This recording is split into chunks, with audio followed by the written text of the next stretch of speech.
Good morning. What's going on? How are we doing?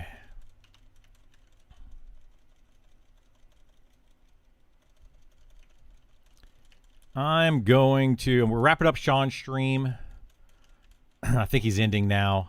We're going to be streaming the rest of the day.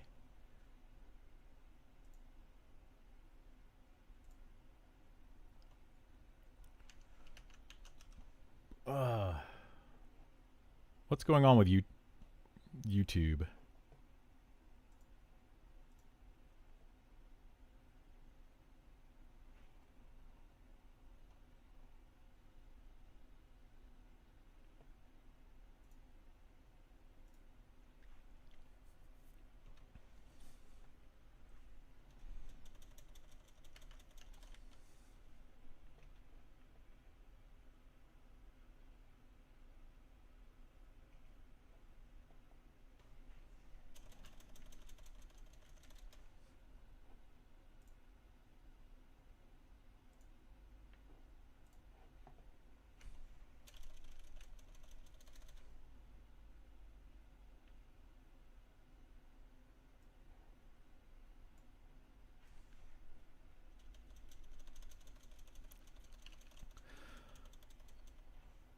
We do have a lot to talk about, which we'll do here in a second. I'll probably also do a quick overview of Sean's stream, probably live here on the stream. There's not a whole lot to talk about.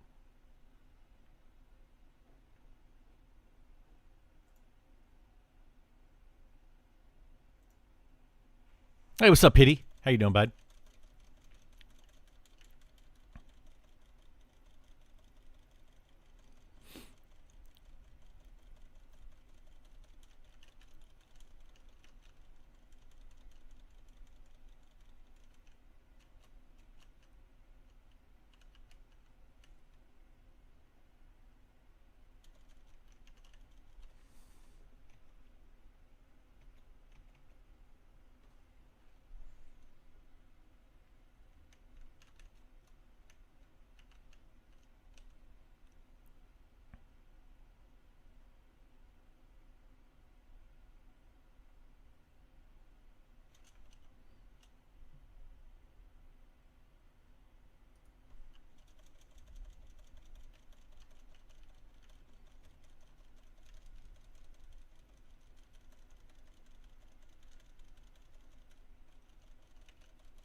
Oh boy, we got pulled too many.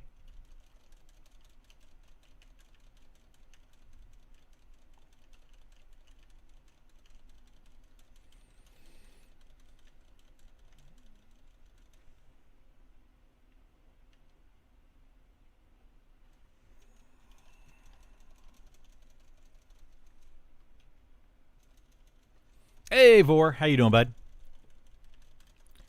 I'm mostly just waiting for Sean to finish wrapping up and saying his goodbyes and such. And then I'll focus a little bit more. I thought he was already ending, but he's not ending yet. I was kind of waiting for him to end his stream.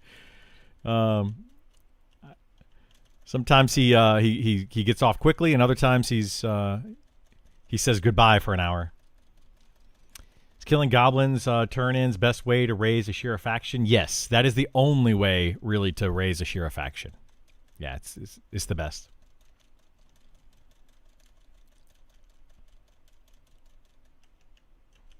All right.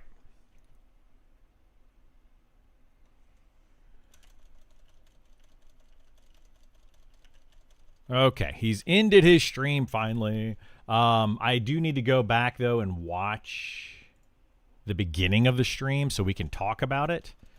I missed like the first 20 minutes. I was actually mowing the lawn this morning, and I was taking a shower.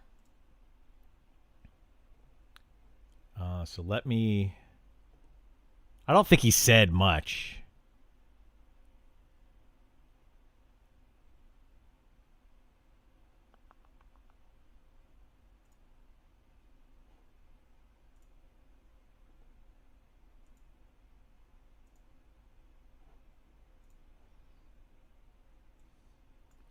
He didn't. Yeah.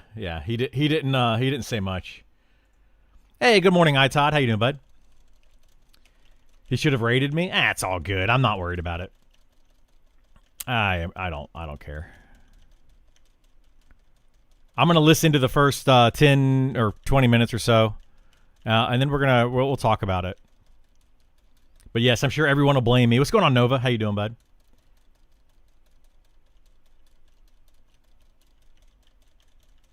Yeah, the most important part I think I did catch, which was the raid thing. I have a couple other notes as well.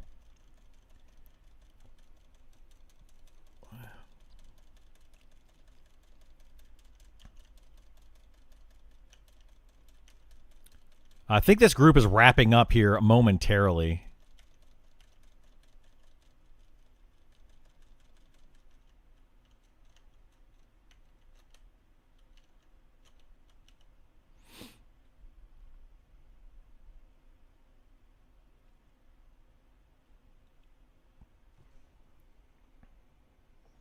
How rare is a drop? Is 20% hay spelt from Hovarth?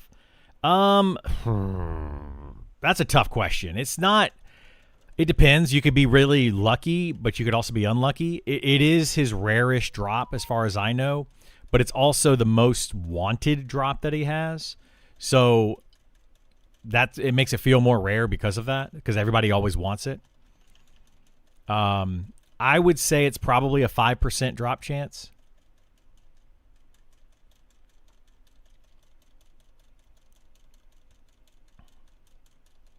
You missed the first hour and a half of your stream? You didn't miss much. You didn't miss much. I'm just double checking to make sure he didn't say anything important. So not impossible or something? No, it's not impossible, but you're going to need to be there for a while or get lucky. He touched on rating. Rating is going away for a while. Yeah. We'll talk about it here in a minute. I'm going to do a full overview of the stream here in just a second. Was the drop chance or him spawning more rare? The drop chance is definitely more rare, but yeah.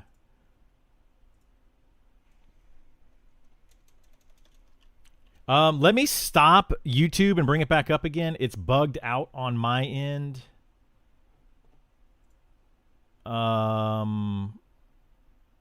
it's bugged out for me. So I'm going to stop YouTube and bring it back up and hopefully fix that issue. If it doesn't fix it, then I'm not going to worry about it.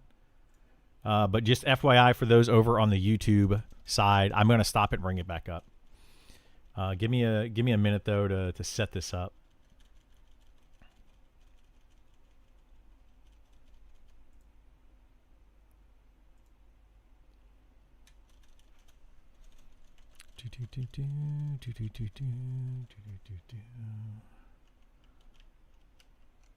All right, let me. Golly, this is so weird. All right, all right. I'm gonna take down YouTube and bring it back up. Give me 1 second, guys, and it'll be right back up.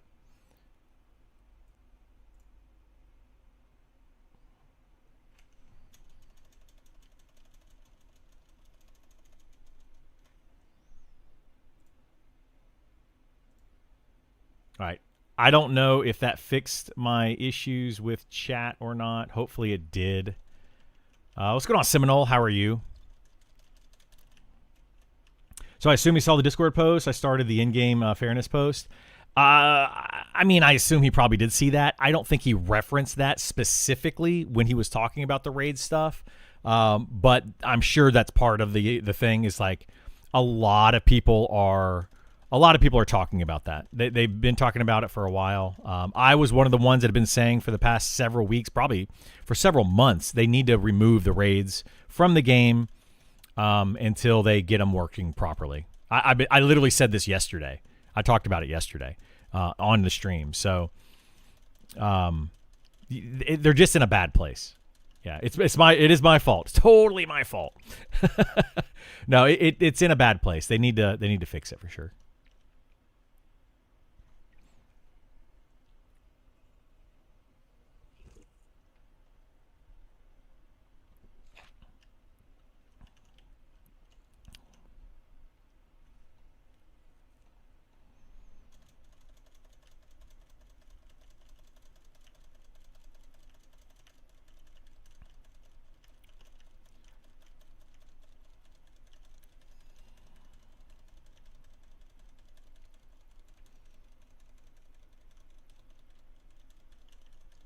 Okay.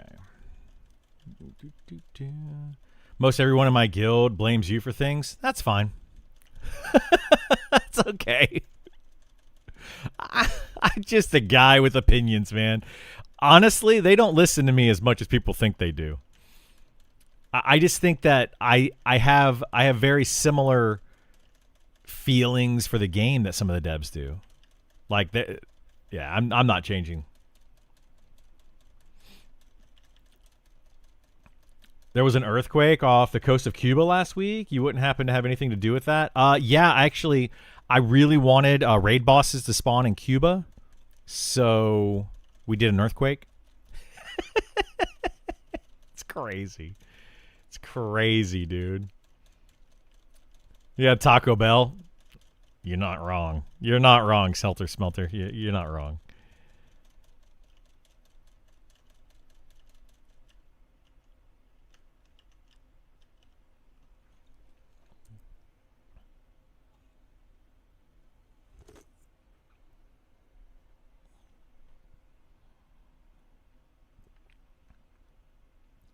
Is Wizard better yet?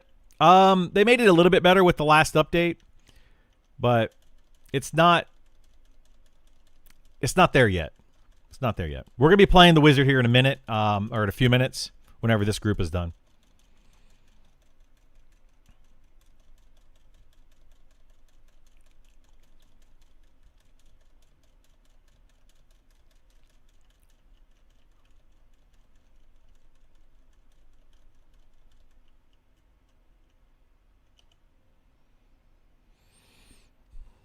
Anybody over on YouTube able to comment so I can make sure that it's working properly? Just it doesn't matter what you say. You can just put like a single letter in there if you want to. But it wasn't coming up in my feed properly, so it's hard for me to keep track of. Spellblade feels good, maybe a little too good. Spellblade feels clunky. It's strong. Speaking of which, I need to switch to this. It's strong, but it feels clunky. If they nerf the nuke blade, they might. They might. We're waiting for this. I don't want to say this guy's name wrong, but it's Astrain. Astrian. Astrian. I don't know. Testing. Thank you so much for testing. It is not showing up properly, but I can still see it, so I appreciate that. We'll leave it like that for now. I'll just have to switch back and forth and look back. You know, it's not a big deal.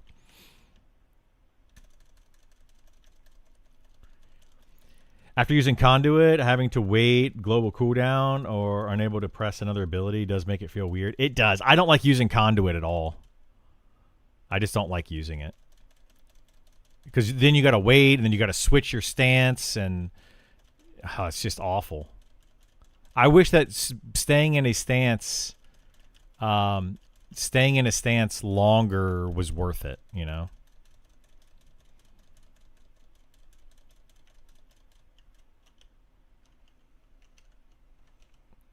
That's the nuke, though. The knockback and the stun. Yeah, I don't like any type of knockback. But it is a nuke, yes. I just don't like using it. I would like if you could use Infuse Slash immediately after Phase Strike and Conduit. Yeah, I mean that'd be kind of cool for sure. Yeah, I'm not really a fan of the class, to be honest, so far. I'm still playing it some. I was going to level it up to at least 20 before I give a full thoughts on it. But yeah. They took kick away. Using the conduit is the only way you can interrupt. It is, yeah. It is. It's their current interrupt. Which I think is okay the way that they do it.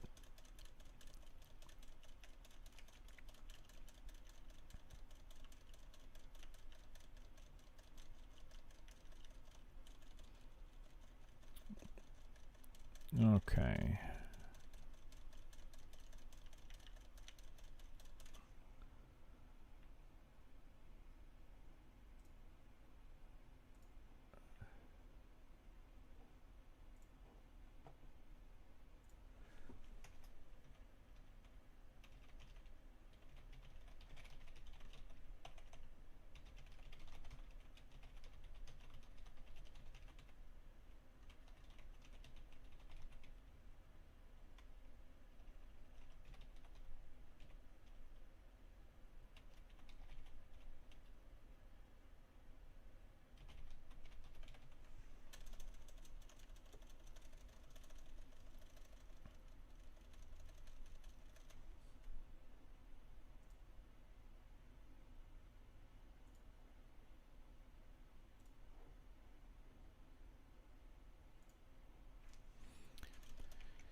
Got your invite finally. Can't wait to hop in, give it a try. Awesome.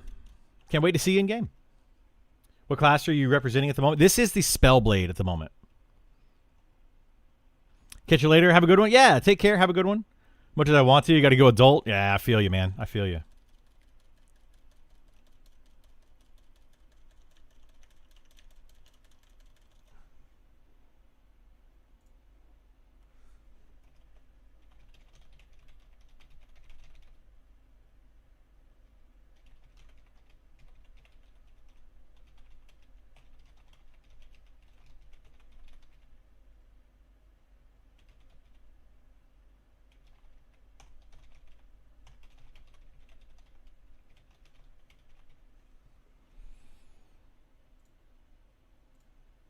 Okay.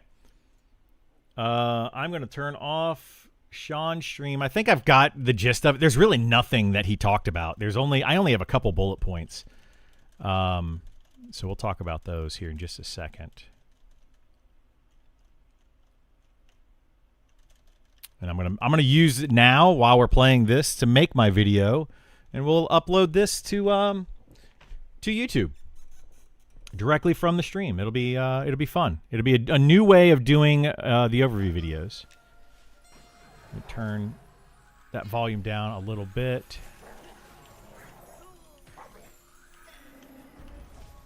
These guys are pulling like crazy fast. Crazy fast.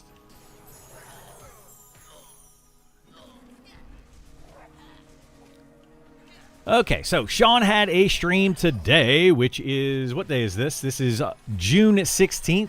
He started it actually early this morning. It was about 2.5 hours long.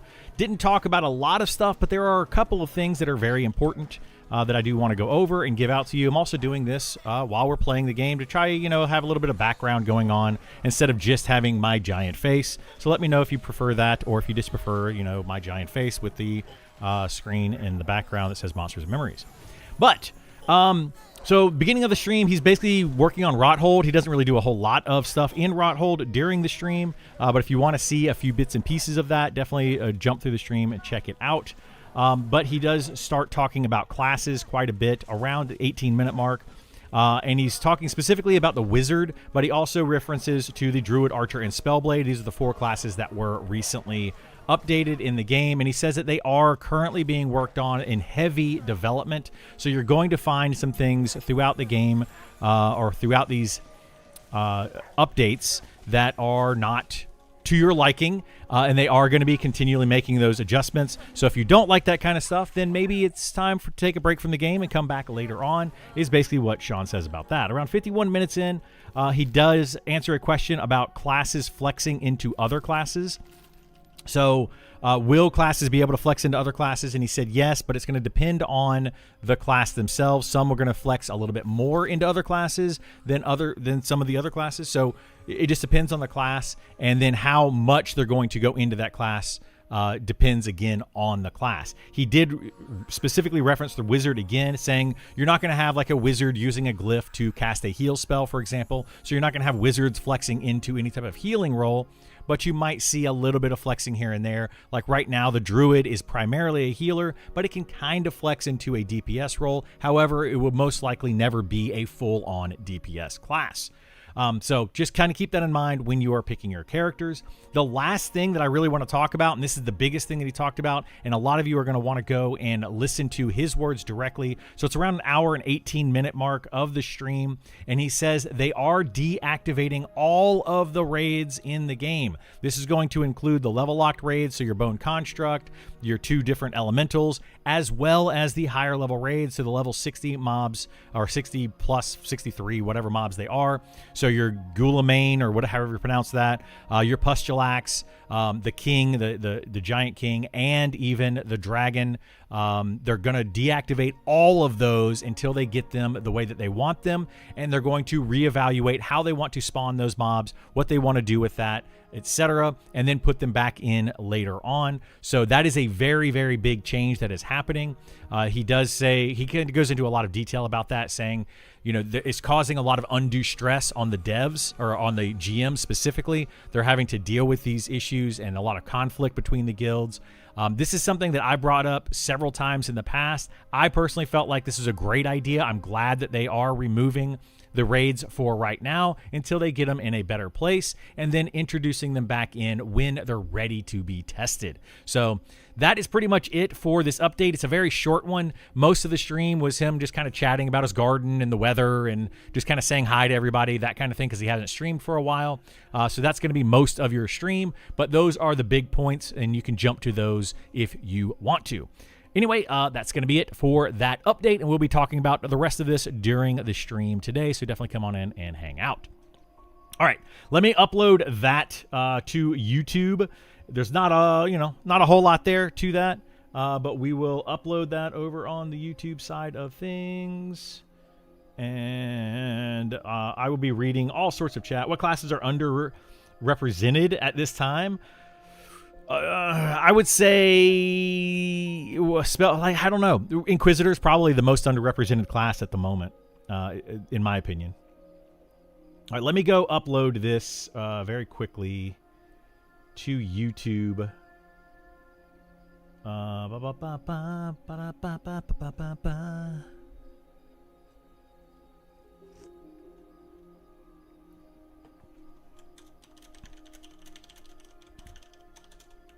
All right, I'm just going to, we're going to run this guy back to town, and I will camp out. We're going to get on the wizard.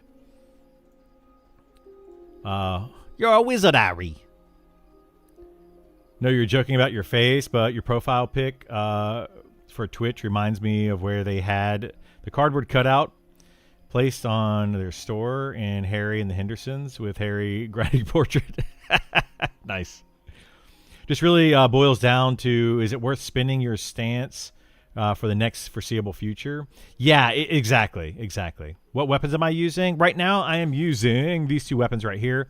The Red Gut Long Blade and the Mace of Malice. These are the 2 weapons I'm currently using on my Spellblade. Not great weapons, but not terrible weapons. Very good for the level that I am right now. But there are better weapons in the game in the higher level ranges. So like in the 45 to 50 level range, you can probably get something better than these. But for 13, those weapons are amazing. Okay, let me upload this video. Very short video, but you know. Yeah, it's only 3 minutes long. 35 not too slow for primary. I would prefer it to be faster, yes. But primary versus secondary doesn't matter as far as the delay.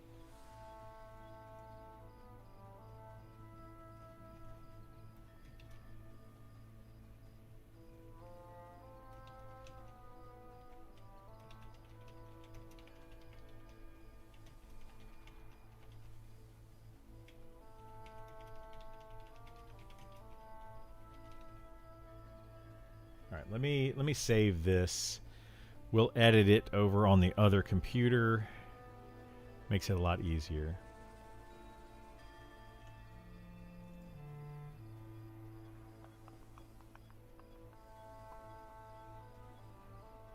Do that. Do that. Do that.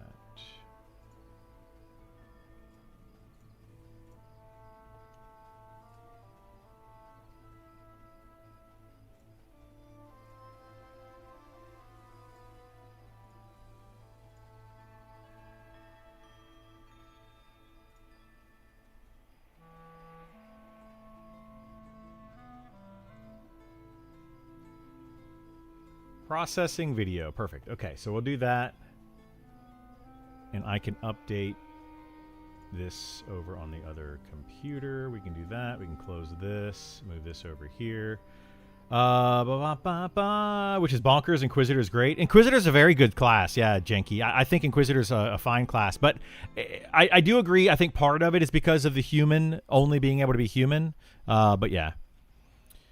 What stats would you prefer on Druid?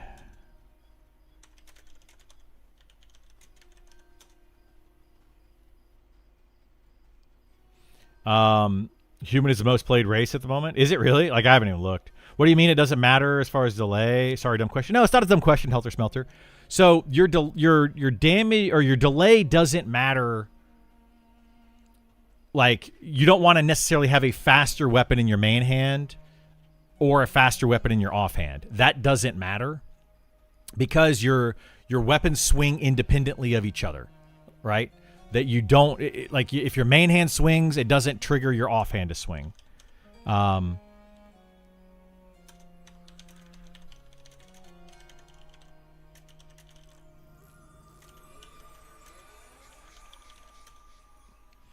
yeah, it doesn't matter. Like you're basically every time your delay is up, you're going to swing your main hand. Every time your delay is up, you're going to swing your offhand. So the speed of your main hand doesn't really matter. It can matter in the fact of like you want more procs, but your procs for the Spellblade proc off of both hands.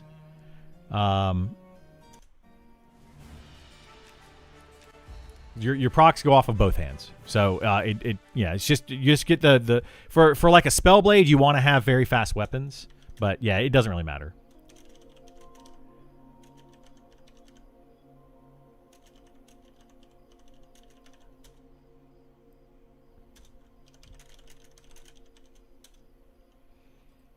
All right, let me do this and this and this. Shaded Dunes.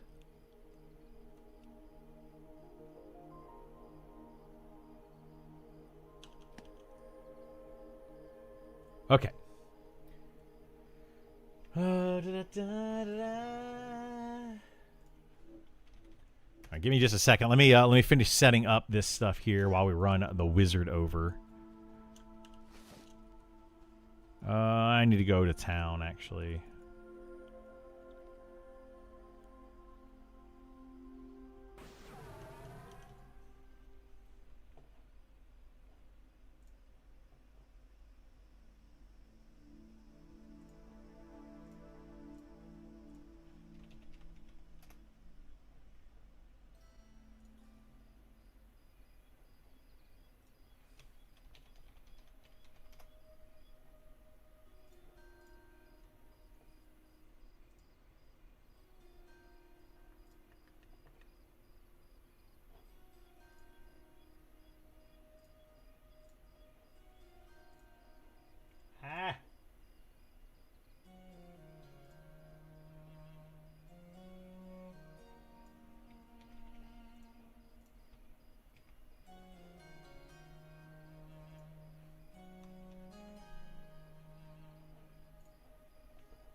Okay, I think we're good. Let me go dump some of these things into the bank real quick. Rift dust. Yeah, we're good. Okay. So, yeah, big change coming. Raid bosses are going away for the foreseeable future in Monsters and Memories. And then they're going to bring them back at a later date. I know it's all my fault, but that's okay. I'll take the blame for it, even though I didn't do anything. But I think that's overall a great decision.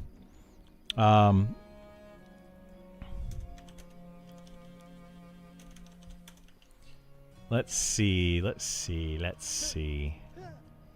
What do you guys think about it? I mean, just out of curiosity, like, are people going to be happy about that? Sad about that? Like, what are you all thinking? Let's put the residue away here. We need to put this away in here. I don't have a whole lot of... Why is my cotton pouch on there? Here we go.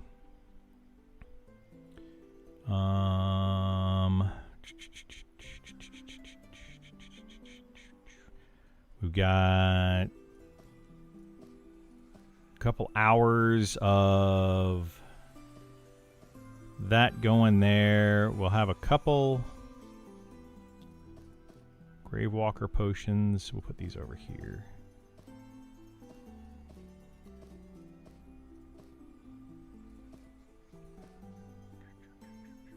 All right, I think we're good. Let's rock and roll. I'm glad the raids are gone for now. I don't think it was intended for them to be killed the way it's being done. Yeah, I don't think it was intended for the way it was being killed. I don't think that it's giving them any good, solid data. I also don't think that it's worth it for the GMs to have to deal with that.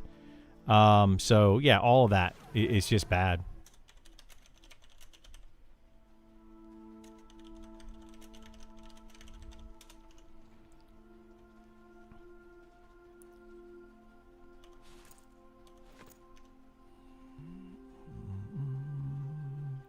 Can a 20-ish wizard still quad, or is that over? Yeah, 24 is when you get snare, so that will definitely that was definitely when you could start quadding as a wizard, like without the need for Speed of the Wild and some other stuff.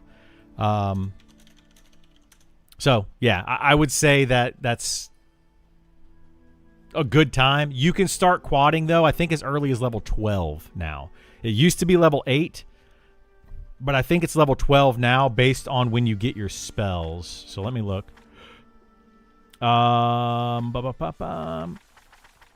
me find it. It is... The best ones to use are going to be your Burst of Magic. So yeah, level 12. This is the best one to use for quadding, but it's very mana expensive now. See how it's only 63 damage, but it's 131 mana cost. So it's not great, but you can do it if you have enough mana. That's the best. That's the best way to do it right now. You could try to do the Nova spells. Let me see what level the Nova. So you have Arcane Nova, which is this one right here, but this one doesn't start till 36. This one does quite a bit more damage at 325 arcane damage for only 215 mana for the level 36. And if we go back to here, the level 36 version of this one is going to be 409 damage for 353 mana. So you can see that this one is, this one is quite a bit less mana intensive. So technically that's the best way to do it, but unfortunately if you try to do it that way, you're going to end up getting hit by mobs a bunch because that Nova is a 10-meter radius around you. So mobs are going to be within melee range. So I wouldn't recommend doing it. I don't mind. Wasn't raiding. Probably will raid during beta or won't raid. Yeah, so exactly. You know, a lot of people won't raid during beta, so it's not going to affect many people. It's really only going to affect, like, I would say, at most 100 people currently. by taking the raids out, it might affect those people, maybe, but it's not going to affect that much, to be honest. They really need to put in anti-Zerg mechanisms. Yeah, I agree, and Sean did talk about that. Anti-Zerg mechanisms definitely being a part of it. I didn't talk about that in my quick overview thing because I was kind of flustered trying to figure things out. That's why I like doing it with just the background. So yeah, they're looking at how they're going to be changing all of that in the future.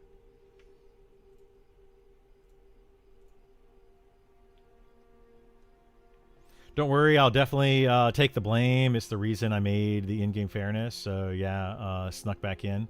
I'll adult in a minute. Yeah, no worries, no worries. I don't. I may have read your post. I may not have read your post, but I mean, I probably agree with everything. Like the fairness of it is not great. There's a lot of issues with it right now. The raid scene at the moment is literally, I am not joking when I say this. It is literally just a bunch of people standing exactly where the mob is going to spawn and spamming their attack buttons. That's it. That's literally what it is. And then the mob spawns. Whoever tags it first, then you just burn down the boss and you get the loot. That is literally all it is right now. It's terrible. It's awful. So it really just needs to go away.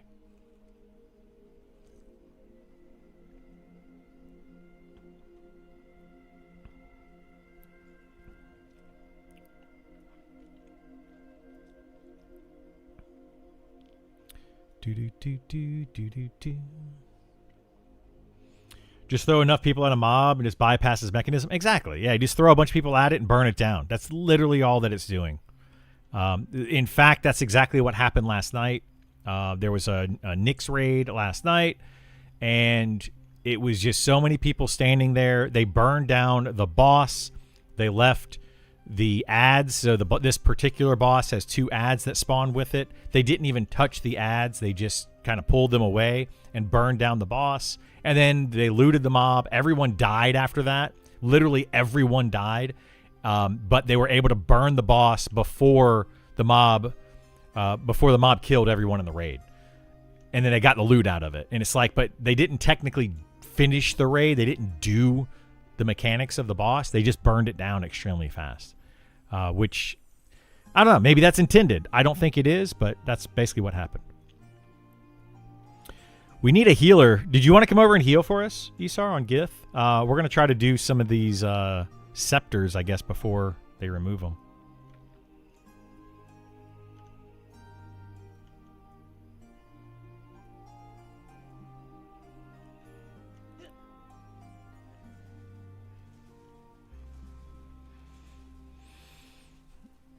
I can, but I can't really pay attention. I don't think you need to pay too much attention. I don't know, maybe.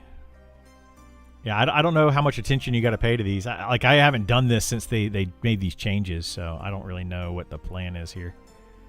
But I figured I would play the wizard some. I want to try it out.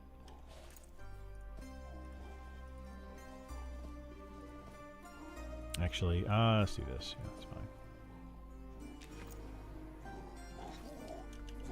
All right, let me drink an Invis potion, IVU potion. Doink. Oh, I was like, did IVU already drop off? I just cast it. My goodness.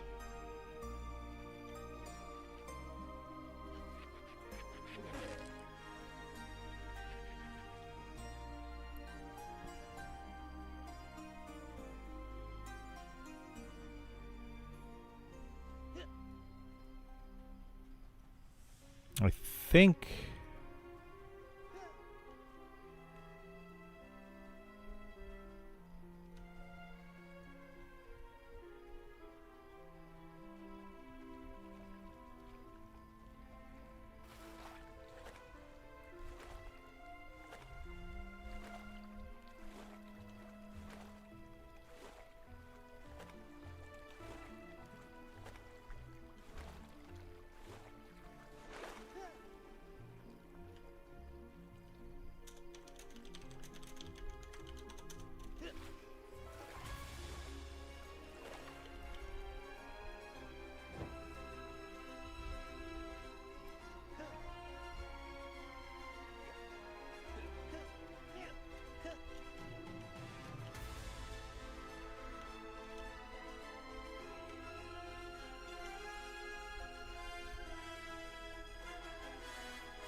Okay, let's put this up. And this up. Get rid of this, get rid of this, get rid of this. Oops. Put our arcane shackles in here. Got blink. I guess we'll put up evacuation just in case we get some crazy pull.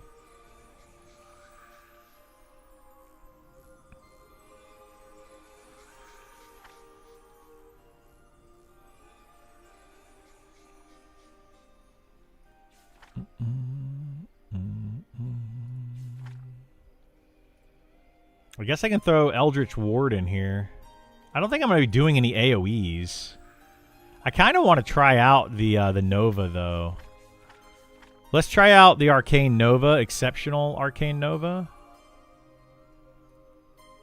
Just for funsies. Since we're going to have a tank. We have Lightning Nova. Actually, I should probably put in...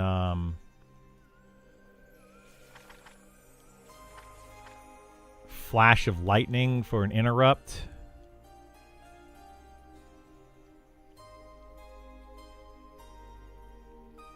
Overwhelm your target with Lightning Surge. Yeah, that's not... This one's not worth casting at all.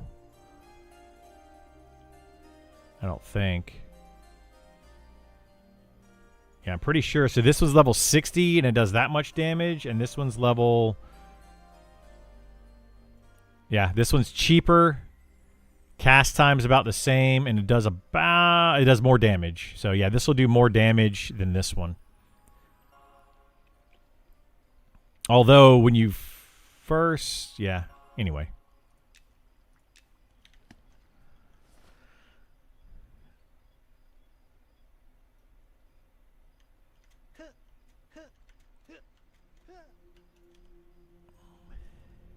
All right, we'll try it out.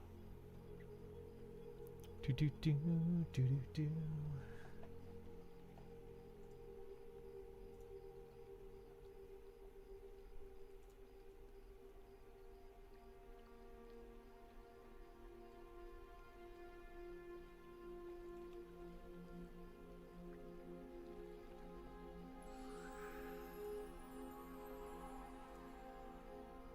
Ba-da-ba-ba-ba. Where do we go?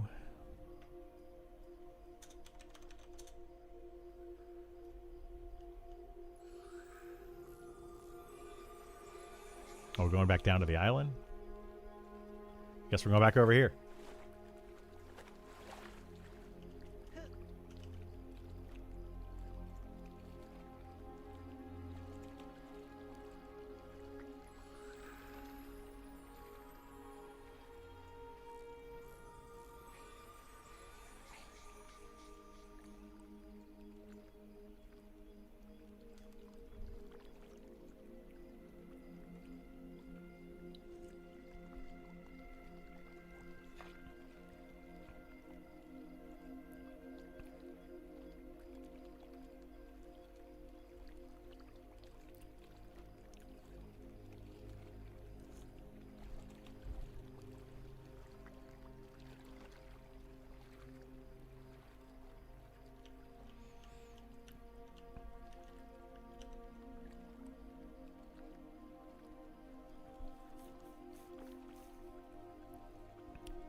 I don't know what we're doing, by the way.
right, sorry, I was double checking on something there.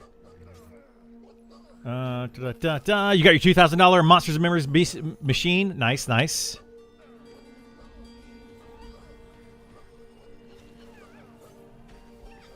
I need to move around some of my spells here.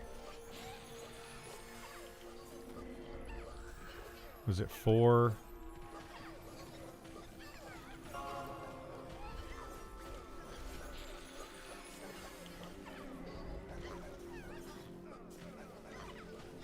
This rotation is not that bad.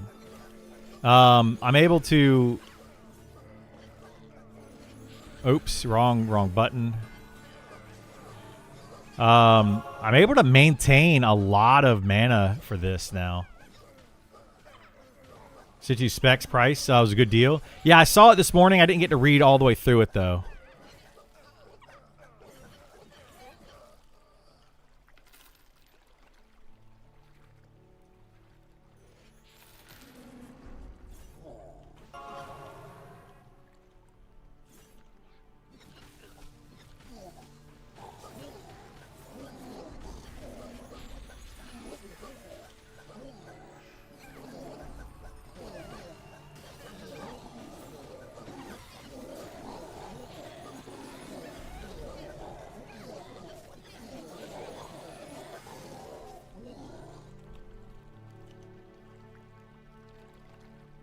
What spell am I missing here? Have any of the devs commented on marks being shared by wizards? Seems pretty bad to have a builder spin mechanic shared between casters. I don't know that any of the devs have actually commented on that, but a lot of people have pointed that out. It is a very bad mechanic. I agree. I actually, no, I take that back. I think Ali did comment on it on one of the threads, and he said something to the effect of some classes are going to have to share responsibility, blah, blah, blah, blah, blah. Something along those lines.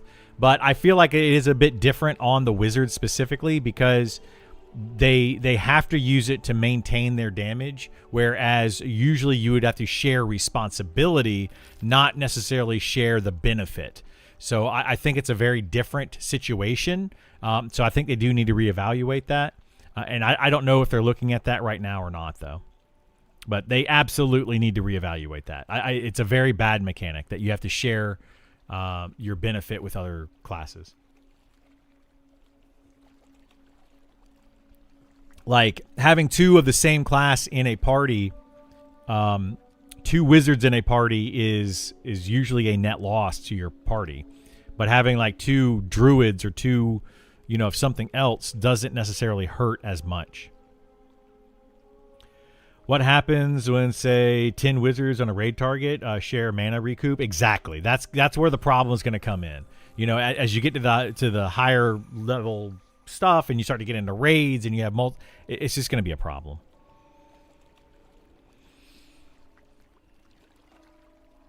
A wishing party with another wizard and it was miserable. Yeah. It's pretty bad.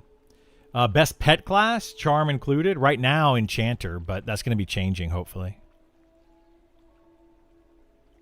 But yeah, enchanters with charm is pretty nuts.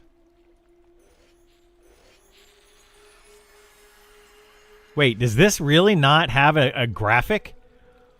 They added Exceptional Nova, Arcane, or the Arcane Nova, and it doesn't have a graphic? I feel like it should have like a big ring that appears around you. That feels bad.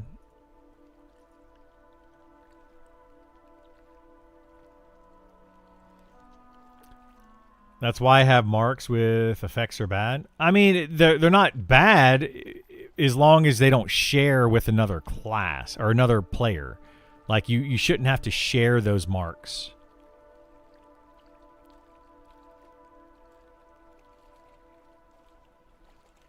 Like, that feels really bad.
You get the blame for them removing raids? I mean, I probably will get some of that, yes. But it's fine. I have been saying for several weeks now that they should remove the raids.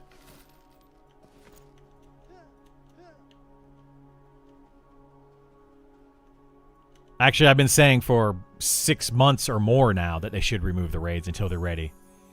They've been in a very bad place for a very long time.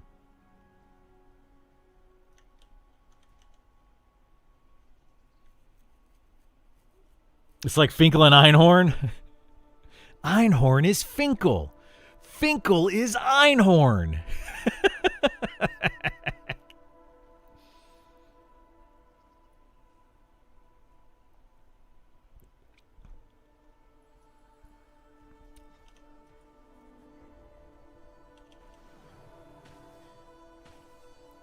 Einhorn's a man.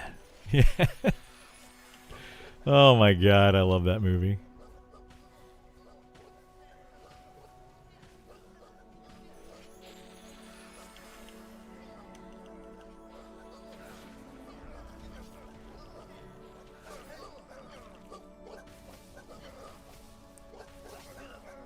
I want to see what this does. Wow, that's terrible.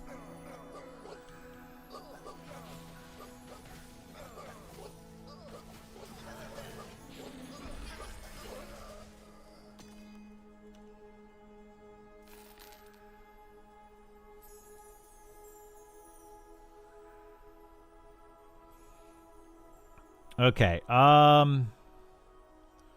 what we're going to do is I'm going to take out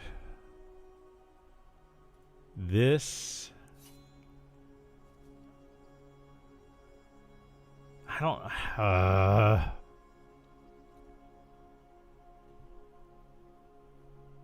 going to keep, I want to keep Arcane Bonds. We're going to do this. We're going to do this. We're going to do this. We're going to move over.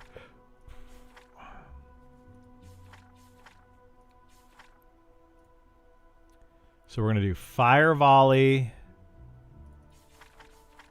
We're going to do not Burst of Magic. We want to do Arcane Surge. Yes, this one.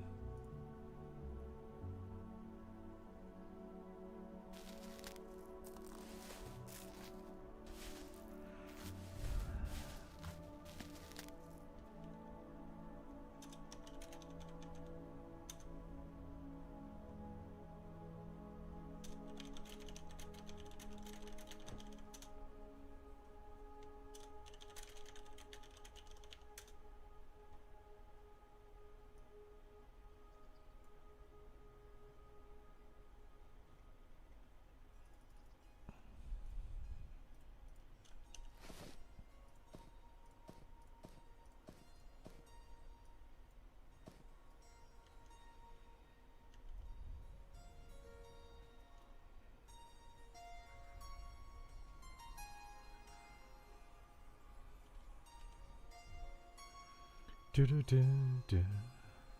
we're at 185 int now. Not too bad. Not too shabby.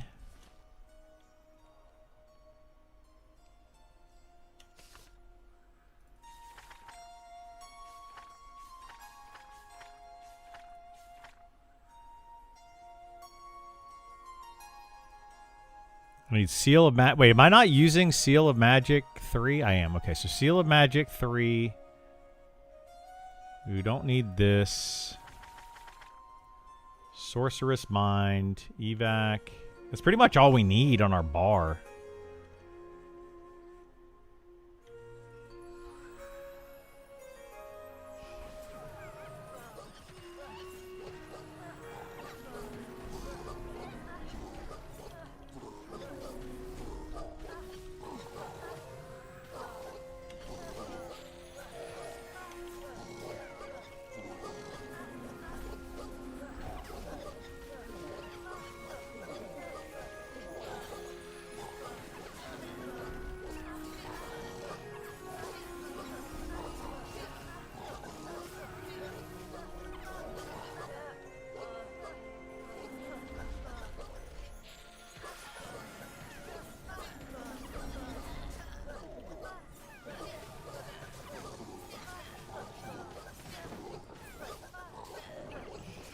You got a bunch of recommendations to come here?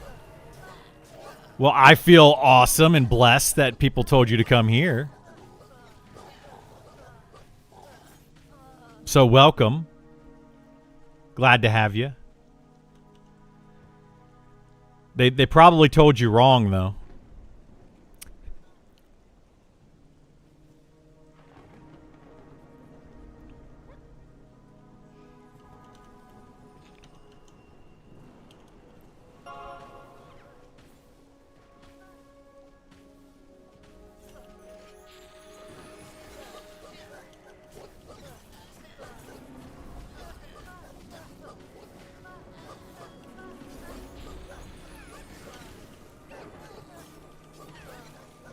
No, I mean, I will say that I am probably the most...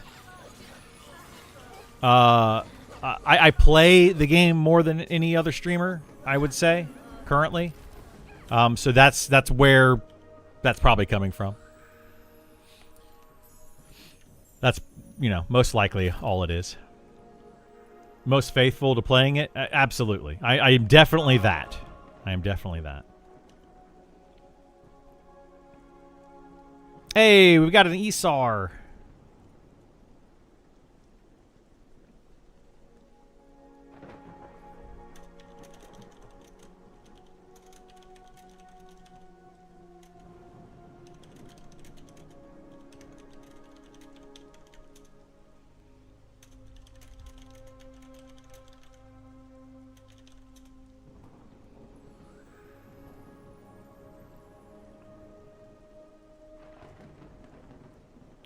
You wish I would play Pantheon? Yeah, that's not happening anymore. I would just poop all over the game at this point. Wait, silence? We got silence everywhere. Oh, shoot. Where are we going? Over here?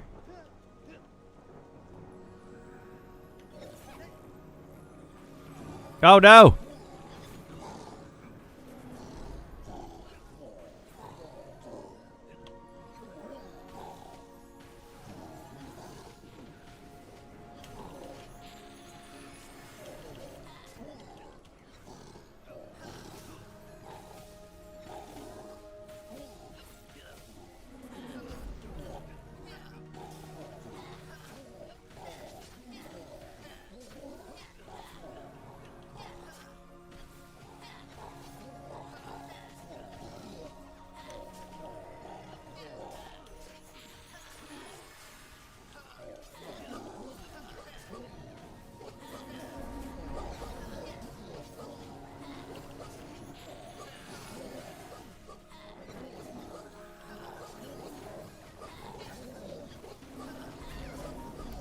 That goes along with the quality of content and the cleanliness of streams. I try. I try.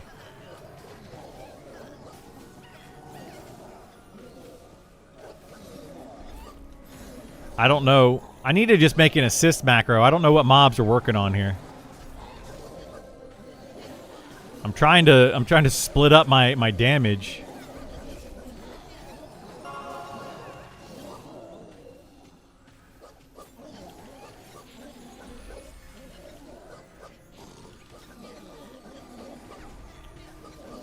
Are you interactive on Reddit?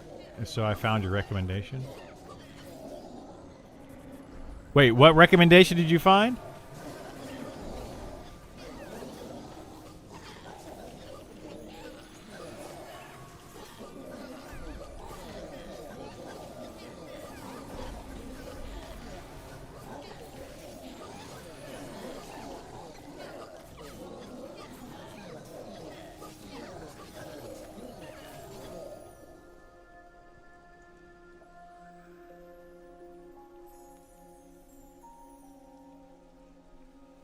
Give you a shout out over on Reddit on my post. Oh, iTodd did. I appreciate that, iTodd. Yeah, iTodd is a pillar of the community here. Like, he's been around longer than I have in this community, much longer than I have. So yeah, like he knows a lot more about a lot of things than I do, I'm sure.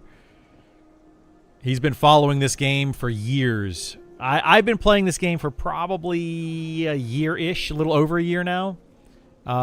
like really heavily and following it very, very heavily for about a year.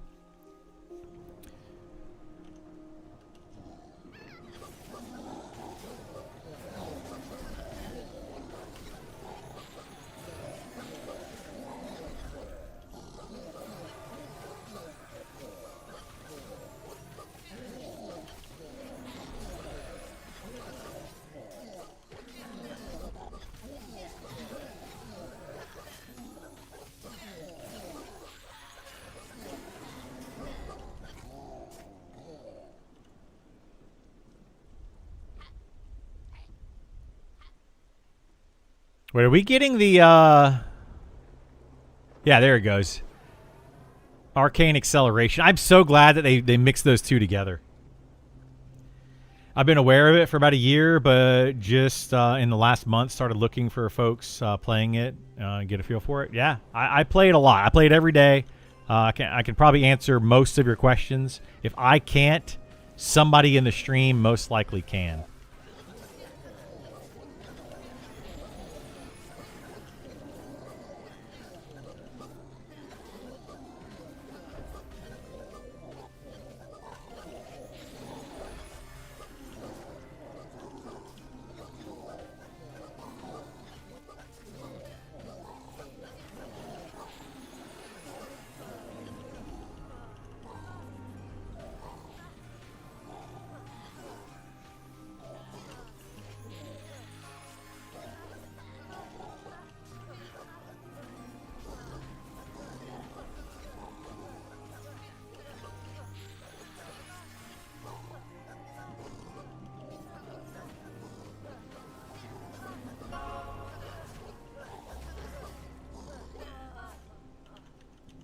This is great, man. The sustainability. I don't know how much DPS I'm doing. Let me see if I can put up my numbers over here. So let's open up a chat window, and we're gonna put in combat, and we're gonna put in abilities mine. This is gonna be my DPS only over here. I'm curious how much DPS I'm doing.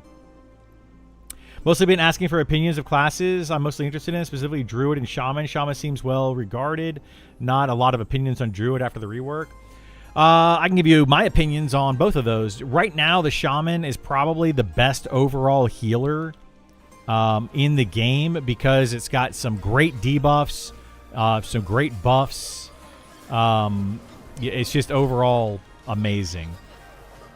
Oh, we need to change these to detrimental combat. Abilities, detrimental, mine. There we go.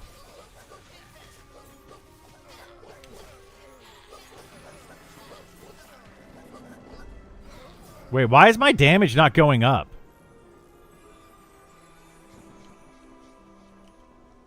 Am I not getting marks?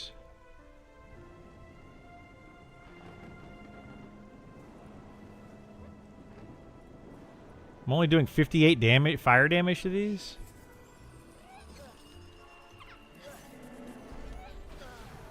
One, two, there we go. 4, 5. Nuke them. Drain them. Damage them.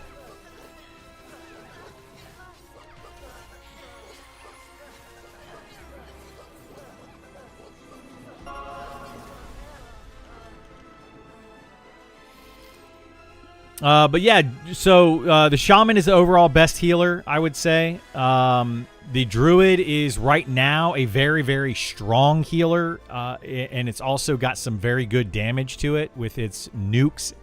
Some okay damage with its dots, but very good damage with its nukes. They both have a lot of utility. The Druid has all your teleports. Well, not all of them, but it's got 2 teleports that are really nice. It's got Speed of the Wild. It's got your damage shield, an armor class buff. So it's really nice. Really nice to have.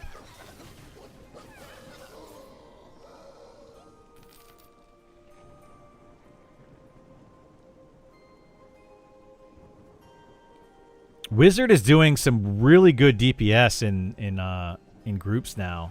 And I'm sustaining mana. If you see up here, like, look how much mana I'm sustaining. This is pretty solid. And I'm just doing a very simple rotation, too.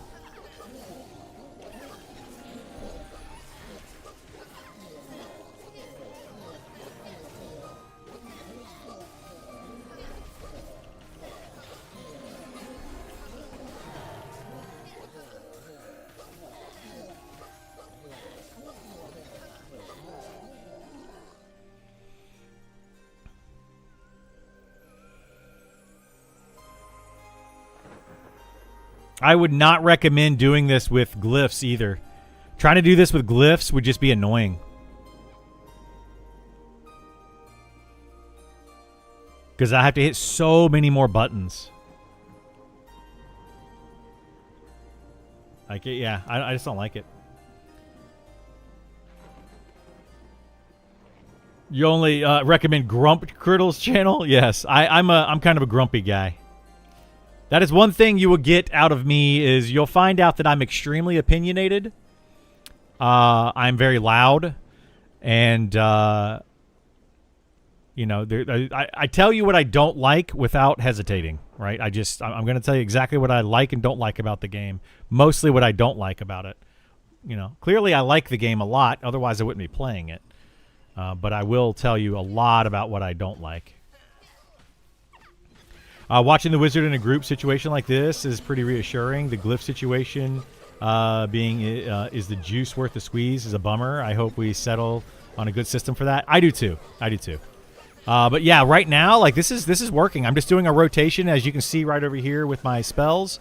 I'm just doing the fire volley, and then I'm doing a very mana efficient nuke, and then I'm doing reclaim magic, and then I'm doing those 3 in a row. So mana volley, nuke, reclaim, mana volley, nuke, reclaim, and I'm able to sustain my mana very easily. Like this is solid. Like it's a very solid, easy rotation to do. Keeps you busy as a wizard. You don't really have to sit down while in combat to meditate. Yeah, I mean this is good. People have been asking to see this, so you know, figured we'll do it today.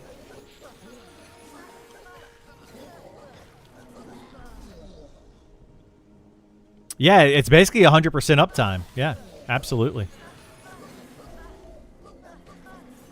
Like I'm not having to meditate really at all. I am using mana, so I can't. If I really wanted to like burn the boss, I could just like if we're on like a named fight, I could just burn a ton of mana and burn down the boss.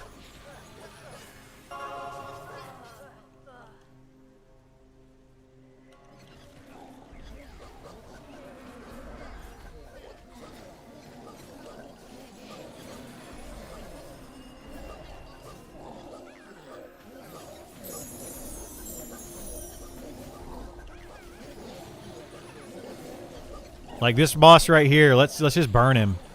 This mob, we're just gonna spam. Oh, he stunned me on that one. I don't have any AoEs up though, which I don't want to have AoEs up. Find out which one we're working on here.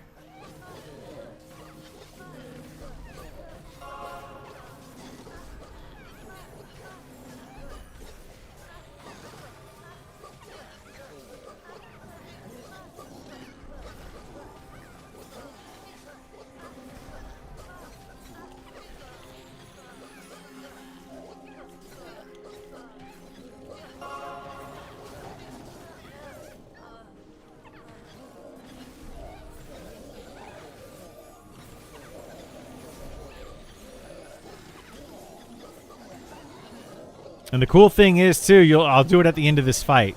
So like I'm burning quite a bit of mana, right? I'm going through mana. Because, you know, we have a lot of mobs here.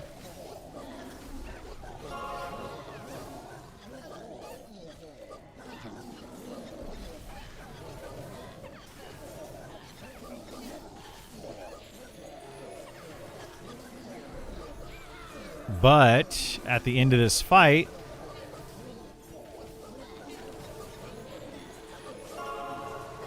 And then I can just do, while we're pulling the next mob, do an Arcane Invocation and gain, you know, some of that mana back. And if I do the Arcane Invocation every 10 minutes, you know, kind of maintain. It's not going to be too bad. Death has an XP tax, right? Yes, death you lose 10%, approximately 10% XP on death. And you can lose your level. So yeah, definitely is a thing. It's not bad. I think the Surge line ends up being both mana and damage efficient. Just burning. Yeah, you don't want to do Greater Fireball. Damage. So the Greater Fireball is less. It's less DPS and it's less mana efficient. In both cases, it's less damage. Some people are going to try to tell you that it's not, and that is not true, but it is 1,000% true. I promise I've checked. For example, let's look at Greater Fireball. You guys can do the math if you want to. Let me find it wherever it is in my list here. The heck did it go? Right here. There we go. Boom. There's Greater Fireball. And then there's the Exceptional Surge. Do the math. It's very simple math to do. But when you factor in intelligence, the damage bonus you get from intelligence, this does like 2,000 damage. This does about 1,200 damage or so. But you can cast 2 of these in the same time. You can cast 1 of these, and this costs less than half the amount of mana. So way more mana efficient to do this. They need to fix that. Like it's kind of bad actually.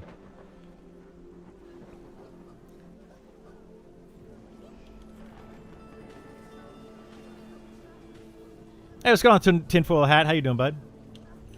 Been playing the Enchanter. You having fun? Awesome, man. Awesome.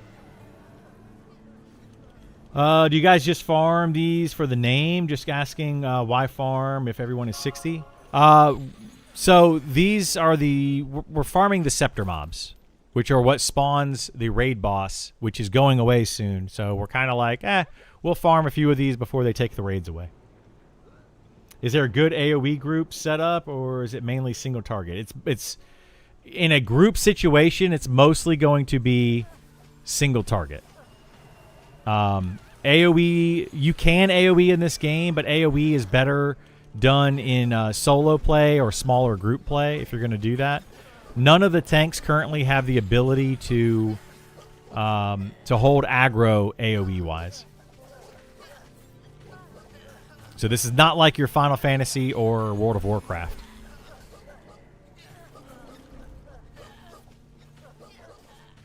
I think keeping Surge where it is at is fine. Just need to fix Greater Fireball. I agree. I think Greater Fireball damage should go up. And then keep Surge where it's at, I think would probably be the better way to go. Absolutely. Fireball damage should be a lot of damage for a lot of mana. So not necessarily super mana efficient, but right now it's not mana efficient at all. They just need to increase its damage by another couple hundred, and it would probably be okay. Like if they increase the base damage on it to like 500 more base damage, so 50% more damage, it would be really, really good. It would also be pretty efficient at that point, but yeah, they just need to make it to where it's not the efficient spell to cast, but does the most damage. So AoE small group is just bouncing aggro and kiting then? I mean, kinda. I would do small group where everybody knows you're going to be AoEing and have like a wizard in the group that is holding the aggro. That would be the best thing to do. New to the game, and I'm looking at playing Druid in October. What are your thoughts on the class? Druid is very solid right now. It's a jack-of-all-trades class. It's going to be mostly a healer. So if you don't want to be a healer, don't play a druid, as it will be a healing class. However, it can do. It's probably going to end up doing the most DPS out of the healers. And then Shaman will be the second most DPS, and Cleric the third most DPS out of the 3 different healers. It's also going to have a lot of utility with its damage shield, its armor buff, and then it also has Snare, and it's going to have the teleports, Speed of the Wild. It's going to have a lot of things like that as well. So it's a solid class. But it's going to be the weakest of the 3 healers, but the most damage of the 3 healers. So just keep that in mind.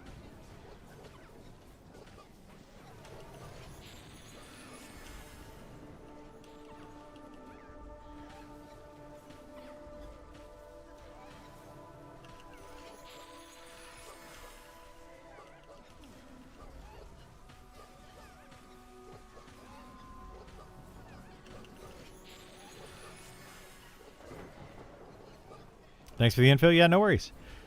Sounds like Druid would be strong in solo. It'll probably be a very strong solo class, yeah. It'll be a solid solo class. So it'll probably be the easiest solo class, and then Shaman will be the second best solo class, and then Cleric will be the weakest of the solo for the 3 healers. So most likely.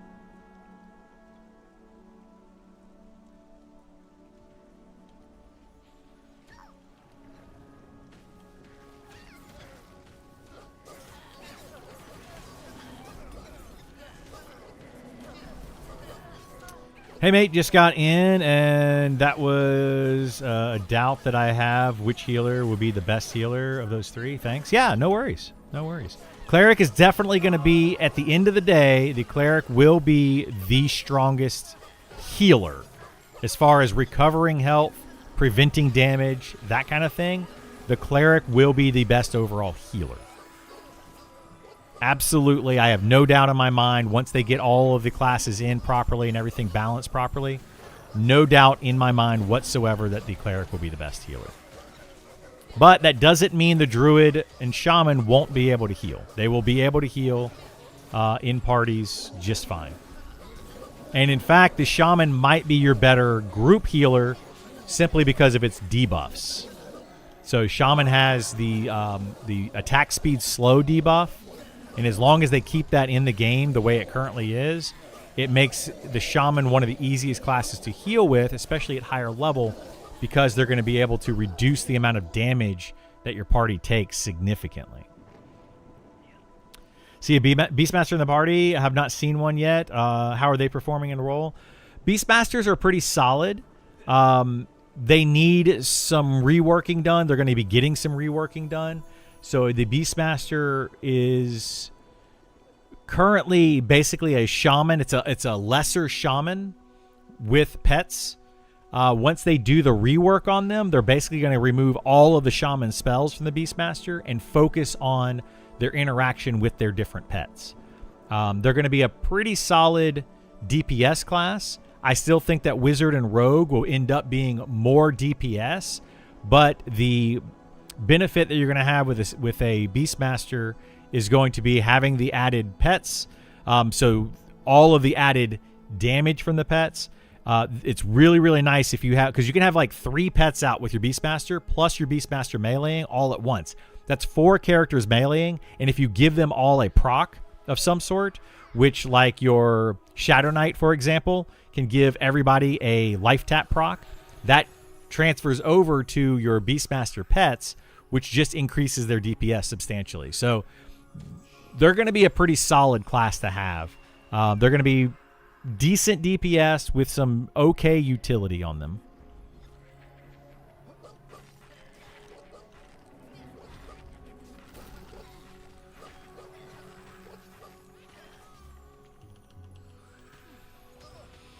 Chris, what everyone's thought on the strongest classes in each role. So, like, as far as like a tank is concerned, I would say the Shadow Knight is overall probably your strongest class because of its utility on top of its ability to tank. Your Fighter is probably a second strongest because it has a little bit more DPS than the Shadow Knight, but it doesn't have nearly as much utility, and it can mitigate damage a little bit better than a Shadow Knight. The Paladin is the least DPS of the tanks, but it has the most effective health pool with its ability to heal, lay on hands, its Ancient Guardian, all that kind of stuff. It's very high effective health pool. And then your Inquisitor is the last tank, and the Inquisitor is a solid crowd control class. Whoops. That's my fault. I broke that. I was not paying attention. But yeah, the Inquisitor is a solid crowd control class. Still decent tank, but the weakest of the 3 tanks against physical monsters. But against magical monsters, it's by far the strongest tank. It's got a lot of stuns that it can do, and it's got haste spells and mez and all sorts of other things like that it can do. You think the Shadow Knight doesn't need much of a rework? The Shadow Knight is very, very strong class right now, but that's mostly because the Necromancer is a very strong class right now. So the Necromancer being really powerful and the Shadow Knight getting a lot of its abilities makes it one of the strongest classes in the game. But we'll see what they do with the rework on it. If they're turning Beastmaster into a Berserker instead of a Shaman leg, I expect them to be competitive for highest DPS after presumably losing all of their non-pet spells. I think they're going to be close to high DPS. I still think that a Wizard and Rogue will beat them out, but I think that they will still be very good DPS. Like maybe 90% of what a Wizard and Rogue can do.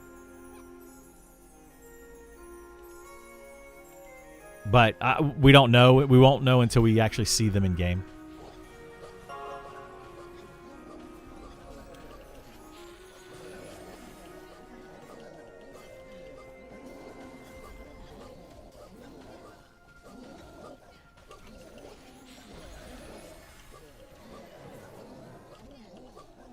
This is almost like a perfect rotation. Like whoever set this up, I think timed exactly what I'm doing right now as the main rotation for the Wizard.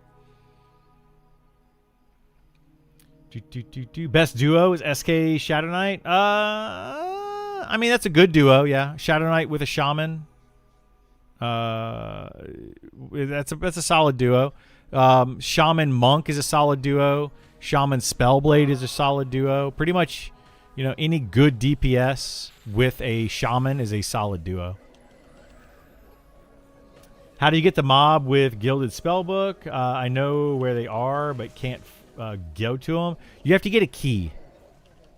There's a key you have to get from the other mobs in the area that randomly drops off of them to open the door.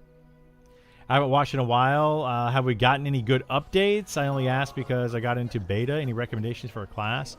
Right now, we have the Spellblade, Wizard, Druid, and Archer deep dives have been done, and their classes are in the game, currently being adjusted.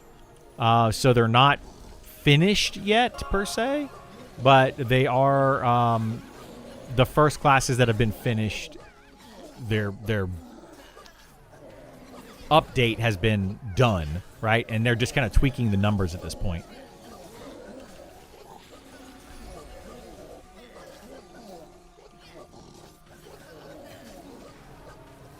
How do you think they'll flesh out the Shadow Knight class? Shadow Knight class most likely is going to be very similar to what it is now, but how you get the abilities is going to change. So like right now your abilities are basically just Necromancer abilities. You just go to the Necromancer vendor or the Shadow Knight vendor. You buy the spell and there you go. What they're going to do in the future, it seems like, is they're going to be... You're going to go out, fight certain monsters to then gain those abilities. We're not 100% sure how that's going to work. They haven't released that information to us. but that's basically what it's going to be, and you're probably going to have to like fight a certain number of mobs or steal the ability, use like an ability that you have with the Shadow Knight to steal an ability from a monster, and then you learn it yourself. It can be that kind of thing. The art for the trolls on the website is great. They're not playable yet. They are not playable yet. They're going to be in for Module 2-ish, maybe Module 3, but sometime later on, which is going to be several months after Early Access starts. Basically like the Blue Mage in Final Fantasy. Yeah, kind of like the Blue Mage in Final Fantasy is, I would say, the best way to explain how a Shadow Knight is going to work in the future.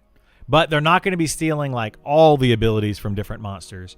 They're just going to be getting specific abilities. So they might like, I use this as an example. It may not be true. But like you might go fight a ghoul, and ghouls have a ghoul root ability. So that's where the root ability of a Shadow Knight might come from, is they're going to learn it from a ghoul, and they're going to get the ghoul root ability. But they may not get other abilities from the ghoul, you know. Like Feign Death might be something where they just watch, they kill 1,000 monsters, for example. And after killing 1,000 monsters, they learn how to feign death because they watch how different monsters die, right? And then they get the Feign Death ability. So they're probably still going to have many of the same abilities they currently have. You're just going to obtain them in different ways. Those are just examples, not something that the devs are doing necessarily, but just kind of an example of what I think is going to happen. Do you think the rework on Necro something else, Shadow Knight as Knight of Death or Decay? Yeah, basically what Italica is saying, they're just trying to get away from the EverQuest copy and paste. So it's we'll see what they do with it. I think it's going to be very much the same classes. These classes aren't going to be drastically different. They're just going to, they might play a little bit differently. Could be down with a Blue Mage with such a cool idea. Yeah, it could be really cool. I don't know how they're going to do it, but it could be cool. The stealing stuff could be from temporary skills, not permanent ones, I think. Could be that as well, yeah. They could absolutely do it where, like, you get a temporary ability. Maybe you even get a temporary pet, you know? Like, I get a temporary pet that I can control, like a wraith. You kill a mob, and you summon a wraith from it for 60 seconds, you know? They could do something like that. Who knows? But those are all really cool ideas. I'm curious to see what they actually do with those in the future. Dev said SK is somewhat Witcher inspired. Yeah, I believe they did mention that at one point. Hello, Witcher. I'm actually looking forward to the Witcher 3 DLC that's coming out. You guys excited about that? I kind of want to play Witcher 3 all the way through from the very beginning. Play all the DLC content, all the new DLC content.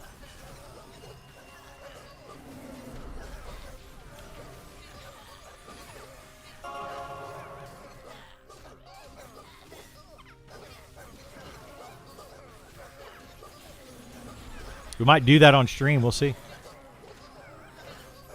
Debating a full playthrough Witcher myself. Yeah, it could be fun. Could be fun. I might do that on stream depending on when it comes out, and what we're doing at that time.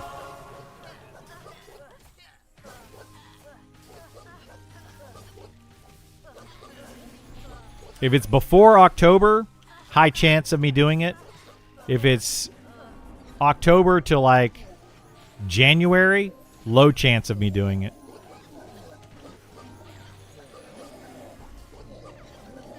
If it's after January, it's a medium chance.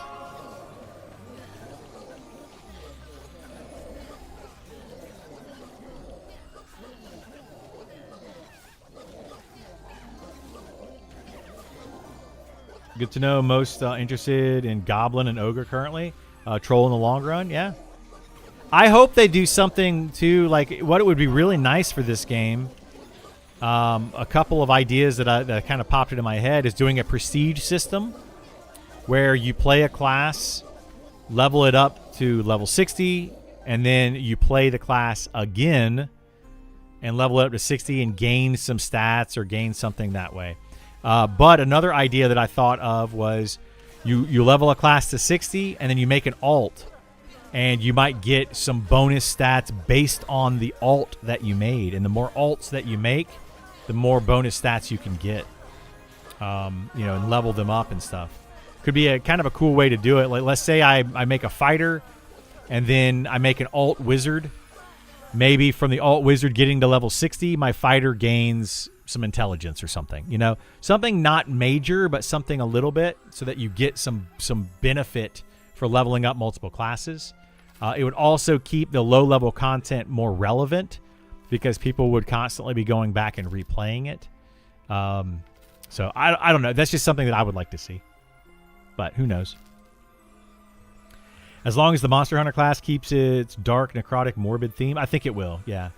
If not, it's a generic monster parts collector. Yeah, I think it's going to be more of a morbid theme. Very, very much a Shadow Knight type of thing. They're like sucking the soul out of the creature to learn its abilities kind of thing, rather than a blue mage, which is just learning its abilities. But that's just a guess. I'm really into the Deep Dwarf Shadow Knight, probably my main. Yeah, sounds good. That would be a solid main for sure.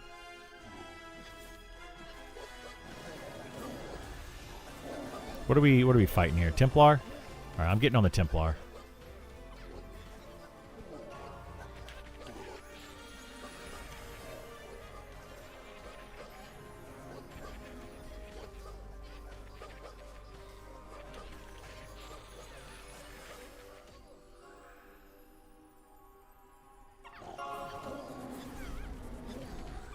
I need to make an assist macro. What are my assists down here? What are these?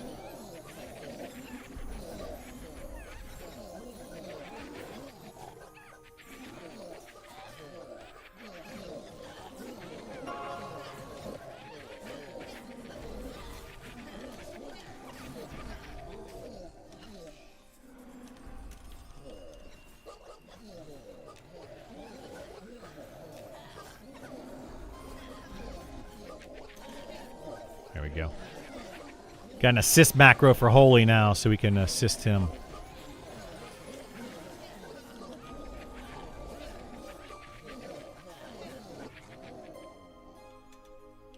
I've been wanting to get some XP on my wizard anyway. Just to have a buffer. So this is working out well.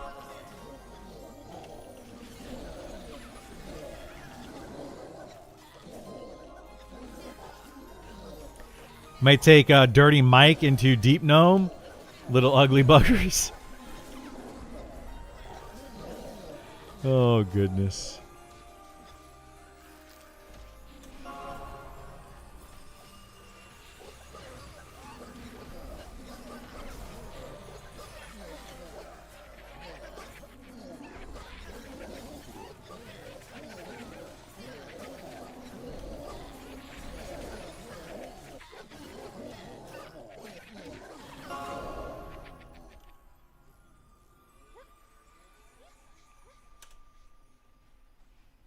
Do, do, do, do, do.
I see Thrasho with the surname kinda.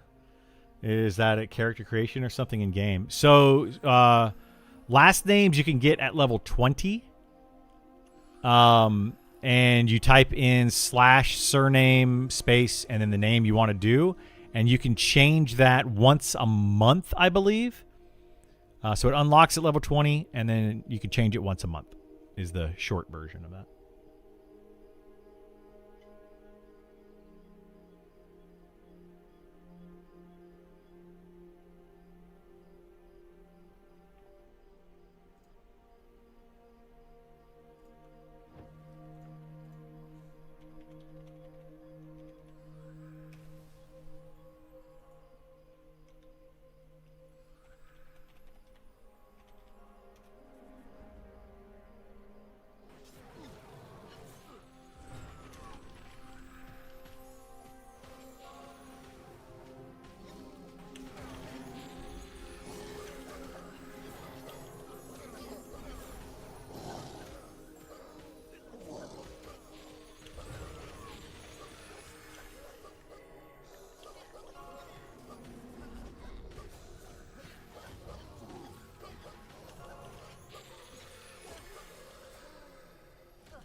Well, that happened.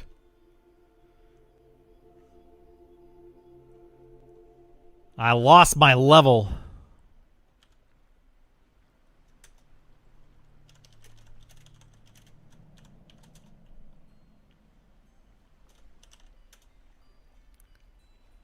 All right, I'm going to use the restroom real quick while we're dead. But that's why I wanted to get a buffer into the XP, so when I did die, I don't lose my level. But give me a second. I'll be right back. I'm going to use the restroom, and then we'll keep going.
Sorry about that. Went ahead and got a drink real quick.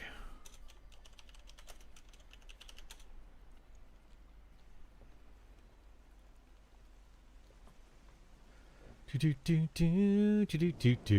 me catch up here. Nice. As long as the Monster Hunter class, I think I read that one. Looks like they release codes every 2 weeks. Monster Memory Discord. They give you codes out, or not codes, but they give access to the beta server every week on Fridays usually. They have mixed and matched that a little bit, but most of the time on Fridays.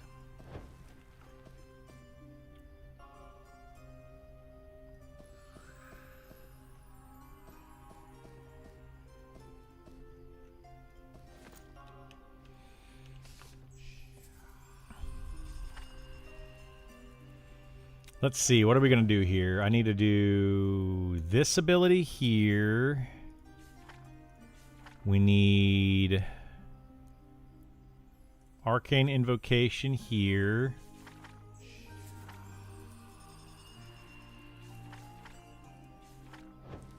Oh, not this one.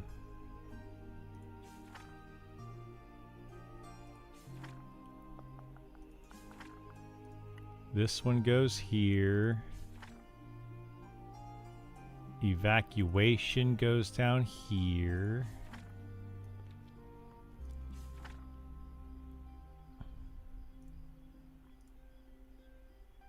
Oh, I missed Arcane Spell Shield. I need to put that up. That would have helped. Reclaim Magic. Goes there. Fire Volley goes there. I probably should have also had Eldritch Ward. And we need Blink. There we go. That's good enough.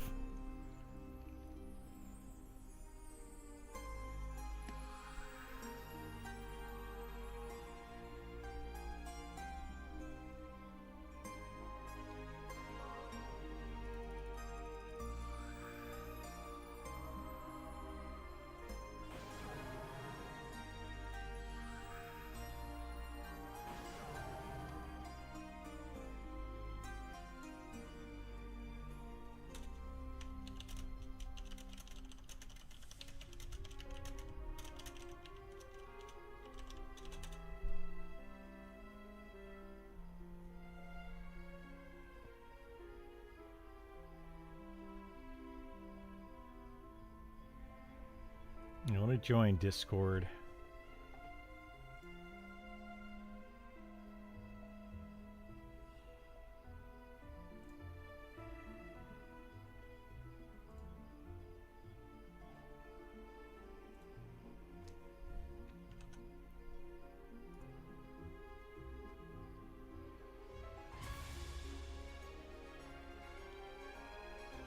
Hey.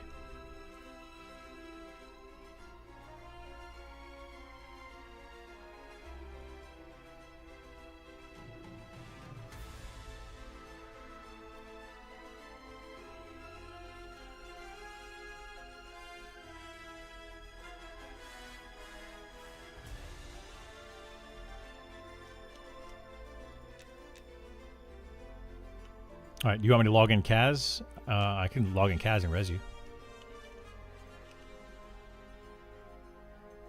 Yeah, it's just faster to get you back over here. All right, let me camp out Cradle. I'll log in Kaz.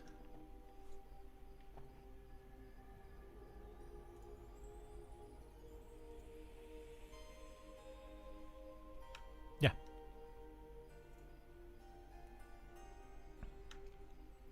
All right. Yeah, I'll give me a second. I'm logging him in now.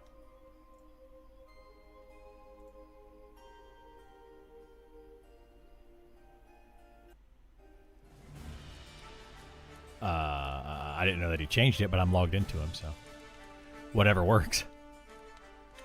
Go ahead and consent me on Kaz.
All right, Resink.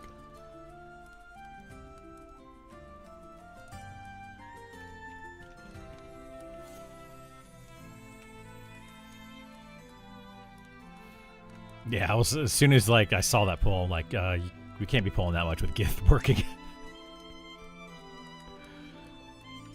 Yeah, like I tried to tell him before you joined. I was like, he can come and heal us, but we can't go crazy with pulls. Yeah, it's gonna happen with this group. You know how these people are. All right, I'm gonna try to sneak over here if I can.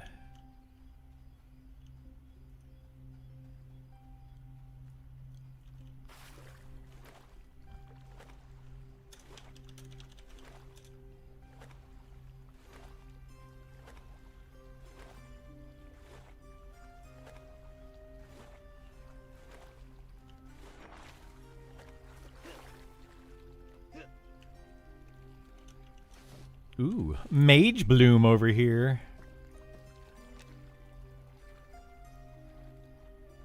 I'll take it.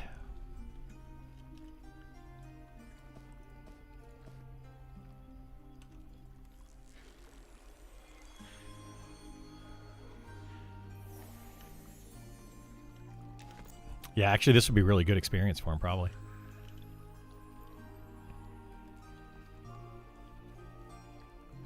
I mean, I could just play Kaz.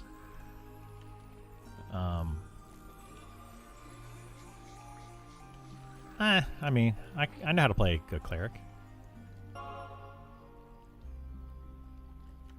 Oh, I mean, yeah, when I die, I lose my level, but it's not really a big deal. I have enough to where I get my level back. I've got, like, you know, half a yellow. I did the new server poll, hoping for the 2-box server to make it. Me too. Yeah, me too. 2-box server is probably where we'll end up, most likely.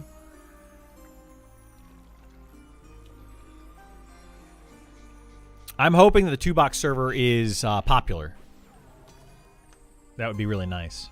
Like, I don't like boxing, and I don't really want them to. I don't want boxing to be a thing. What the heck? I don't really want boxing to be a big thing, but it's nice when you, especially for me playing a fighter, I can't do anything by myself. Literally nothing by myself. So having a 2-box is really nice. So yeah. By the way, I was thinking about that. If we end up doing a 2-box server, we might just have may not need to worry about a healer, because most likely either me or you is going to be playing the healer 99% of the time anyway. So they won't have to worry about having a healer in our group. We just play one.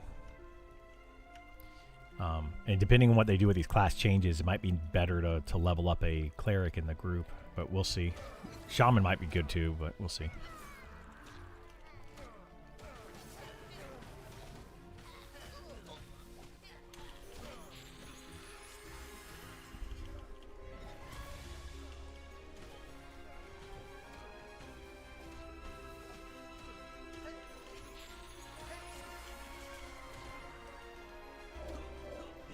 Oh my gosh. Well, I'm dead again. They're just pulling so many mobs.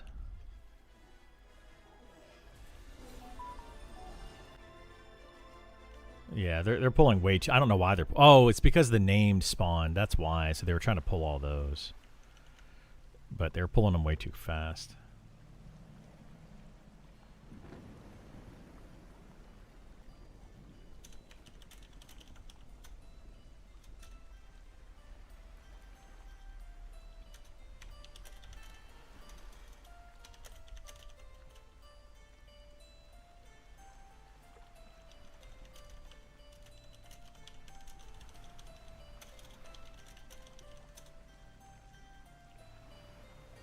Will the box server alleviate some of the boxing on the no-box servers?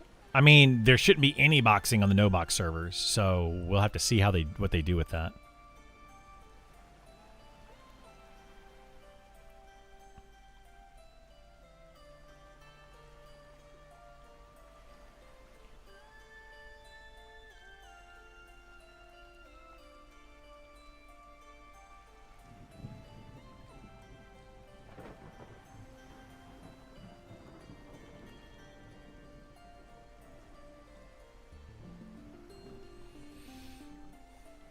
But yeah, I'm hoping there's no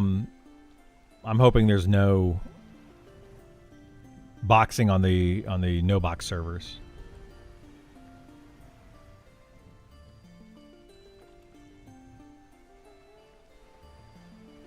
Oh, dang it. Hang on 1 second. Be right back. I forgot something.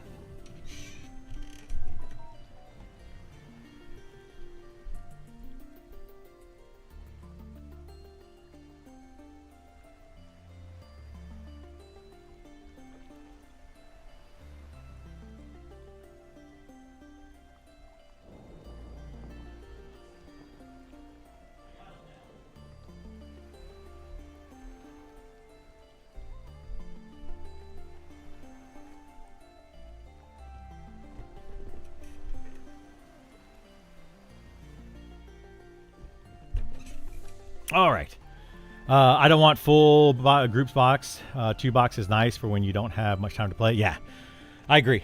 I think a 2 box server is the way to go. I think a full box server they should just not have. But people will want to do it. But the thing is about a full box server is that in this game, you're not going to be doing a full box group of 6 players or 6 characters without having something like macro quest. It's just going to be very, very, very difficult to do. So I don't see many people doing it. So I feel like the box server, like a full-on box server, is not going to go very well. Personally, I just don't think it's going to be very popular. But a 2 box server would be extremely popular.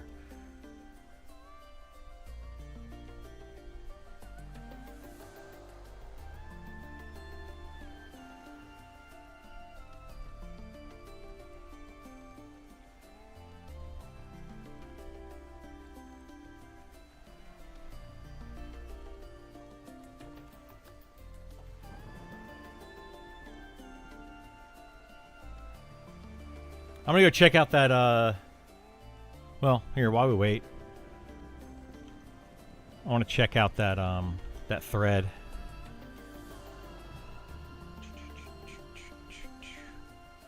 Where was that thread at? Was it under feedback?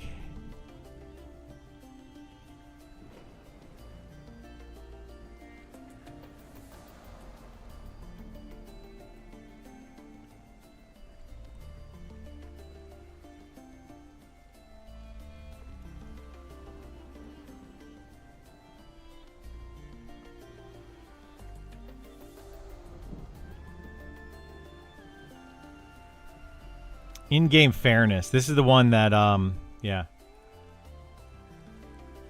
In-game encounters will be instance content, and I fully understand the reason, but I feel there should be some kind of plan about all.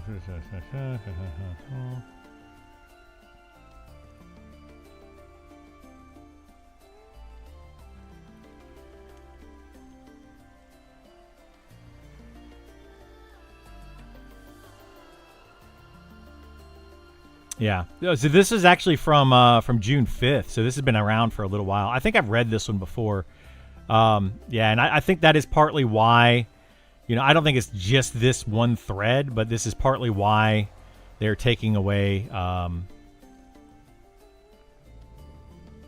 the raid encounters right now. I mean, I've said multiple times they should take them away, so. Recent moderation policies and their impact on player experience.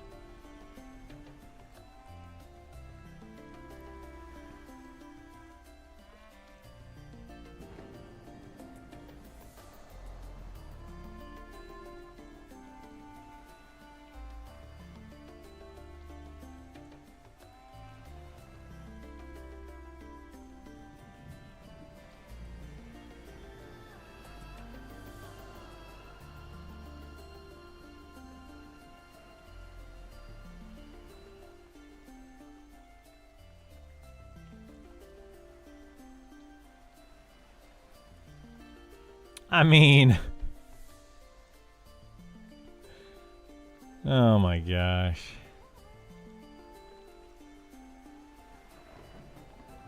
Yeah, I don't know about all that, but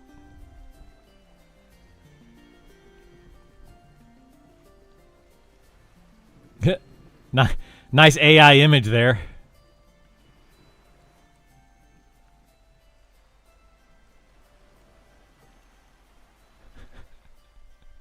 Like, what the heck, dude?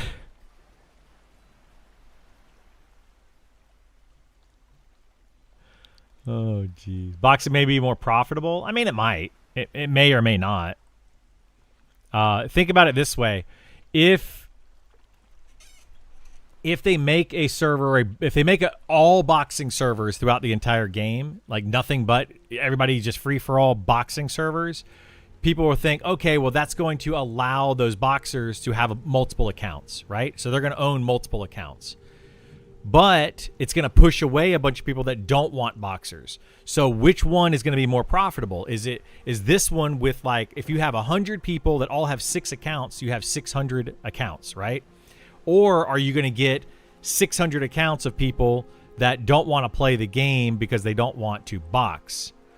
So you got to look at that. But then you also have to look at even these players over here that don't want to box, they might still have multiple accounts for their multiple different characters and things that they want to do. Maybe they're going to have one account with one character on one server and a different account with a different character on a different server, right? So you have to factor that in. Will it end up being more profitable or not? Like, you might push away thousands of players just because they don't like the boxing culture. But hey, over here, you might bring in a couple hundred players that are willing to box multiple characters. So overall, it might balance out. It might be more profitable. It might be less profitable. You have to look at all those different factors. So just throwing it out there. I'm new to the no instancing thing. What's the idea behind that? They want there to be some friction between, like, players and guilds and stuff. So, like, going after contested raid mobs. I don't know if you've played World of Warcraft, and they had contested raid mobs in that game in the beginning, and people would literally fight over who gets what raid mob. There's ways that you can do it. It's first to engage, first to like tagging the mobs, that kind of thing. You could do DPS races to see who gets credit. There's a lot of different ways they can go about it. But the idea is that top-end competitive guilds will compete with each other for the opportunity to defeat these monsters, basically. That is ultimately the idea of it.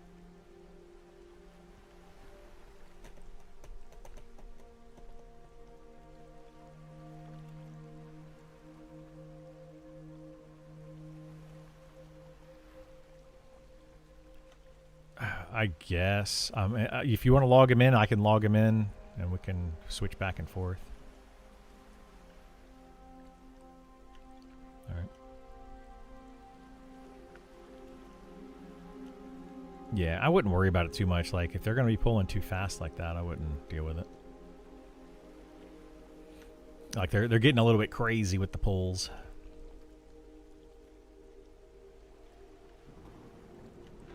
Yeah, it's a lot easier. I mean, I can always just log in Kaz and heal for the group if they want to go a little bit crazier, but yeah, we can't do that with the current setup.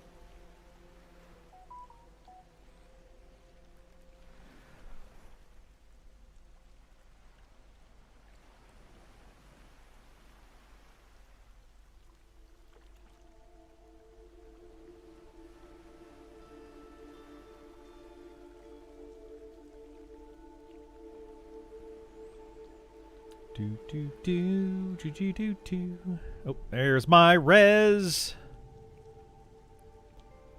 Hallelujah.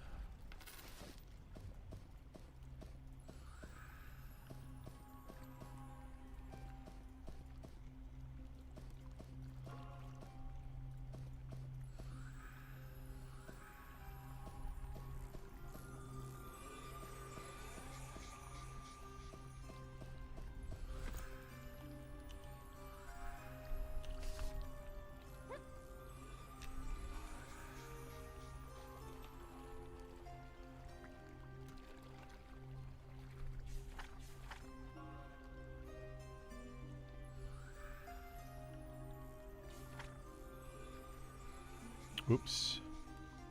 I don't want burst of magic. I want arcane surge of magic. The funny thing is I have this evacuation spell up, but I haven't used it once. Did you die too? Do I need to log in?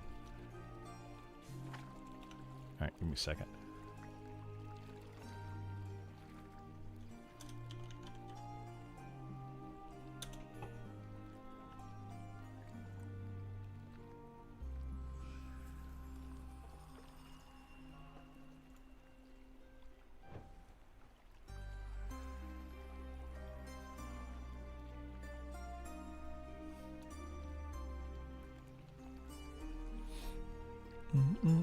No boxing. We don't do any boxing around here. No sirree. We're gonna log out Kaz, or log out Criddle to log in Kaz to resurrect somebody. This is what I think is kind of silly, by the way. This right here, what I'm currently doing.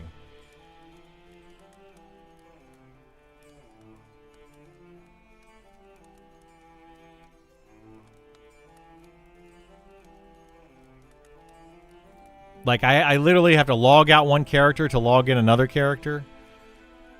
Like, this is why I want a one-box server. Or two-box server. Whatever.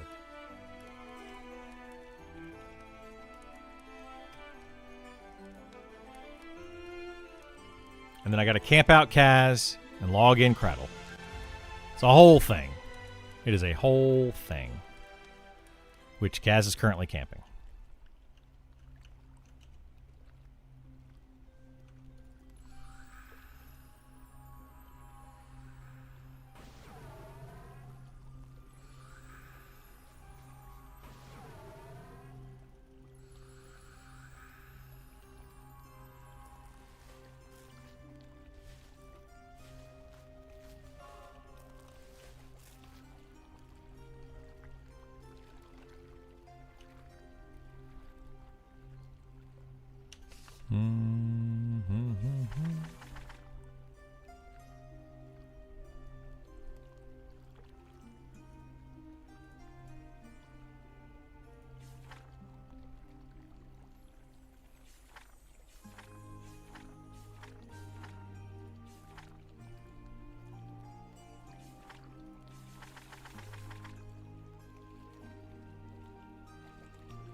I need reclaim. Where's reclaim?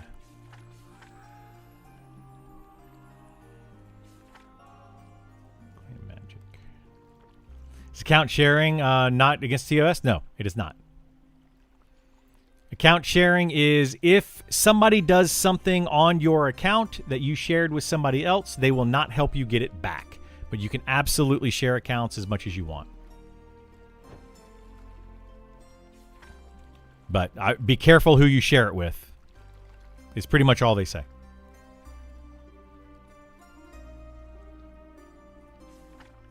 What was the other spell I was using here?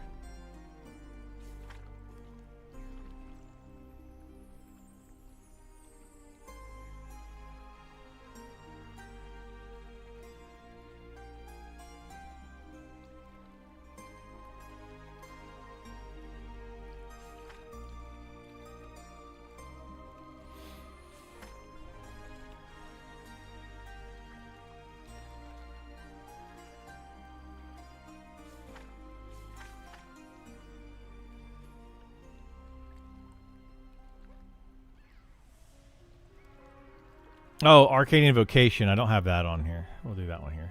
That's fine. Please just play Pantheon and test out the tank talents, please. No. I'm not playing Pantheon, dude. I'm done with Pantheon.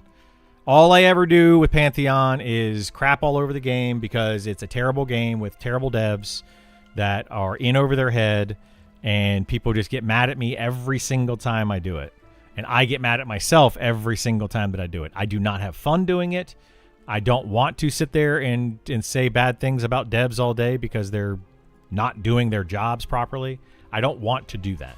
I have zero, like, that's not fun for me. It's not fun for you. It's not fun for anybody.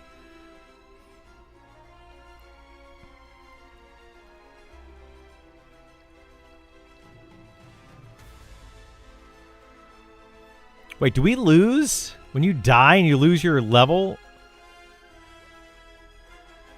Oh, that feels bad, dude. You lose your level and you actually lose your skill, your skills. They go down. You have to level them back up. That's dumb. You think my reactions are the best? My reactions are pretty good to it. I would agree. Yeah, Pantheon is a dead game. There's no way that game's gonna make it at this point. Like, anybody that is still following that game and wants it to be a success is just they're hoping and praying, and it's a pipe dream. Like, it's not gonna happen. It's not gonna happen.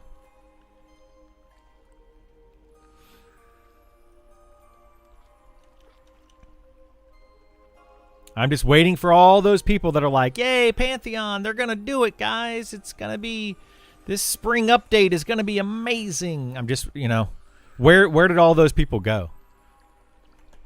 You know, I talk badly about the game. Where are those people at? They're not watching Pantheon streams because there aren't any. Actually, I'm curious. Are there any Pantheon streams right now? I doubt it.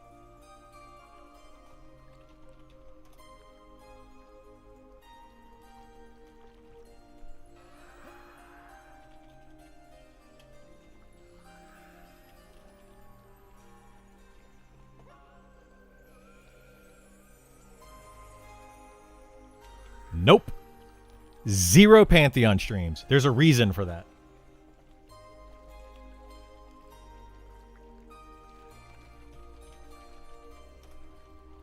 You know, like, I look at it and I say, if Pantheon was actually a halfway decent game, if they would have actually listened to some of their players, not all of their players, listened to some of their players, actually developed a good game, people like myself would still be playing it and hyping up that game and continuing to talk about it every single day, like I do with Monsters and Memories. But they keep ruining that game over and over and over and over. What do you expect? Well, I mean, I don't know what people expect out of that game.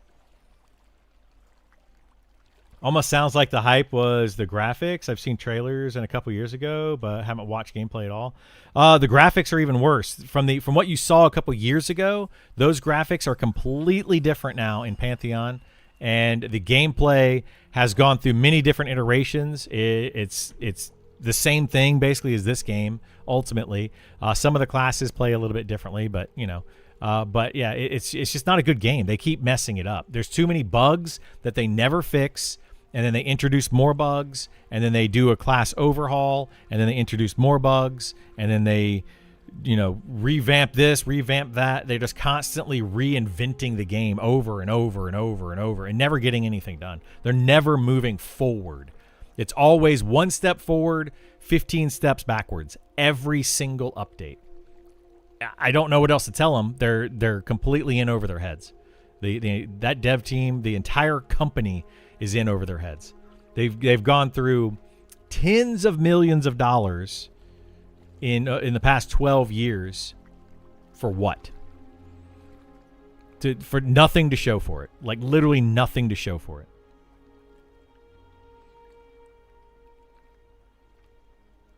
Pantheon already delayed the spring update? Yeah, I know they did. I saw. They delayed it to July 16th or something like that, which I find hilarious.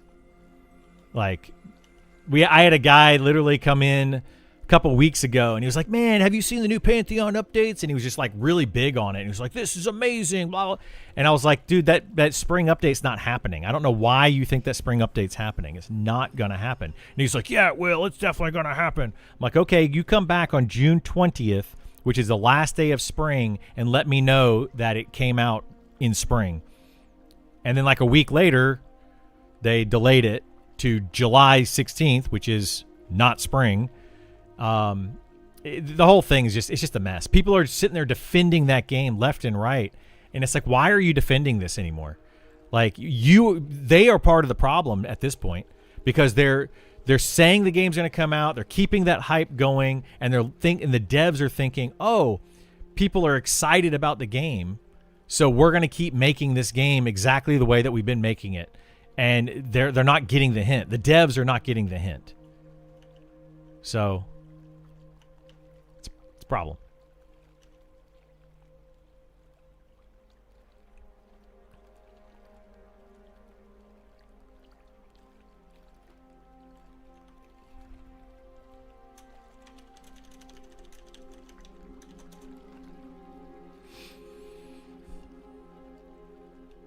Oh, they're panicking now. I think because they keep making it more and more like World of Warcraft, and it's very time. I don't know what's going on. I don't think that's the problem. They don't know what they're doing. Wasn't there like a support pre-order ordeal? Yeah, there was. People spent thousands of dollars on that game, for name, to reserve their name, to get special bonuses, like all sorts of stuff, and.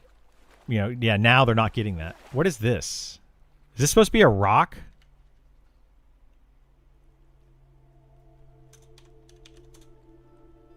Let's see. Let's see. What'd I do?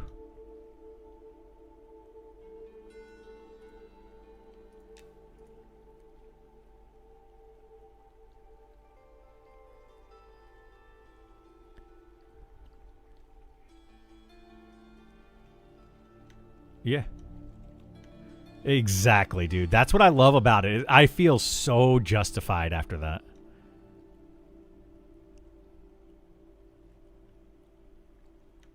No.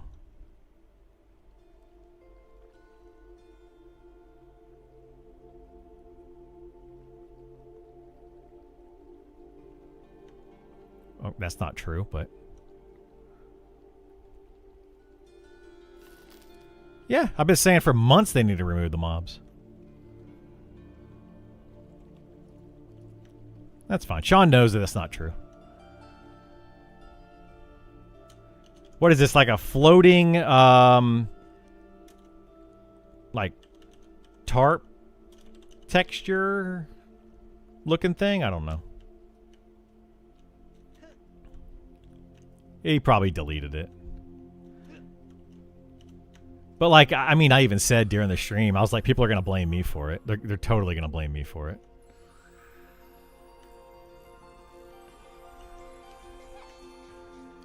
Good. I appreciate it.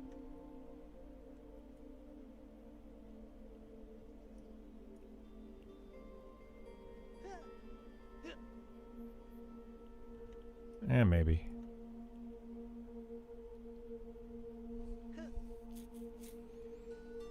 That's 100%, dude. That's what I've been saying for months is gonna happen, and it finally did. I've been trying to even avoid getting involved in the raids for that reason, so that other people are involved in it, and I could just be like, look, that's what happened.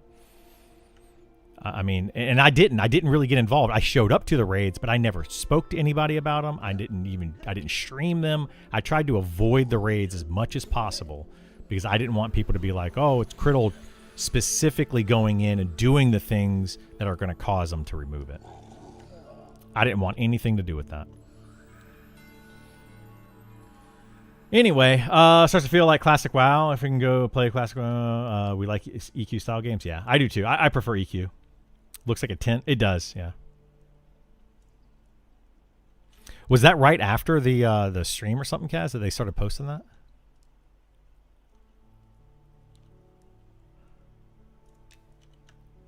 Oh, okay.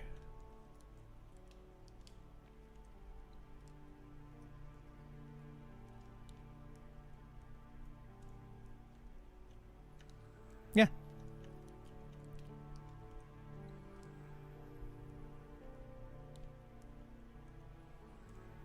Which I didn't. Like, I just literally logged in the game and there was a mob like on me and I ran to a corner to die and it got pulled off. And I was like, what do you want me to do about that? The devs probably see that. They see I logged in and then instantly get aggro. Like, you know, it's just ridiculous.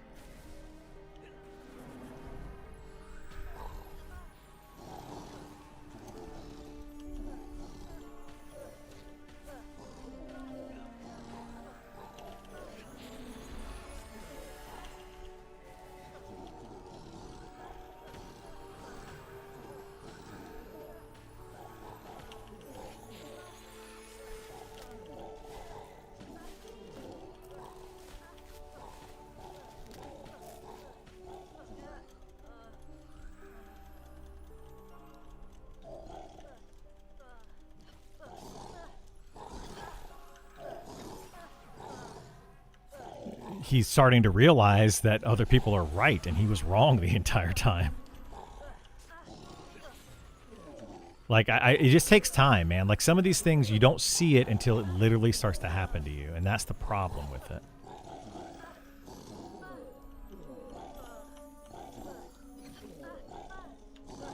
Not the smartest apple, that's true.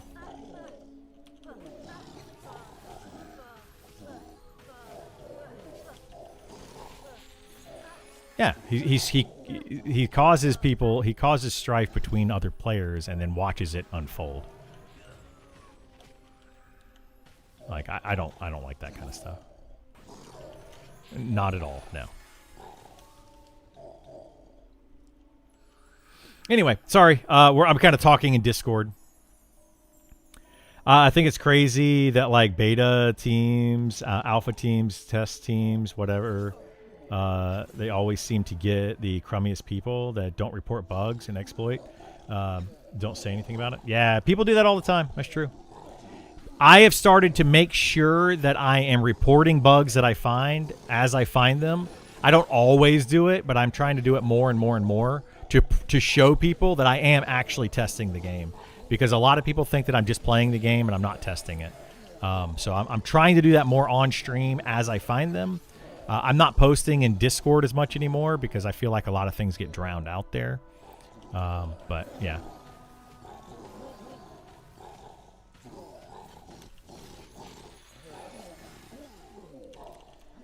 I have teams come up to us and say, this is, or can we report you for taking the mobs? Is that the... so, yeah, like, this game does have camping rules, but is it their camp? Is it not their camp? I mean, the best thing you can do is ask a GM, unfortunately.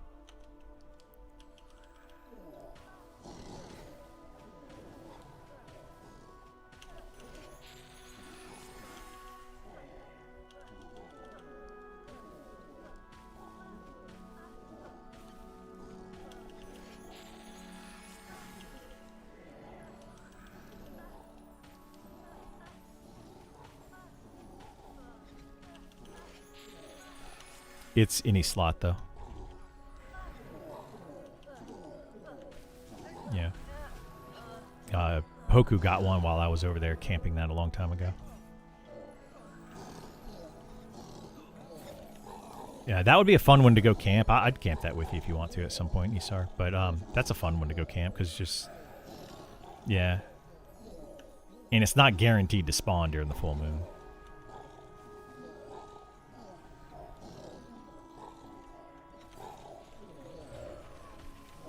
Just before. Yeah, just before. So I would do it at like 5 p.m. or even 4 p.m. And then at 6 p.m. new stuff will spawn.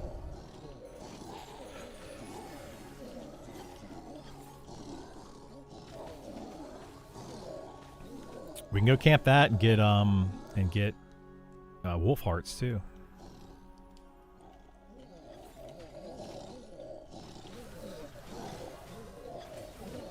I wouldn't mind having a pair of those as well for once, if they ever upgrade those. Yeah, for the AC, whenever they change the AC stuff, and if they ever upgrade that stuff. I feel like they've got to upgrade that stuff over there. It's just not as good as some of the other gear in the game that you get at lower level.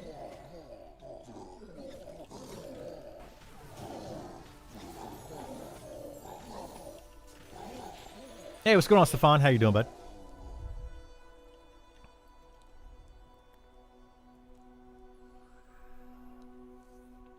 Or ask the players what they're camping. I ran that over. Yeah, so the best thing to do is a camp check. So if you're new to EverQuest, like the EverQuest style of game, camp checks were a really big thing back then.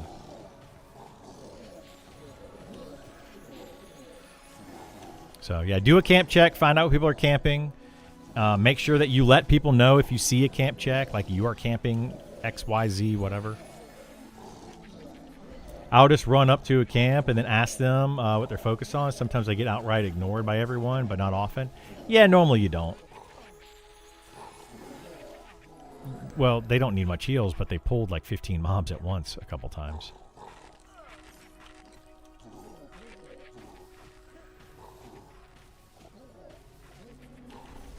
Like, I don't know where Thrasso went. He might have gotten mad because he died. I don't know what happened to him.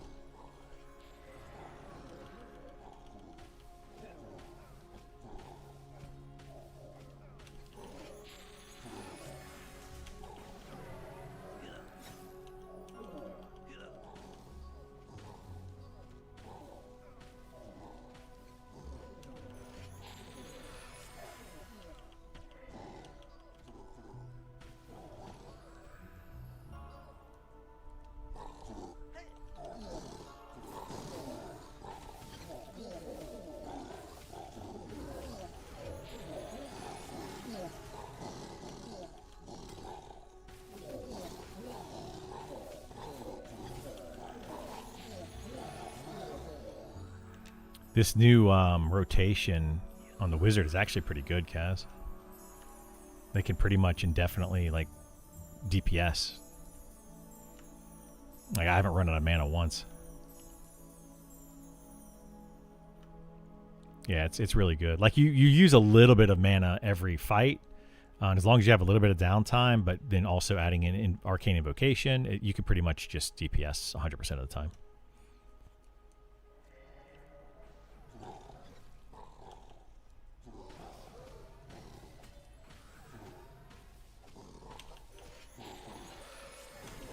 Which, honestly, a lot of players are not going to like. They're going to want to have a DPS class that they can have some downtime on, and you can't do that on the Wizard now.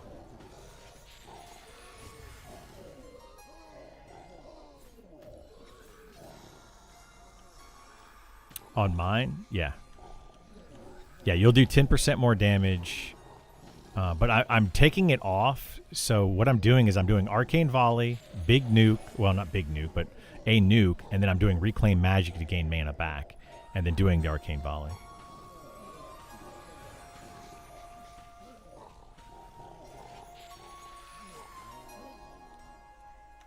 Yeah, I don't know on that. Probably. Like, I'm only going to increase it by 10%. So if you have, like, 90 extra damage, that's from my buff. Can't do camp cheps on PvP. I'll be damned if we left someone. Yeah, exactly. You can't do that on PvP. That's very true.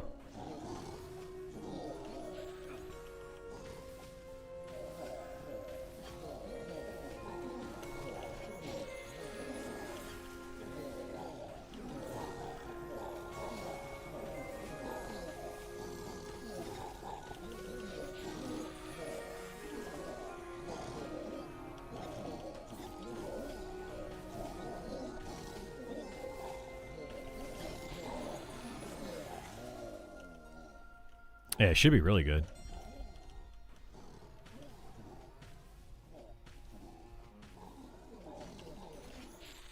Yeah. Until they make the changes to Charm, you're just still going to be using this. But hopefully those changes to Charm are coming in soon. Sean did kind of talk about that today too, with his, all the updates are not in, and they're going to be slowly trickling in. So you're not going to get a full feel. Like, if you don't like these drastic changes that are going to be happening week to week, then you just might as well come back to the game at a later date. I mean, I don't necessarily like it either, but I understand it. Like, they're going to have to make some small changes here and there, and they're not going to come in very quickly.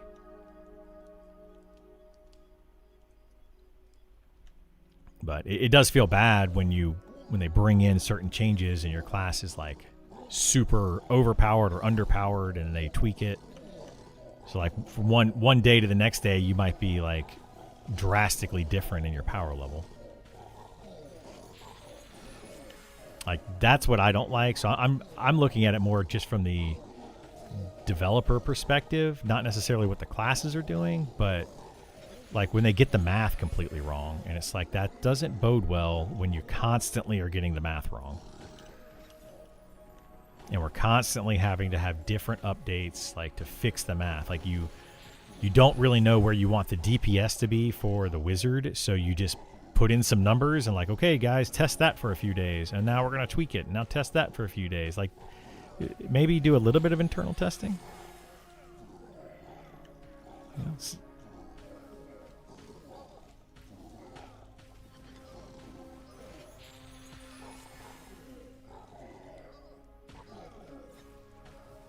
Not sure how you would balance charm. It's tricky. Very easily.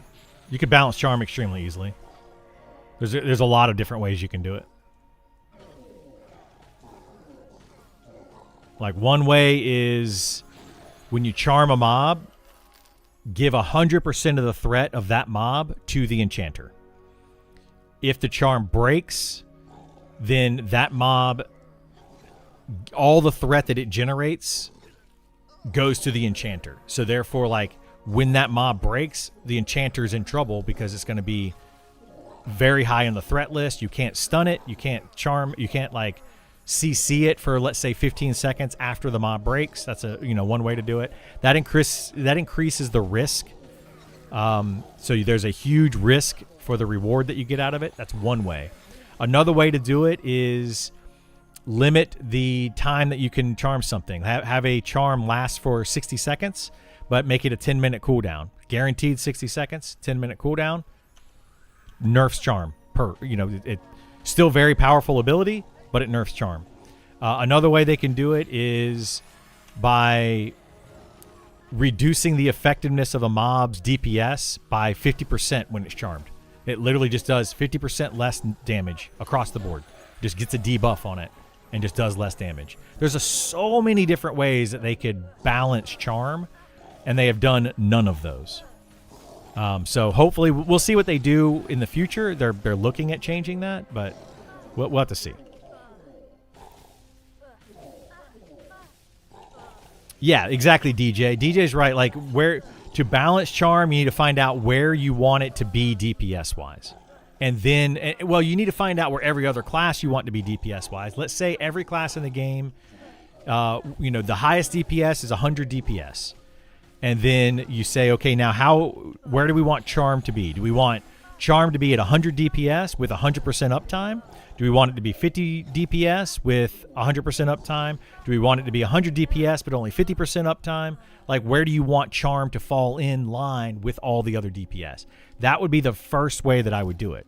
Then you also want to look at, how good do you want charm to be as far as tanking a mob? You just have to look at the different factors and then just balance it from there. It's not a hard thing to balance. It's going to make people upset for sure. No matter what they do with it, it's going to make somebody upset. But it's not a hard thing to balance. Do you have to be the same level to charm something in this game? No. When you get the charm spell, you get it, and you can charm things, I think, 4 levels higher than the spell costs, or the spell is. The last charm you get is at level 48, so the highest thing in the game that you can charm is level 52. And some people are like, oh, charm becomes worthless at level 60 because you can only charm things at level 52. Well, right now we have 2 enchanters in our party, both of them charming mobs, and they're level 60.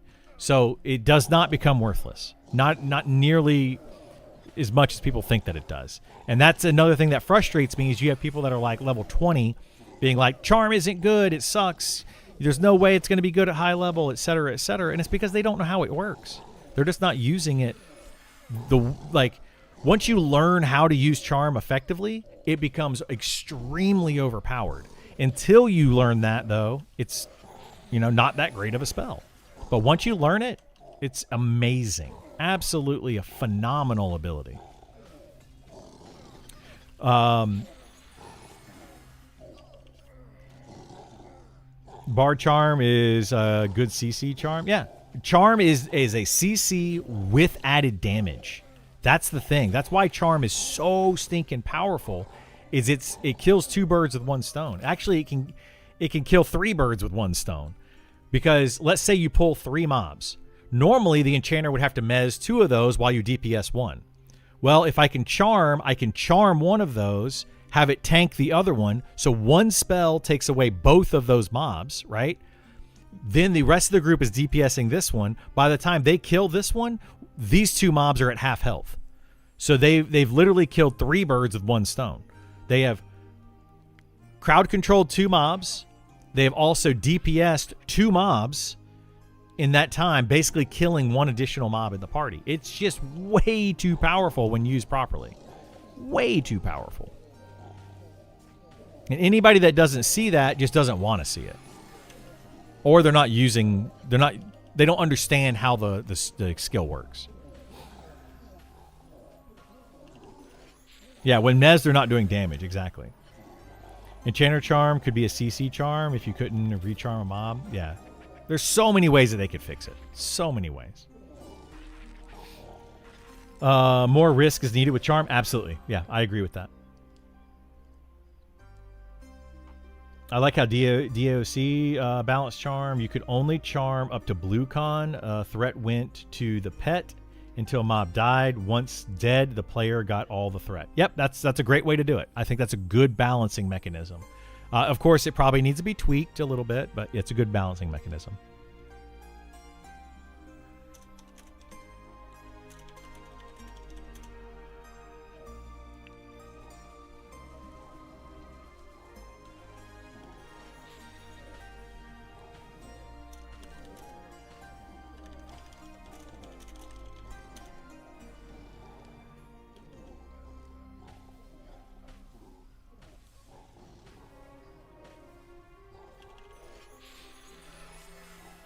Hi there, I'm trying to play in early access, but can't figure out how to play, pay the sub. You can't pay a sub.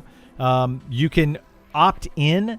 So go to their website, monstersofmemories.com, sign up for an account, and then opt in for the closed beta.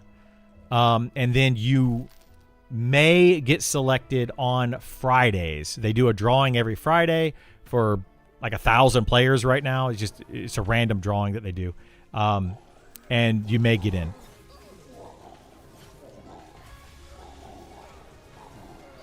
What's that? What did I do?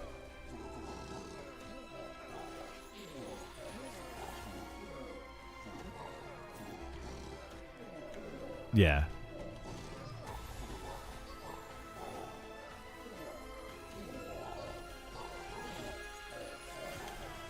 Yeah, that's why this has to be changed.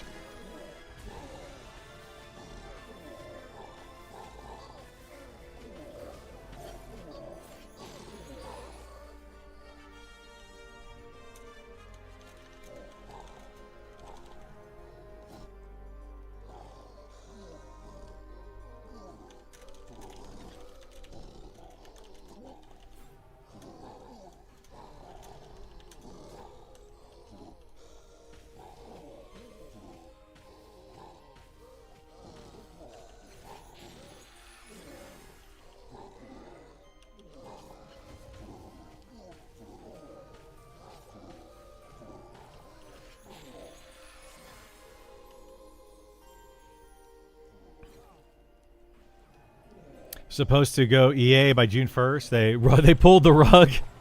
I wouldn't call it a rug pull. They needed more time. That's all there was to it. They just needed more time.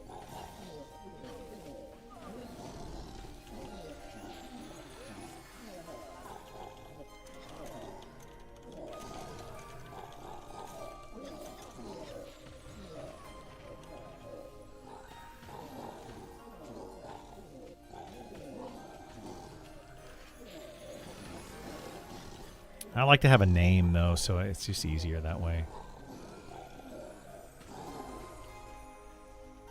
I mean, it's not really a big deal, but... I'm leveling Enchanter at the moment, 26, and it's been OP since level 4. It's extremely OP if you have Charisma. Yeah, it's crazy OP if you have Charisma. That makes sense, Bummer. How's it so far? Scratching that itch? I love it. Yeah, this game is... It's going to be my forever game for a while. Yeah, I'm absolutely loving the game, for sure.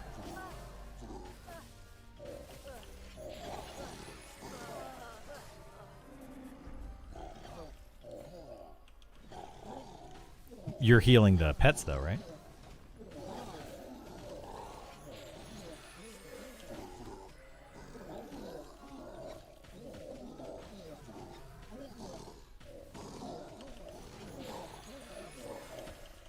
No, pets are going to take more damage overall because they're going to have less AC.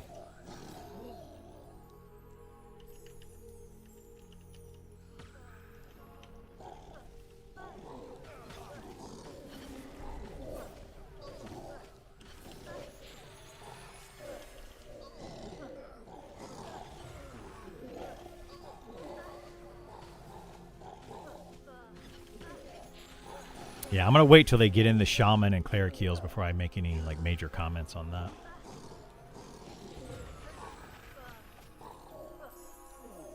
Quad kiting still viable after the TTK changes? It's viable, but it's not nearly as good.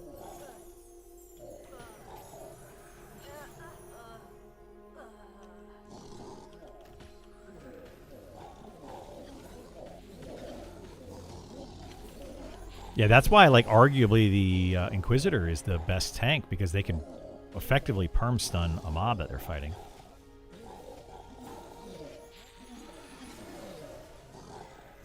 Their health pool should be the same as anybody else. They normalized that.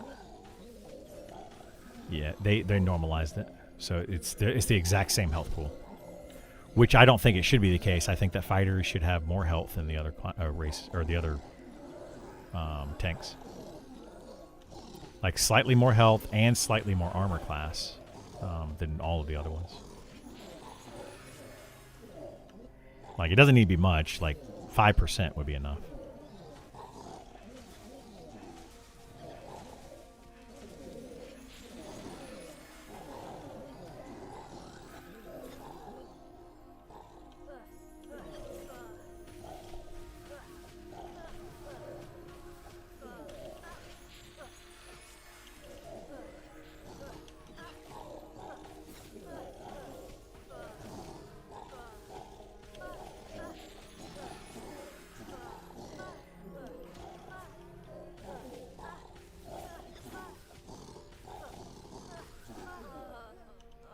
I guess we're going to do that tonight, yeah, if we can.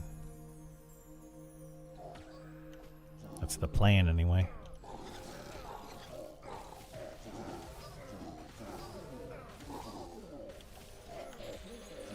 Yeah, well, he's going to remove them. So whenever they do, the next basically restart of the servers is probably going to be removed. And then they're actually going to make adjustments and do some other things the next patch. So he's going to go in and turn them off first. It needs to hit minimum 500 damage per swing. Right now, I think it's doing like 300 to 400. It needs to be hitting for 500. Yes.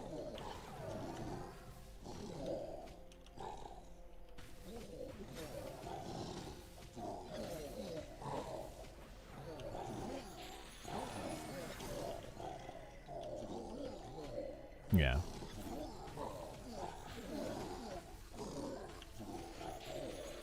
And I think every raid mob needs to have at least one giant AoE that would just freaking nuke people.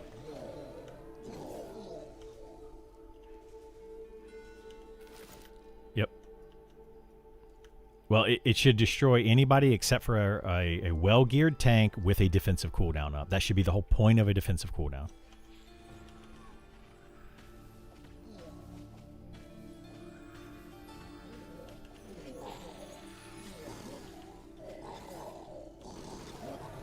Yep. And add in a rampage every 30 seconds or 60 seconds or something, so that it's just like does tons of damage and you need to save your cooldowns for that.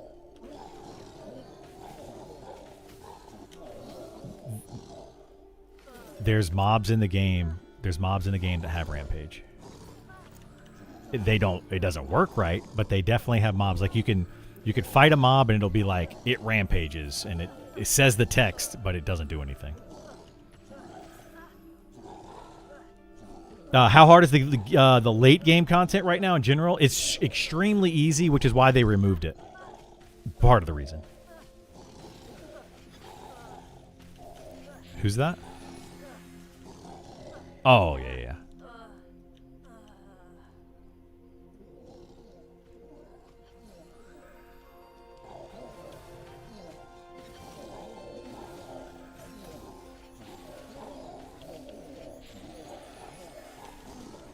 Nah, nobody's that bad. The hard part is leveling. That takes the longest. It does take a while, yeah. What if this is similar to how they beta tested back in EQ days? No, not even close. It's very different than beta testing back then. EQ needed a lot more beta testing. It was kind of bad. You guys got Gilly last night, though, didn't you? What dropped off of that?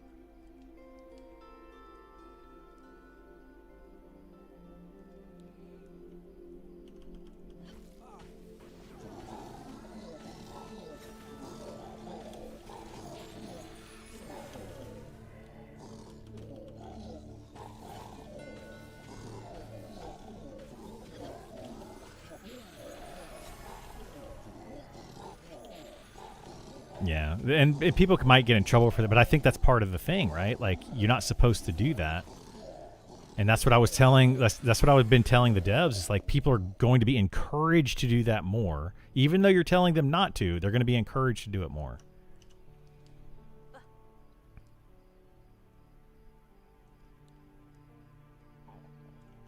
Exactly. Exactly. And that's the thing, is they're not going to be able to catch all of it. And that's what I've been trying to explain for the longest time to them. They're like, no, we're going to be able to catch it. And it's like, you're not, though. Like, if you set it up properly, you can't catch it. You know? Like, it's just dumb. Like, I haven't used any macros in a while because of the situation that I had with them. But, yeah.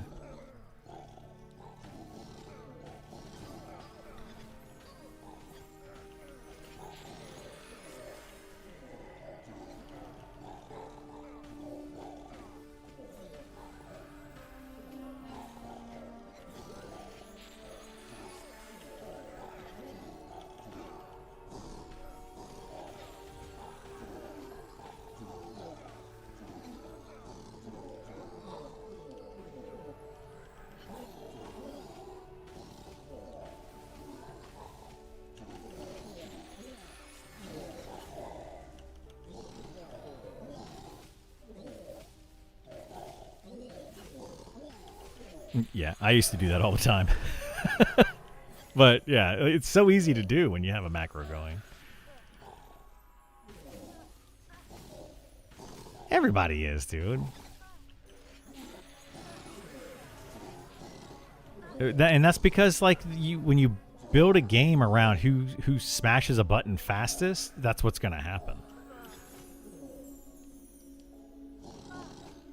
I'm not telling anybody. I have not narked on anybody in this game at all. And I won't. Like, it's just not, that's not what I do. I just say, like, people are doing it. Clearly, they are doing some of these things. And Sean, every time I bring it up to him, he's like, well, is it because you're doing it and that's why you know people are doing it? And I'm like, no, but I'm telling you people are doing it. Like, you guys need to get a better system for tracking it, because your system it catches some of it, but it doesn't catch all of it. And anybody that thinks they're going to make a system that catches all of it is an idiot. I don't care how smart you think you are, you're not going to catch 100%. Removing the only in-game content seems to be the wrong play. Those of us at 60 will now have really nothing to do. Test the game. That's what you're supposed to be doing. Like, you're not gonna get sympathy from me. Go and test the game at different levels, from level 1 to 60. That's what we're here for. We're not here to log in for 30 minutes or a couple hours to spam a button to see who can tag a raid mob first. That's not testing anything. You're not doing anything to help anybody in that situation. You're just getting gear for yourself using broken mechanics in games. That's it. That's literally it. So there's not going to be any sympathy from me for people that are like, we don't have anything to do with in-game. In-game can come later on. It doesn't need to be in the game right now. Period. Does not need to be there. You know, I would like it to be there. I'm a bigger raider than anybody. I guarantee you, I'm a bigger raider than anybody in this game. And I love doing it. It's my favorite part of the game. But it's just broken. It's just broken. And we're not testing it. What would you be doing right now if you weren't trying to farm scepters to get the last Pustulat kills in? If I wasn't doing this, I would be playing my Spellblade, testing it out. Right now, I'm helping the guild do this to get these scepters, but I'm also kind of testing out the wizard. I want to see how the wizard rotation works, see if it's fun, see if it's sustainable, etc., which is what I've been doing for the past couple hours. And this is actually a pretty fun and sustainable way to play the wizard. So that's what I'm doing. But before I was doing this, before Sean even announced that they were removing it, I was playing my Spellblade. at level 12. Or 13 now. So. Like, that's what we're supposed to be doing, is testing content.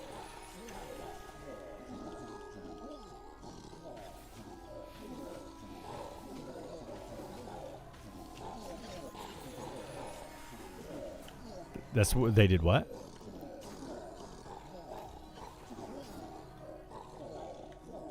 Oh.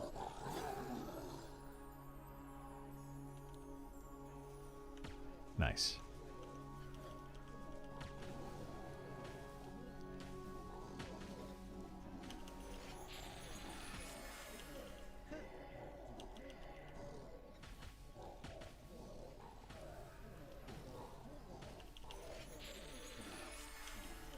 Yeah, because they should be tougher mobs, right?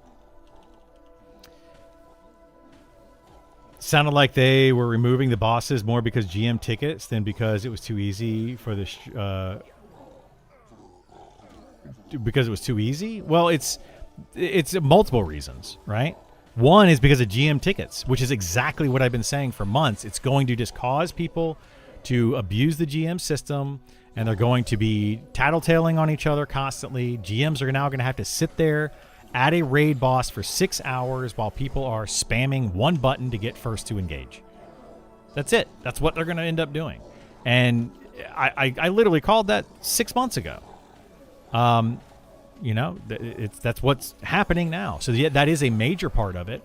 But they're not getting any data from that. They're literally, these fights, they're so stinking easy that they're dying like in seconds of them spawning, and they're not getting any good data. Like, does the mob function properly? You know, do the ads cause any extra difficulty to the fight? Doesn't matter. They're burning the fight down before, like in Nyx last night. They're burning the mob down before the ads are even dealt with. The ads come in from, they even added the ads where they trickle in slowly. Didn't do anything. They aggroed every single one of those mobs, and it literally did nothing because they were able to burn the mob down too fast. Like, they're not testing anything. They're not making sure that any of the mechanics are working properly. And that's the problem with it. Like, there's literally nothing that they're doing other than just zerging a raid and spam killing, you know, spam buttons. It's a silly mechanic. So I don't know. I'm glad that they removed the raids. I'm very happy for it, and I can't wait till they do it more. Good change. Good job, Sean. Absolutely, Quackums. I'm 1,000% behind Sean and the rest of the dev team on this one. I've been saying it for months they need to do it, and people disagreed with me, and that's fine. You can disagree with me all you want. But, you know, look at what ended up happening.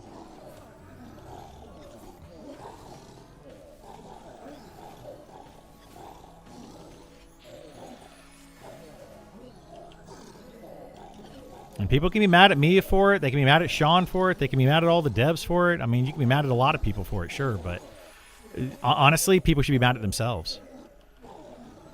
They really should be mad at themselves. I didn't see very many posts at all by these top-end guilds and top-end players saying what functions, what doesn't function on these raid fights.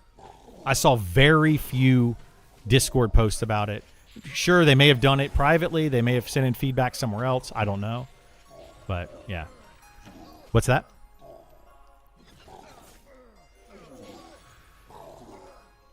No.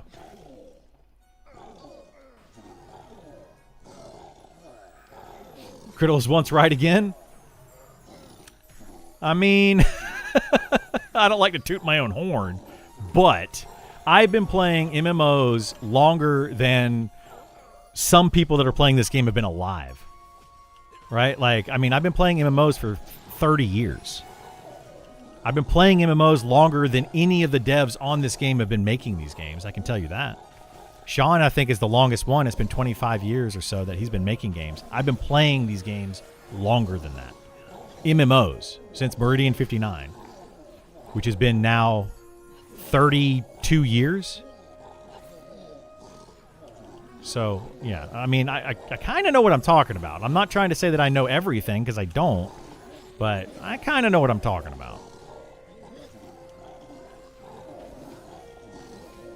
Wizard change is fun.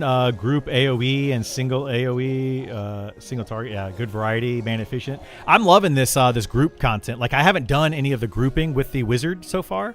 This is the first time I've actually played a wizard in like an XP group situation, and it's pretty solid. Like, I'm using my mana, but I'm not using it too quickly to where I feel like I'm contributing to the fights. You know, it's a decent rotation. It's nonstop. There isn't any sit down, meditate. Like, I don't have to sit down and meditate at any given time. It's a pretty fun rotation. I'm enjoying it. This is solid. I personally like the wizard the way that it's currently playing. Now we just need to tweak the numbers so that the spells are, you know, properly mana efficient and damage to mana ratios and everything throughout, and make sure that that works right. And then tweak the glyph system a little bit. Because right now the glyph system feels kind of bad. Actually, I needed to test that out. I need to try out the glyph system. Like, for example, if I use arcane volley or whatever, this exceptional volley, fire volley. If I use this, the channel spell of it doesn't channel any faster, so it's not worth using that with glyphs. But using like my exceptional Arcane's surge here, using the glyphs might be a little bit faster. So I need to mess with that a little bit, and I haven't done that yet.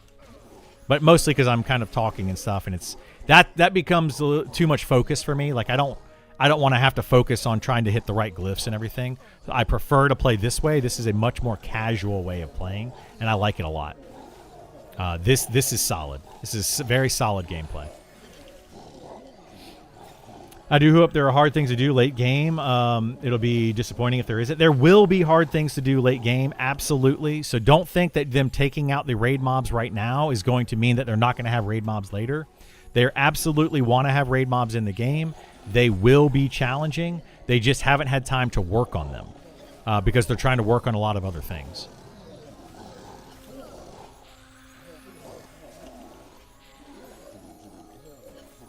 You started playing MMOs during EQ beta? Nice. I didn't play EQ beta. I was playing like Ultima Online and a bunch of other games at that point. But yeah, I'm sure people have that played EQ beta probably had a lot of fun doing it, I would imagine. I hear you, bro. These games would be wise to listen to those of us who have more MMO experience. Yeah, they absolutely would be. Like, I've literally been playing MMOs,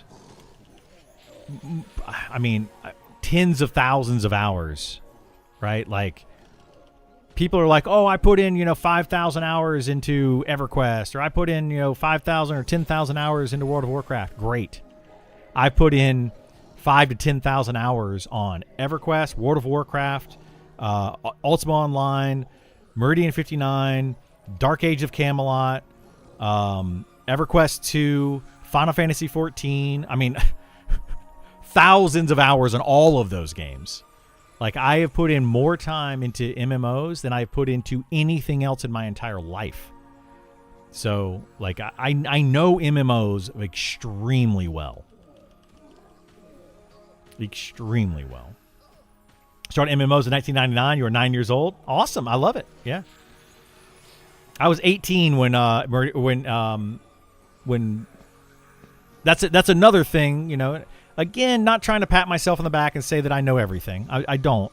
But I was 18 when EverQuest 1 came out in 1999.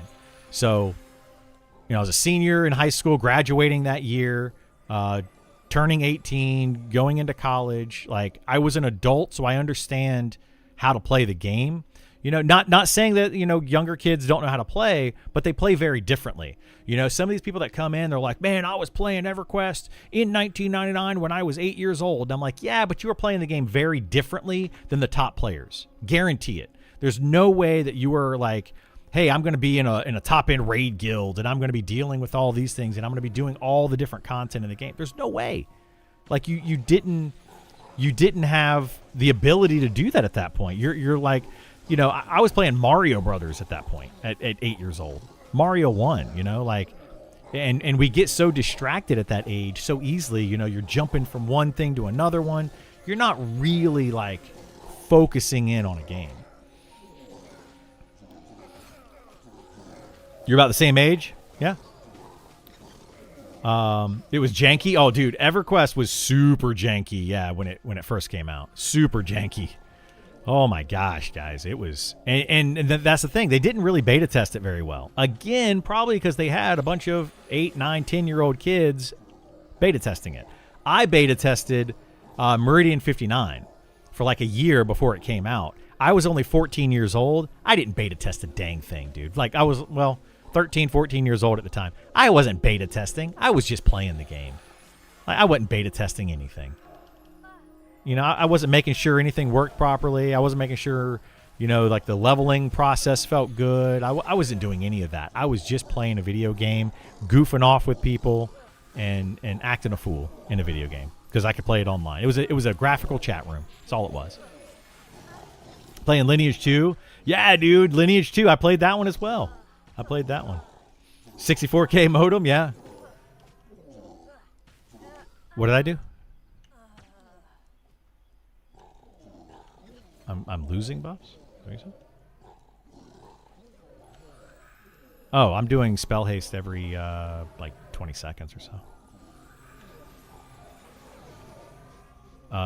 Yeah, so it's whenever I do reclaim. You should have a buff called Arcane Acceleration. Just be near me, you'll get it. It's called Arcane Acceleration. It's 10-minute buff, but I'm doing it literally every rotation. Anyway, I put in 365 days / played first 2 years of EQ. Yeah, that's nuts, dude. By the time I finished EQ, I had about like, it was like a 50-50. 50% of my life, like for those years, was playing that game. Like literally like 12 hours a day on average. It was, I'm not bragging about that. That was actually a very bad thing. And I do not recommend people do that, right? I don't recommend it at all. But yeah, it was like literally for every day on average, for every day that I played that game, it was 12 hours of the day that I was playing it. It was nuts. It was nuts. Similar story. I'm 46 and started playing when I started college. Yep, there you go. I'm 46 as well. I just turned 46 4 days ago. I had to see what date it was. EQ almost released with XP and money saved client side. They caught it the last. Oh, dude, we did that in Diablo 1.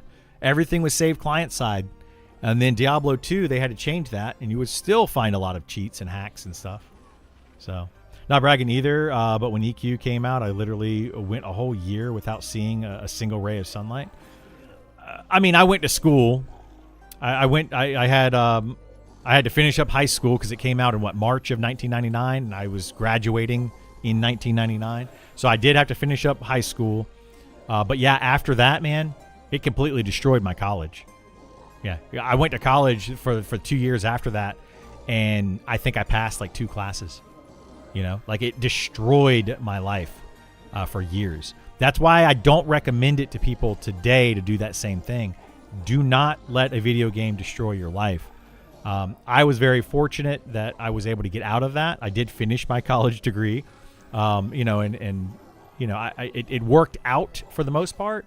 But if I go back and I look at it and I say, okay, well, if I did something different and didn't play video games, not just EverQuest, but video games from like 1994 up to like 2000 and I would say like 2008, for that entire time, my life would probably be very different right now.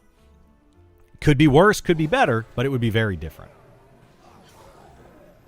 You remember the all-nighters? Oh, yeah, all the time. Classic WoW did that for me in 2004 when I started college. Yeah, I played a lot of World of Warcraft.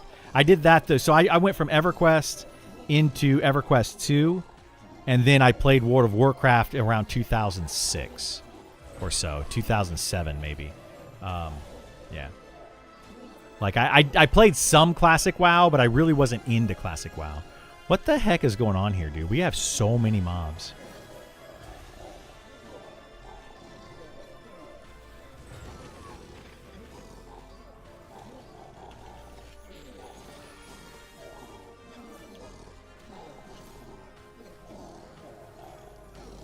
Yeah, this is bonkers, dude.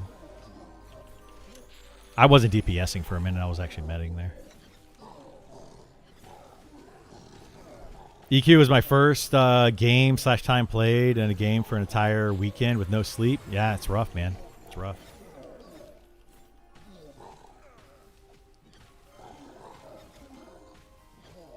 What are they removing? Sorry, just got here. Sorry, Droid. Yeah, I'm kind of... Unfortunately, my chat is split today from Twitch and YouTube. They're on different things, so I gotta go bounce back and forth. So I apologize. I'm mostly focusing on Twitch chat today. I am trying to check YouTube when I can. But Droid, what they removed are the raid bosses. Well, they haven't removed them yet, but they will be removing the raid bosses in an upcoming patch. So that is coming in. If you know any decent wizard gear I can buy, let me know. There's tons of decent wizard gear, yeah. The main thing is you're open about it. I'm open about what, Westmort? Video games had a much more positive experience for me. They were an outlet. Wasn't able to get elsewhere. Oh, I've got a positive experience about it, Westmort. Like, the positive thing for me about video games, the reason I got into video games, this starts back all the way back when I was like 8 years old. I got my Nintendo. Prior to that, I had... When I was 3 years old, I had an Atari, and my dad had like a Commodore. I think it was a Commodore 64 at the time. And I had, you know, I've been playing video games my entire life. What saved me from going completely insane was video games. So it was both a positive and a negative for me. The positive was because my parents... I'm going to try to make this a very short version of it. My parents were divorced when I was 3 years old, and my mom and my dad lived in separate states from when I was 6 years old. So I was traveling back and forth between 2 states every so often, and so like it was hard for me. I had friends. I had a lot of friends, but it was hard for me to keep track of those friends, especially for the summertime, because I would go to summer with my dad for 2 months out of every summer, and video games is what kept me grounded, right? It was like it was my safe space. It was this is what I can do whether I'm at mom's house or whether I'm at dad's house, and it kept me sane, honestly. Like it was very good for me, I think, looking back at it now, because it gave me something normal no matter where I was. So, you know, in some ways, video games saved me. But when I got into MMORPGs, I put in a lot of time into them. Put in probably too much time into them. And it was not healthy, I would say. So, yeah.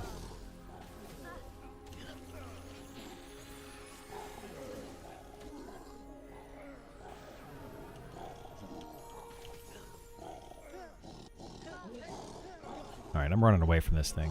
Yeah, like this is so much stuff. I'm trying to kill this Blight Collar Torvac.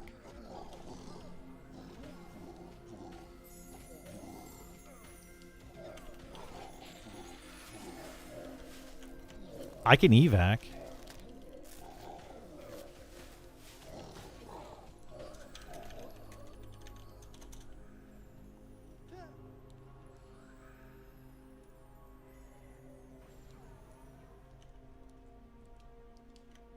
We'll see. I mean, if somebody says something.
All right, sorry, I'm trying to focus here for a second because we just got so many mobs here. This is nuts. Oh, there's a sheriff somewhere. Here's a sheriff.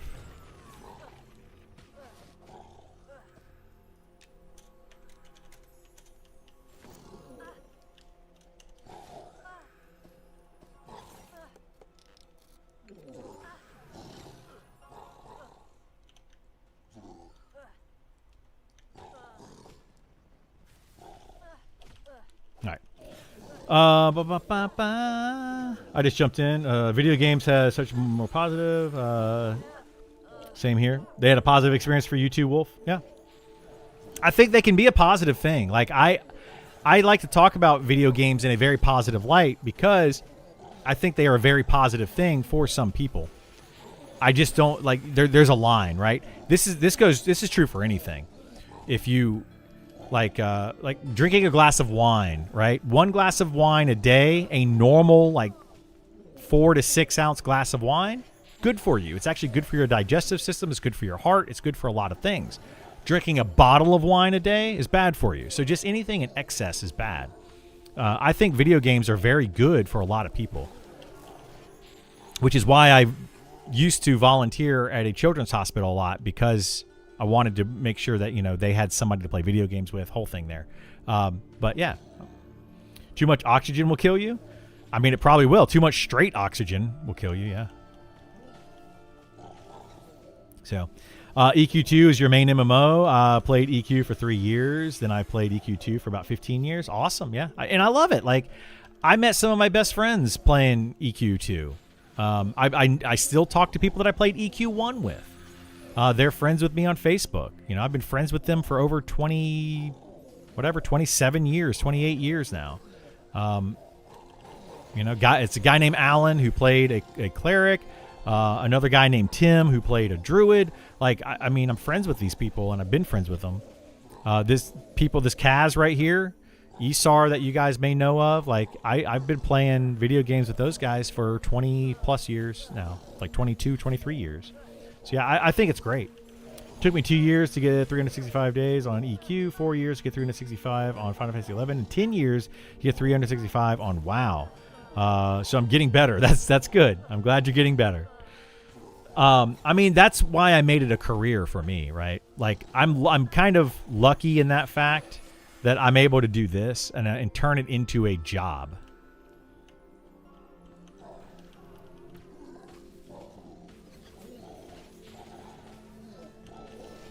I mean, I can drop out. It doesn't matter to me.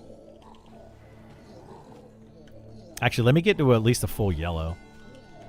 Yeah, I'm trying to get a buffer.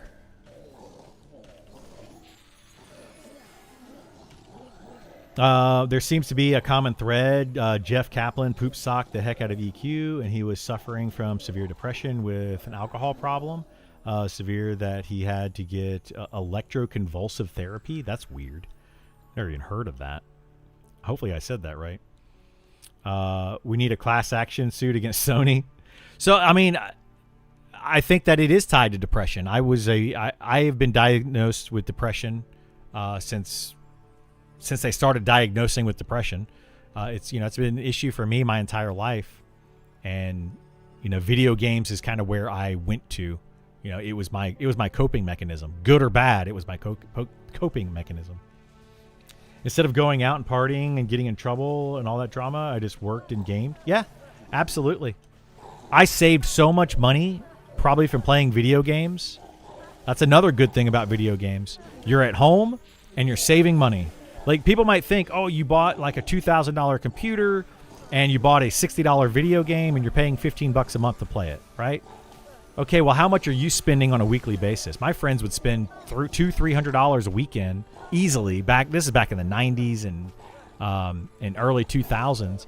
They'd spend $300 at a bar in a single night, just on a bunch of drinks. Plus DUIs and speeding tickets and whatever else happened as well. So yeah, I think it saves you money.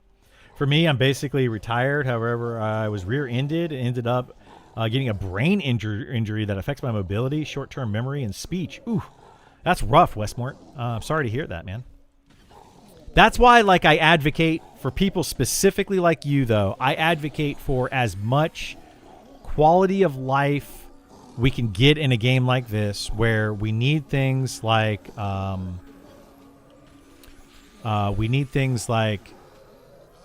macros and accessibility features, right? I think we need a lot more accessibility in these games, because these games are made, generally speaking, for an older audience, the old school MMO player. Now, are there going to be younger players that play them? Absolutely, but you know, they're generally speaking made for an older audience.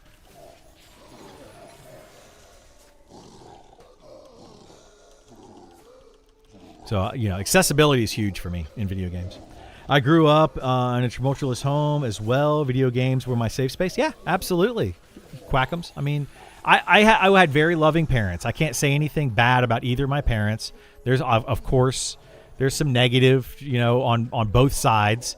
Some things that bothered me over the years. But I was very fortunate to have technically 4 very loving parents. You know, my mom, my stepdad, and my dad, and my stepmom. They're all 4 of them were great people. You know, to this day, well, my stepdad is now passed, but to this day, I could still call any of them, and you know, they're always there for me. Like I was very fortunate with very awesome parents growing up. But you know, not everybody is in that situation. So, Sony once said in an interview that EQ was taking money away from their own products because people that played EQ did nothing else. There's a conspiracy. They tanked their own game for profit. That's crazy. I don't think I've ever heard that before, but I mean, it kind of makes sense. All Sony had to do was put Spider-Man inside of EverQuest, right? Solves the problem. I don't know when actually Sony bought Spider-Man and bought the rights to Spider-Man, but that'd have been funny if they would have put Spider-Man inside of EverQuest, but only if you're playing on the PlayStation. Like, what the heck, dude? I think that's one thing that kind of, it wasn't the thing that killed that, what was that game called? The Marvel Avengers game or whatever.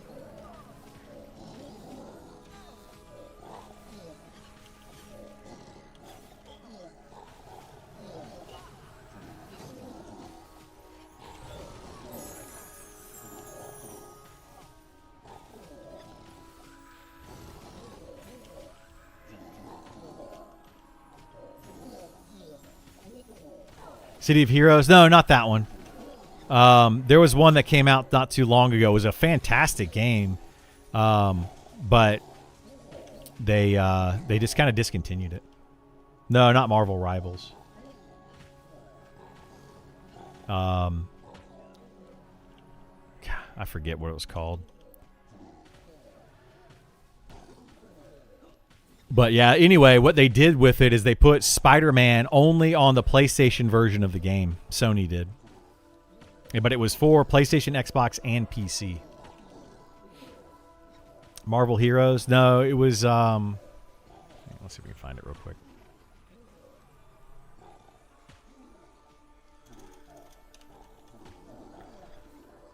Marvel Avengers, this game right here. I loved this game, if you guys played it.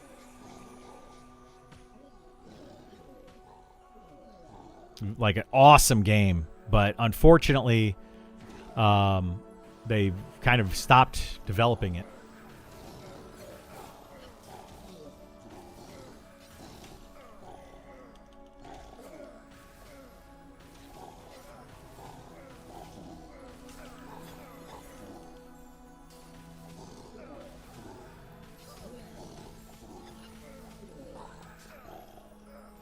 I mean, how much time did I put into that game? I'm curious. We're just looking at it. I only have 154 hours in this game. I played it on the PlayStation a lot because I owned it on PlayStation and PC. I think I played it on PlayStation first and the most. I thought I played it way more than that, though, on the PC. Guess not.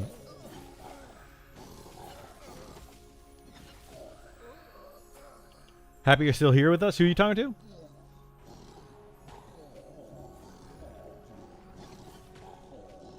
Drop about $300 a weekend, going out with friends. Oh, easily, yeah, easily, a couple $100 over a weekend. Yeah.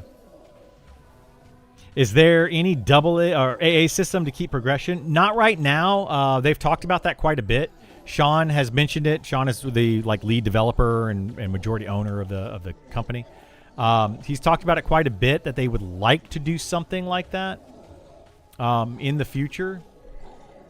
But right now, it's just not something that's on the table for the time being.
At least console exclusives are porting to PC now. Cross-platform into middle is the future. It is, yeah. I've been a big advocate for cross-platform ever since playing Fortnite on PC and PlayStation, and then Fortnite was like the pioneer for that, saying, "Hey, Fortnite's gonna force you to play. You can play PlayStation, Xbox, or PC all together at the same time in the same lobbies, everything." And I loved that. I'm so glad that Fortnite did that and Epic Games did that. They really pushed that back in like 2018, 2019. And that's kind of why we're where we are today, is because of them. And I was very much into that back then. I'm surprised they're starting with a 60 cap instead of 50. Maybe it seems they're more focused on a great game than market history data. I don't know. Level 50 cap retains the most players for longer and goes down as level cap increase. Well, I think that's, it's going to go down as the level cap increases, because it's just over time the player base is just going to drop. So it doesn't really matter where you start. I think that this is just going to be 60, and then it's probably going to drop off after that. But we'll see. We will see. It's interesting that 60, not 50, not bad or good. Just curious, arbitrary picking 60. Yeah, I don't know what the reason for 60 was. And technically, it's level 75. Technically. Because they have hell levels in the game that are double XP. So it would be, if they didn't have hell levels with double XP, you would get to level 75.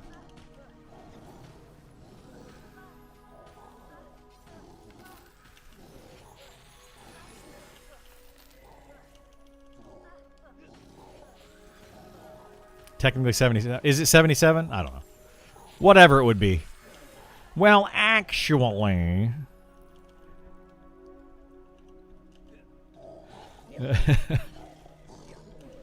whatever it would end up being.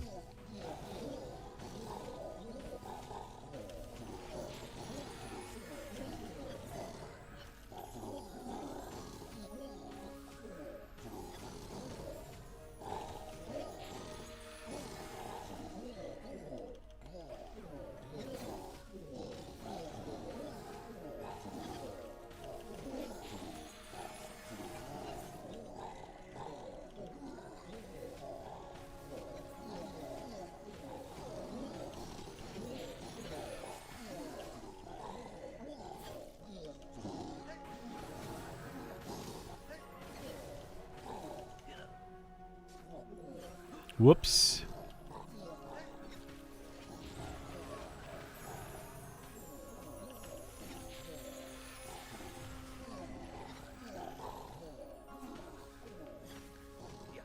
Also like to hear the reasoning path they went through to side 60.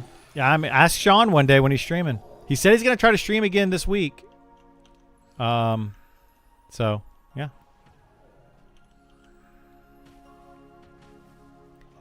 I assume double XP at 19 equals plus does not equal one level of 60 plus XP. So the math would tricky. Well, no, it's not equal to that, but it would be like you have level 19 and then another level 19 and then a level 20, right? It's kind of like having two level 19s. So if you were to spread it all out, all the XP out between all the levels,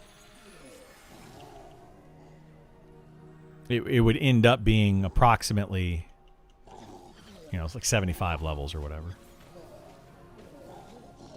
It is very top heavy though, right? Because it's 51 through 59 are double levels. So technically it would be like 51 through 59 doubling up on all of those.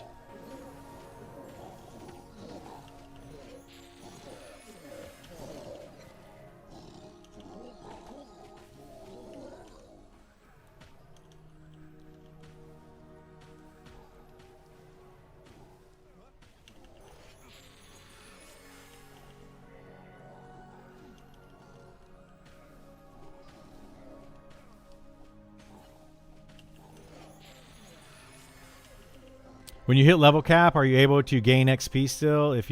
Yes, that's what I'm doing right now. So you can see at my XP bar right here. I'm level capped, level 60 on this wizard, but I'm gaining this XP bar.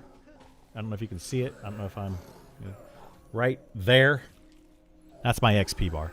You can cap that out at 100% XP.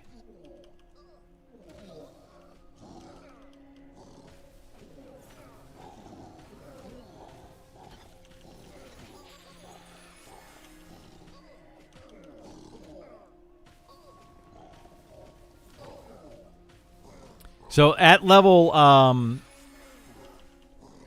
60, when you die, you actually lose about 20% XP. Whereas every other level at level 60, or prior to level 60, you lose about 10% XP when you die.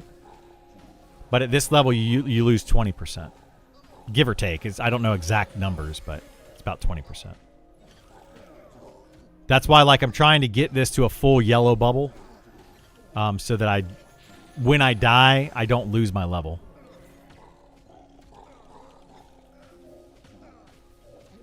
Modern EQ lets you pay $5 extra a month to not de-level. That is so dumb.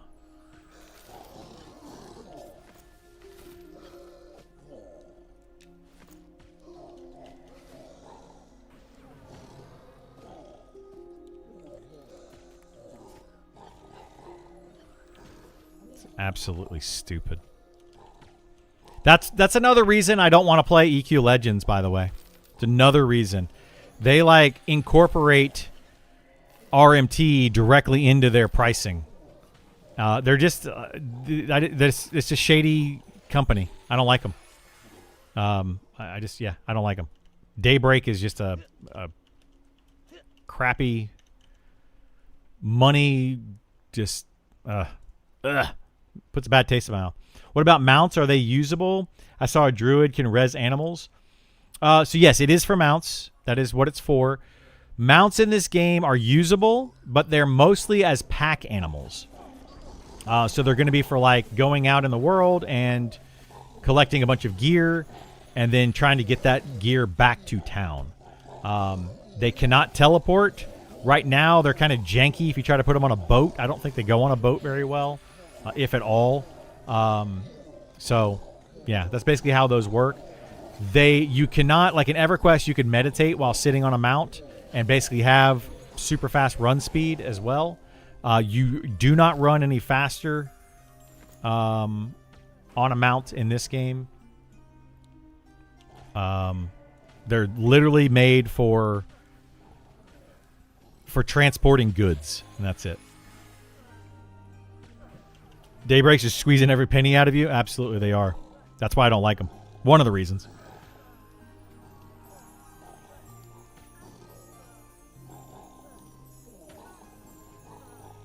Why do you lose 20% at 60? Do you have the extra form? I don't know. I have no idea why you do, but you do. I don't know if that was intended, if it was a mistake. I have no idea why you lose extra. That would be another good question for Sean, though, at one of his streams.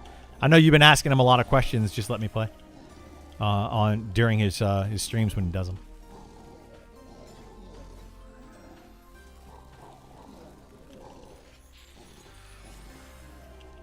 Is that Ranger doing only bow DPS? Is it higher damage for Rangers at that level?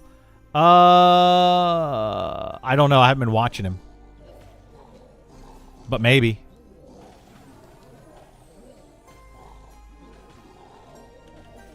Yeah, I guess he is doing mostly bow DPS. I have no idea. He's a solid Ranger. I know that much. So it probably is for whatever his setup is. Maybe his bow's really good. I don't know.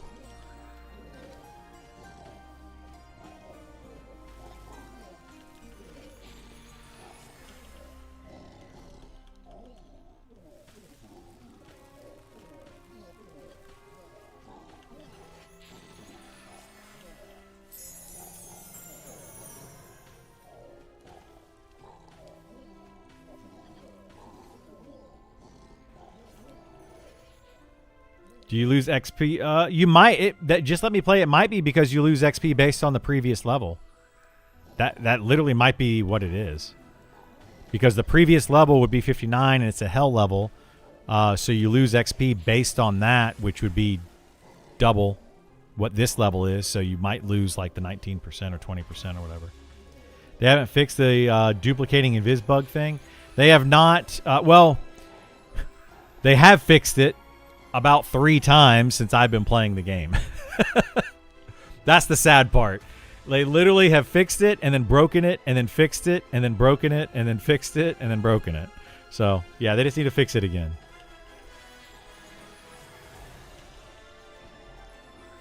XP loss being based on the previous levels. What made EQ1 hell levels so hellish?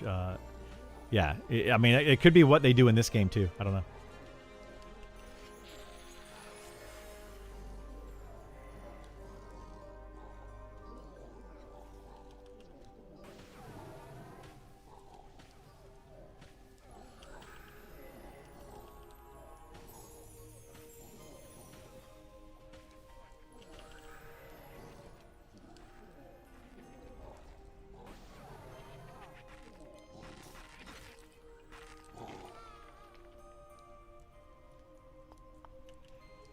Is anybody even looting these?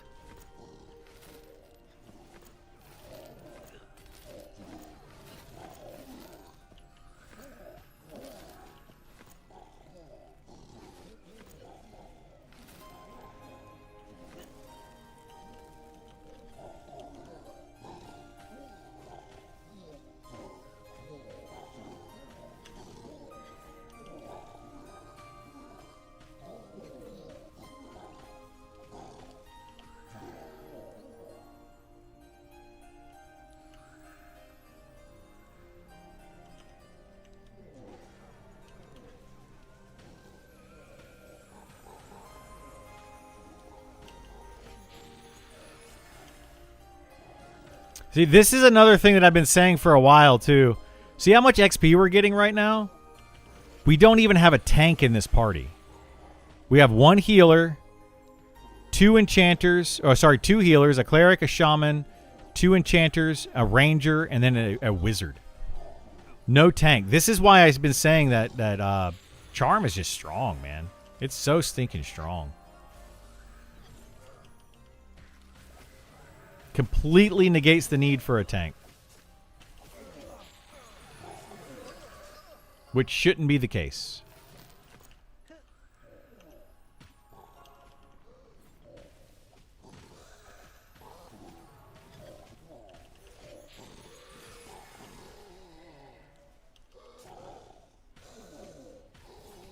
That's rough.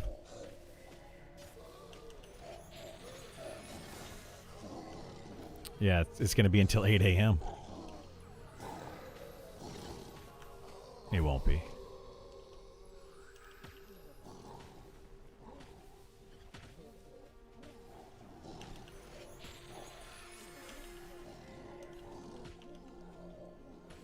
Pantheon Charm is absolute garbage and still glitchy. Shocked. Color me shocked. Just let me play. As you've been around while I've been playing Pantheon in this game for the past like 2.5 years or whatever it's been, or 2 years, something like that. And you've heard me say it many times. Like, I haven't been wrong yet. I haven't been wrong yet. These games, man. Like, these devs, I don't know what's going on. I have no idea what's happening, but God bless.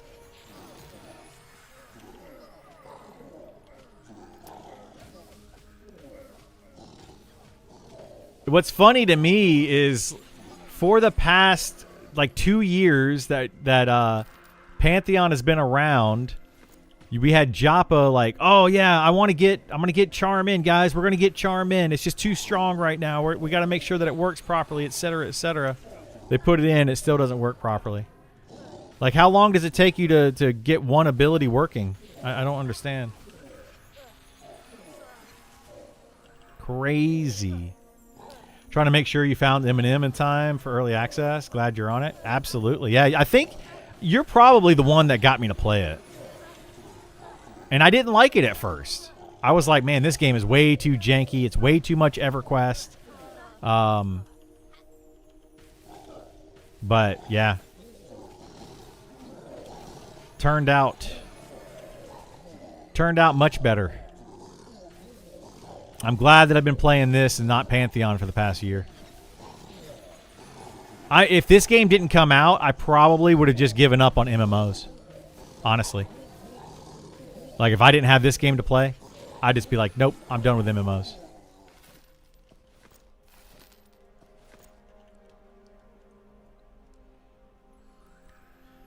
Oh, I've heard about it anyway. I might have eventually heard about it, yeah, but if I didn't hear about it when I did, I may not be playing it or streaming it.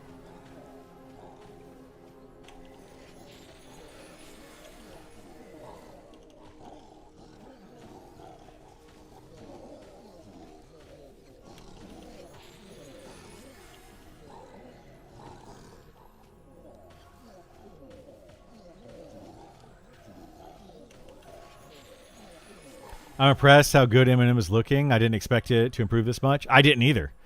Honestly, I did not expect it. But then I got into the closed alpha.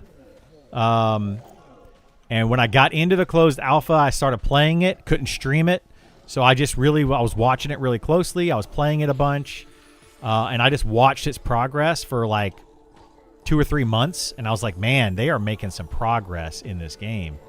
They're like doing a great job with the progress. And you can see it from like one patch to the next patch.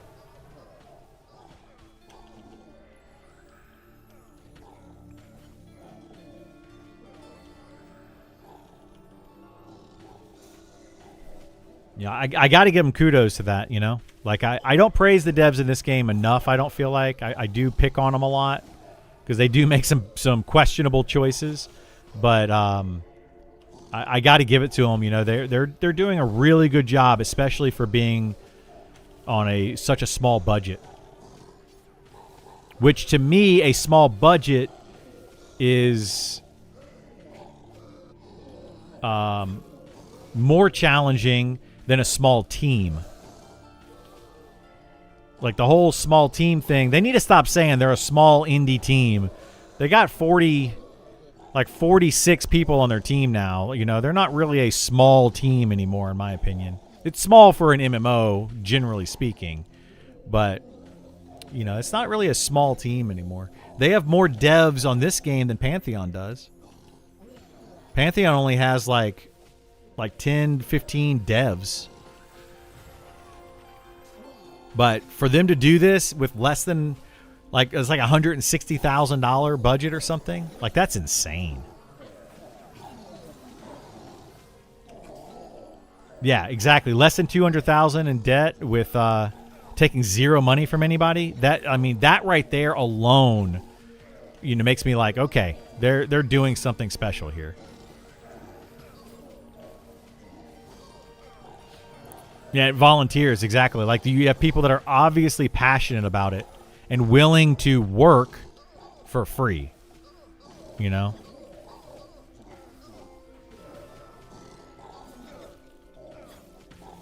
Like that's huge. Sorry, I neglected YouTube for a second. I'll read some of there. I'm playing a paladin. Going to be interesting journey. Yeah. Random YouTube chat that tagged me is what brought me to MnM. Nice, awesome. I miss the old magic missile animation. These new volleys aren't the same. They're really not. I think the old ones were kind of better. These new ones, I don't mind like this. It looks like you're shooting little fireworks, right? It's like I have a bottle rocket, and I'm just like, foom, foom, foom, and then they explode.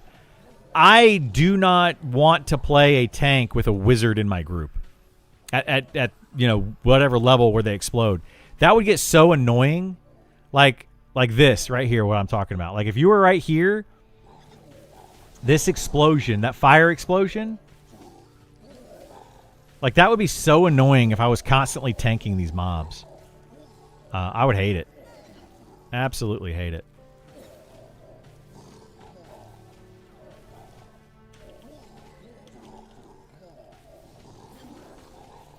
Feel like shooting Roman candle? Yeah.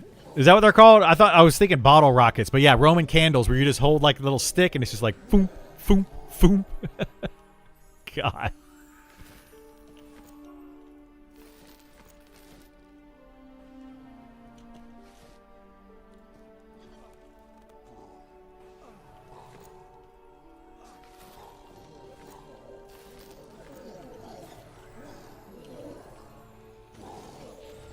Sure, they will offer an option for near clip plane particle towards the optimization phase. Hopefully they do, yeah.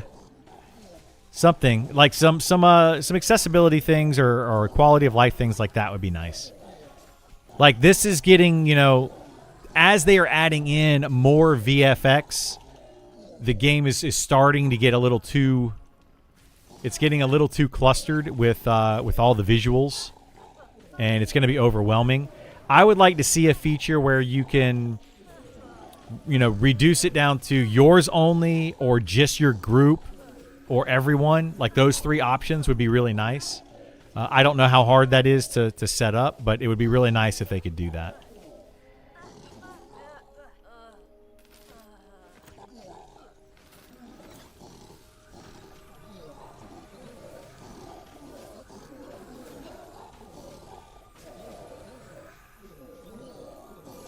I don't find the visuals too bad right now. They're not bad right now, Westmort, but they're slowly getting there as they get more and more VFX into the game.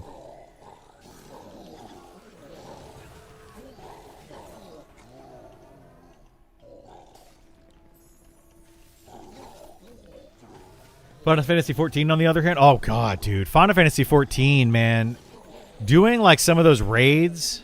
Oh, there was so much happening. Drove me insane. I don't know how, like anybody that is prone to seizures, I don't know how they could play that game. They probably can't.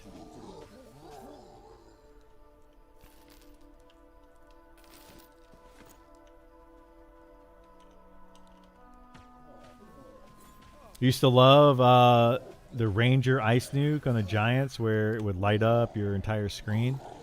Yeah, I mean, that'd probably be pretty cool for a little while. But I say the same thing about like the sandstorms in this game. Sandstorms are really cool in this game the first couple times you see them. Then it's just like, okay, that's too much.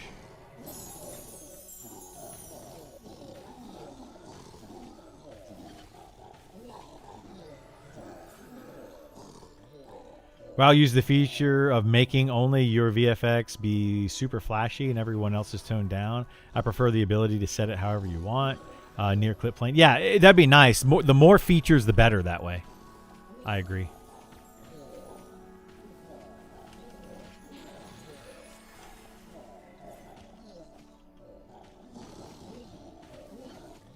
Staying away from Night Harbor, problem solved, yeah.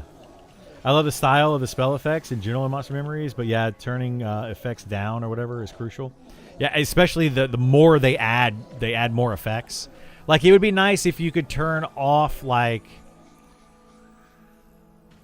turn off damaging effects, but still have like the snare, you know, so you know when something is snared, but you don't necessarily see all the damaging effects.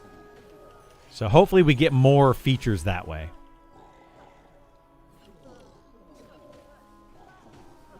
Problem like sandstorms, etc., are solved by moving out of the zone, having more zones to go in. Yeah, it would definitely help.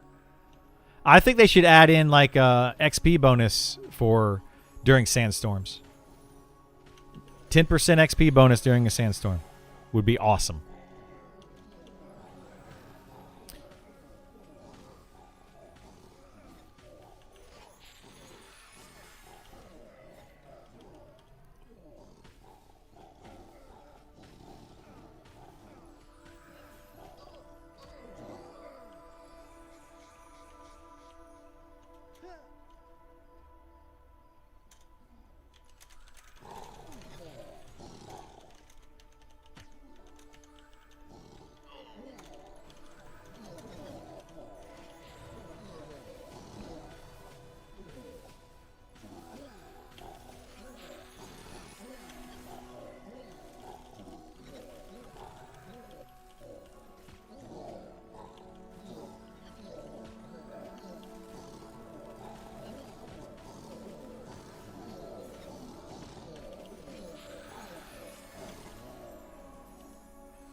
I've been in sandstorms in real life, and I think I would be. They design them as if they're real life, where you could see them in the distance, and all of a sudden get. Yeah, they're actually working on that now. So you have these rolling dust storms that are happening in Sungreet Strand and Shaded Dunes that are not. They're not sandstorms throughout the whole dungeon or the whole zone. They're like smaller dust plumes. So they're kind of working on that to see, you know, if they can do more of that and more with that. So yeah, that's currently being tested. Now I don't know if they're going to be changing that where the sandstorm can be located in a singular area of a zone instead of the entire zone. And then you can kind of see it off in the distance and kind of move around with it. That'd be kind of neat.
Rolling weather is hard to code. I love to see it. Yeah, that they're doing it. It's like small dust clouds right now though, so it's not like a major thing.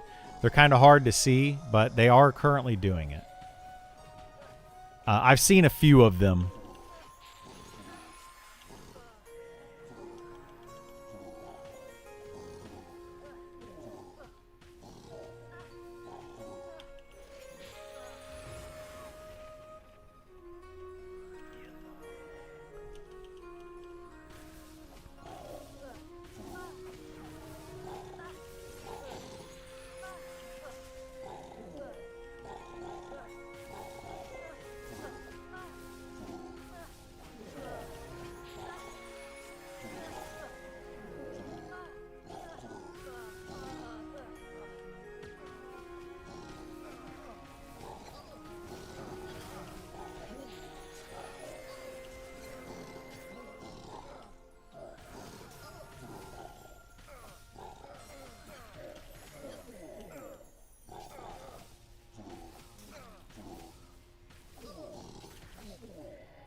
I love the sea foam animation they overlaid on the edge of the coastal waters. Yeah, that looks really good.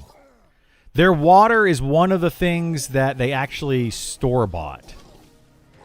That was not something developed in-house.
Eminem's Unity 5 water looks better than Pantheon's Unity 6 water, though.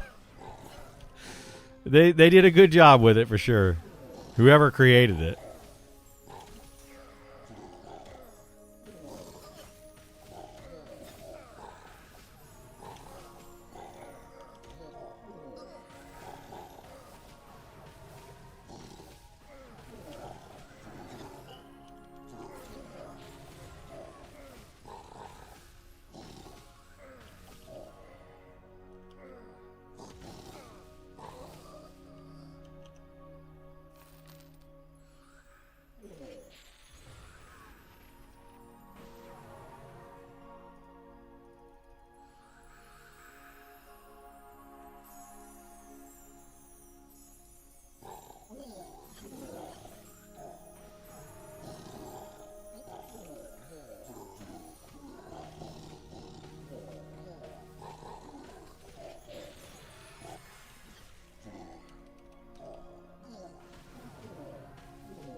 We're probably going to be here all day long.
All day long isn't bad when the old scepter system was all month long.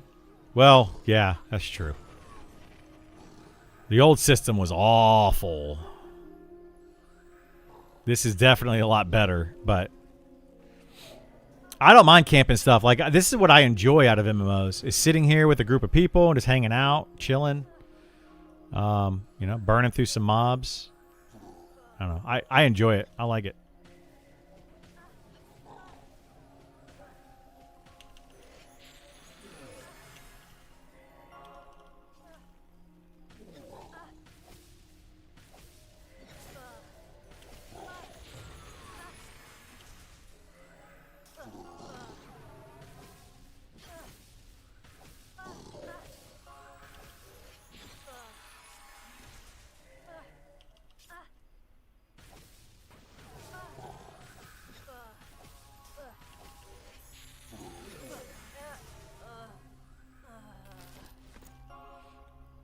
I think it's called vibing. Oh, I'm vibing. Okay, I am currently vibing. Thank you, Eclipse. Sorry, I gotta keep up with the lingo.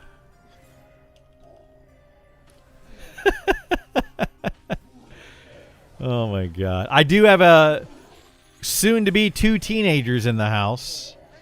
So I should probably make sure I know what I'm saying and why I'm saying it.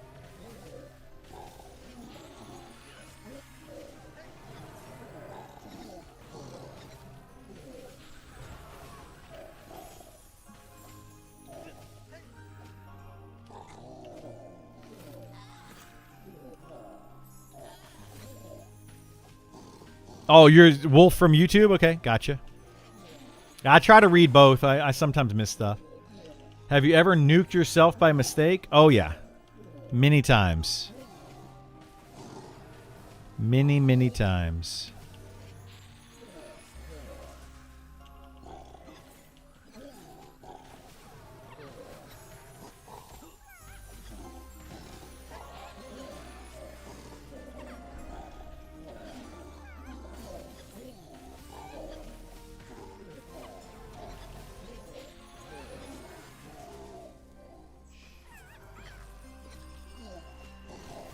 I don't know. He liked me, though.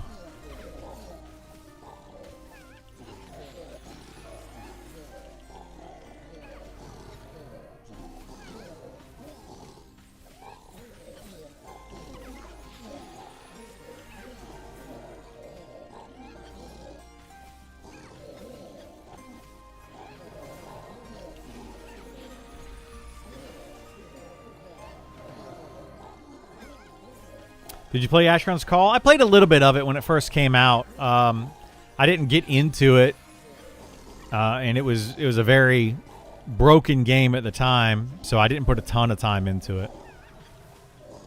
But I did play it way back when. That must have been in 2003 or so. I don't know. I don't remember when that came out. That was a while ago.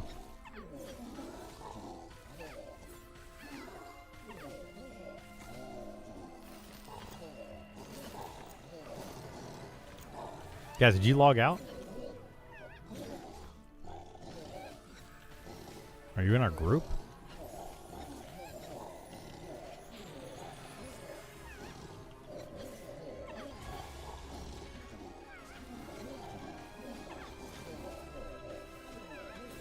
Was a unique game for sure. Missed the IP. Yeah, I mean, there's a lot of games like that I wish that they would done more with, you know? Ever try Anarchy Online or Shadowbane? I played both of those, yeah. Again, not a lot of those. I played more Anarchy Online than I played Shadowbane. But not a ton. Again, those games just kind of, they came and went, you know? Like, they're just kind of like a fart in the wind. They kind of showed up and then just kind of slowly went away.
I wonder what's going on with like these visual effects when I do this one ability. This one, right? This reclaim magic. Like, it's so weird. The reclaim magic visual effects are just, they're kind of all over the place.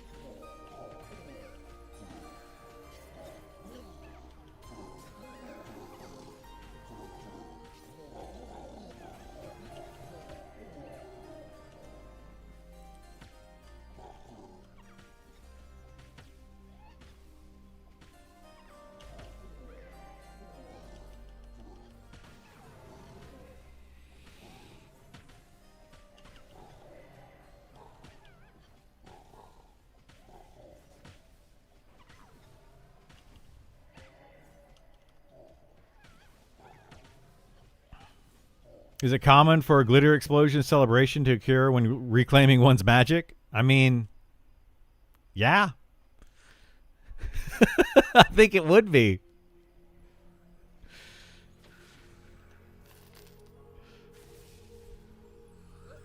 Oh, man. Uh-oh. Did I lose my buff? Is that what's going on here? Oh, no. That's why I'm not gaining mana back. I lost Sorcerous Mind and Seal of Magic.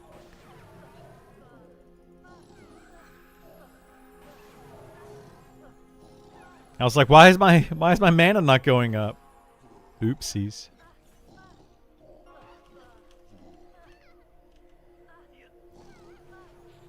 All right, let me meditate here for a second.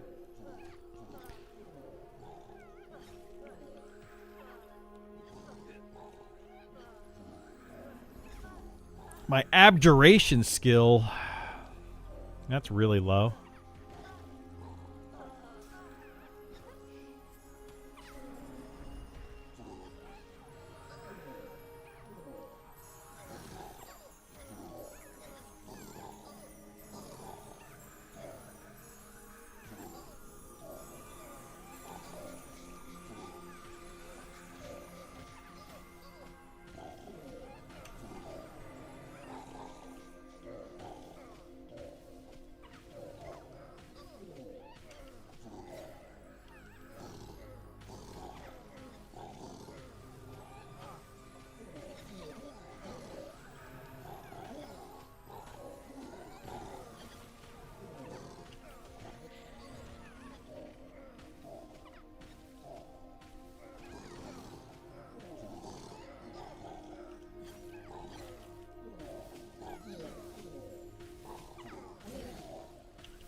Releasing fireflies? Yeah, kind of. It is kind of like releasing fireflies, like a bunch of them.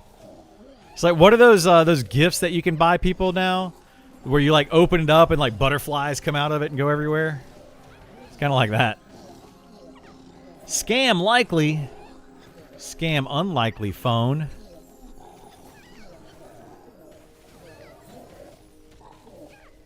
Why does this game consider you as a valid target for direct damage, but teammates aren't and other players in PvP, your damage is reduced? I don't know. I don't know why they decided to do that.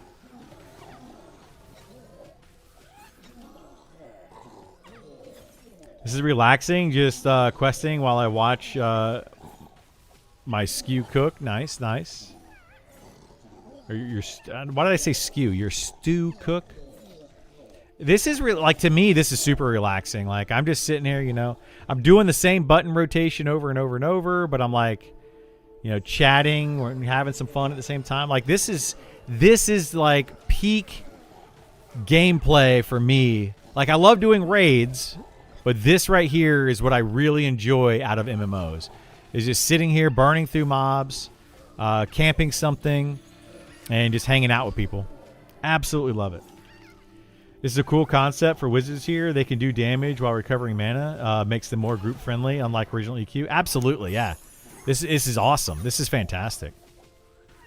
I'm glad that I was able to do this today. Like, this is a good test of it too, because I'm sitting here doing this with you know, like a full party, you know, actually testing stuff out.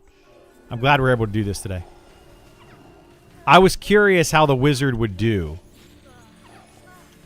And this is pretty solid. We're camping a specific drop. We're getting scepters. So there's 4 scepters that spawn a raid boss. That's what we're currently doing. Wizard's really solid right now. It really is. Even though they nerfed the heck out of quad kiting, which they should have. It was way too strong. even with the nerfing the quad kiting, like they're a pretty solid class. Like I'm digging them right now. I'm not a fan of the glyph system.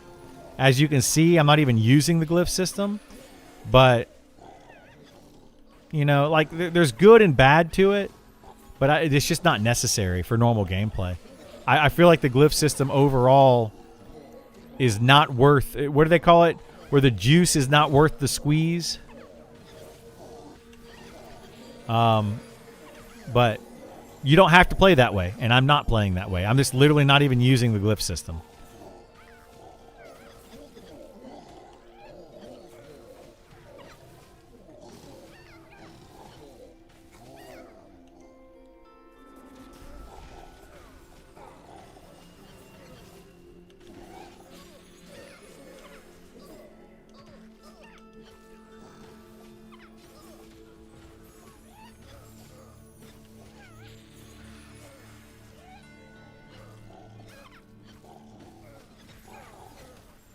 I would take a wizard over another DPS any day. Prefer purely for the 30% spell haste. Debuff ×2 per mob is so much nicer with haste. It really is, yeah. It really, really is. Yeah, the spell haste is good. Did they... I want to say they lowered the amount of spell haste, though. Yeah, it's only 10% now. The spell haste is. Which kind of... That kind of sucks. I think it should be faster. But yeah, the spell haste, 30% spell haste, especially for healers, is huge. Especially for shaman, really, because you got your debuffs as well. It's 30%. Is it 30%? It just doesn't say that. Oh, okay, 10 to 30% for 2 to 10 minutes. Okay, so this here says by 10%. Okay, so it goes up based on your level. Okay. Well, that's nice. Yeah, I think now wizards in a party are worth having. Absolutely worth having. They're consistent damage now. They add the spell haste. Which the spell haste is arguably not a great stat to have, but for healers, it's probably one of their better stats.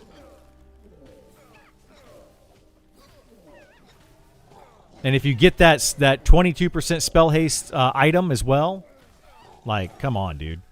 You got 50% spell haste? Like, that's nuts. That is bonkers. That was another problem with EQ. Gearing other classes was hard. Almost every group was after melee weapons. Usually drops for most classes. Spot where attractive. Yeah, and this game's not much different.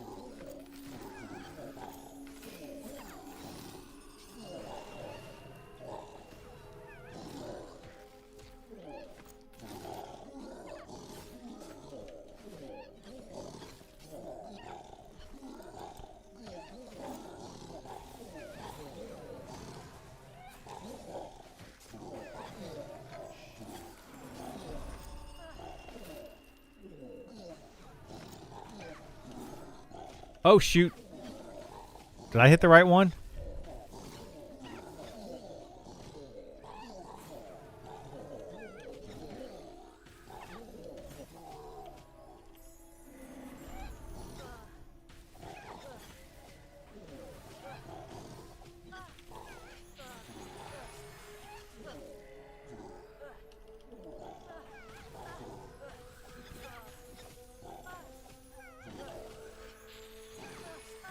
Damage feeling good for the wizard.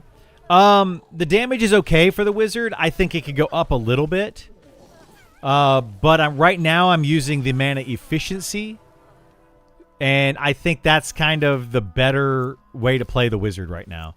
If you want to go full damage, it's not very mana efficient. It's really not worth going full damage right now at all. But if you go with the mana efficiency rotation, it's solid. Because it's not just about the damage or the DPS. It's about maintaining that DPS for a long period. Because, like, I don't have to stop. Excuse me. I don't have to stop damaging at any point on this class.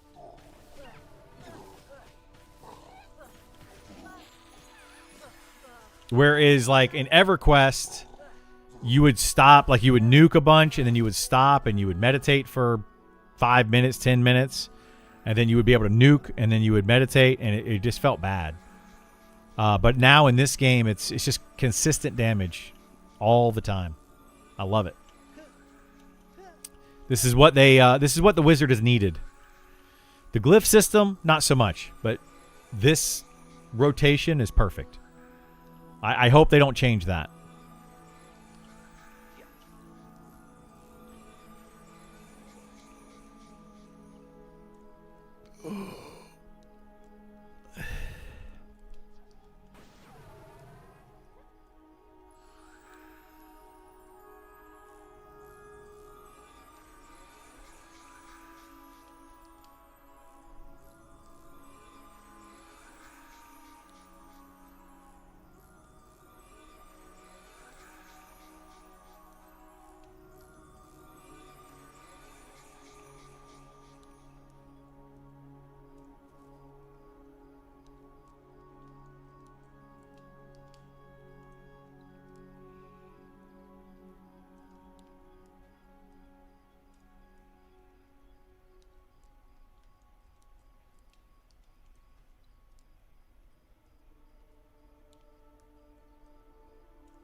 I'm skeptical about EA release date, considering all the class changes, zones, word raids, all that. What do you think?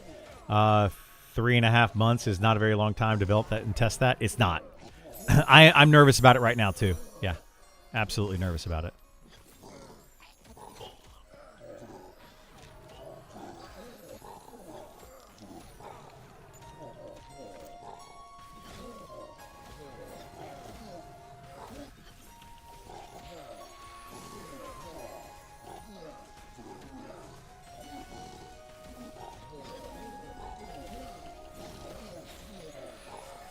We've talked about it a few times, and I think that if they don't, they need to have all the classes in and ready to go by the end of June.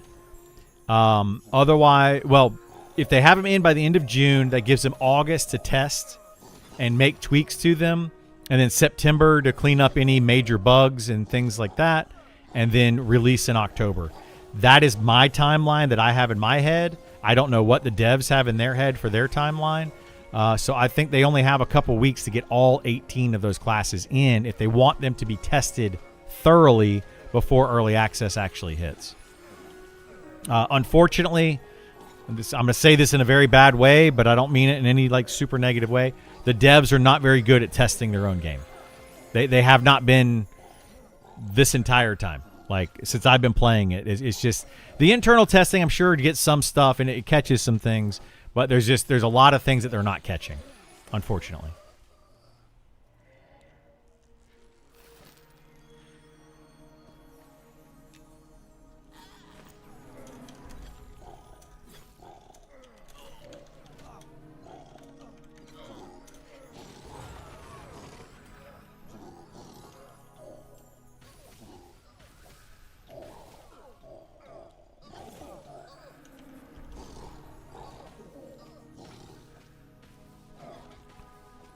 Maybe another 4 by the end of June. Definitely not all. Yeah, I don't see them getting all of them now.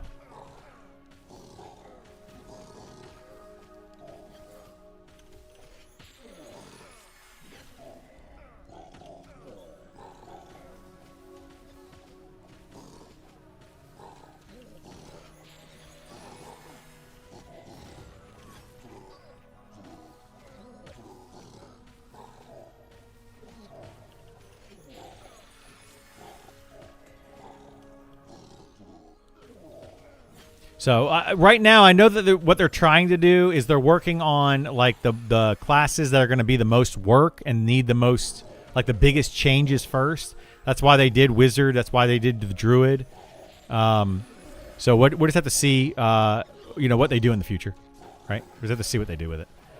I like the fighter. It doesn't need a whole lot. It doesn't need a lot of changes.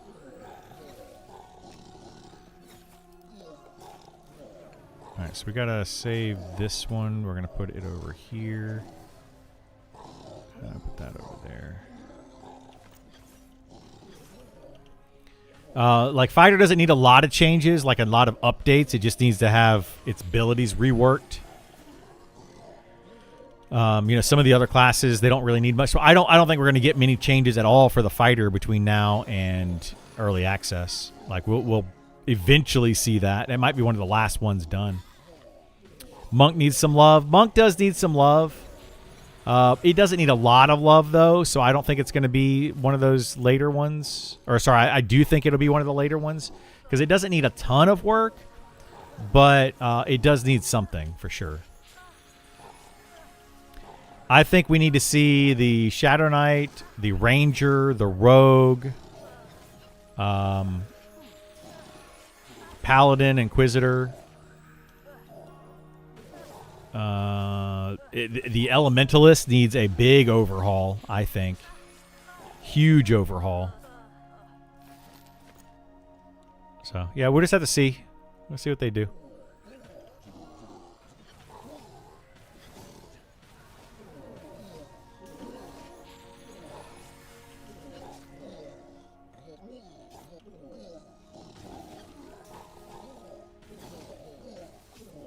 Oh, the beta server is down at the moment. The closed beta server is open, or is up. The open beta server is currently down.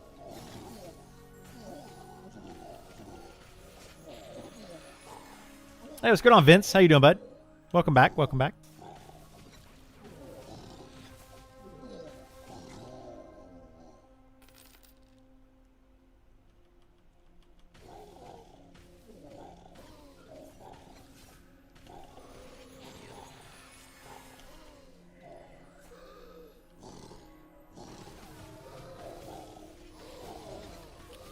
Do they have plans on opening up the opens beta again soon? They have not said when. They probably will do at least one more. but they have not stated one way or the other. But I suspect between now and early access, they'll have at least one more open test. But this closed test, you can opt in for. So if you go to monstersmemories.com, create an account, and then opt into the closed beta, you might get in on Fridays.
I feel like a battery and mage group would be a water pet and wind pet. Just double dip into haste. Yeah, water pet and wind pet are great. They're pretty solid. I'm hoping we get more interaction between the mage and the pet in the future.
What the heck is going on here? I can't figure out which mob we're killing. There we go. Sure they're doing a change shaman and ranger next, along with elementalist and enchanter, I bet. Maybe. It's possible. I think the ranger is definitely needed. Shaman I don't think is going to change too much, so I don't know if it's one that they're going to be doing. But I didn't think that druid was going to be changing as much as it did, to be honest, so.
Remember, they aren't just doing balancing their class identity.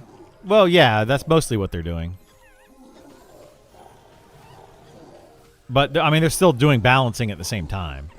Balancing is going to be something that's just going to be over time they're going to have to do. Like, the game's never going to be perfectly balanced. But we can always hope.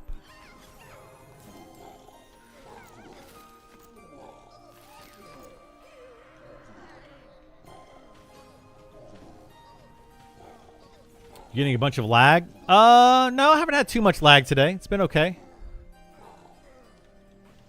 I had a bunch of lag in Night Harbor recently.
What are your thoughts on Necromancer? Is their pet actually able to off-tank effectively? No.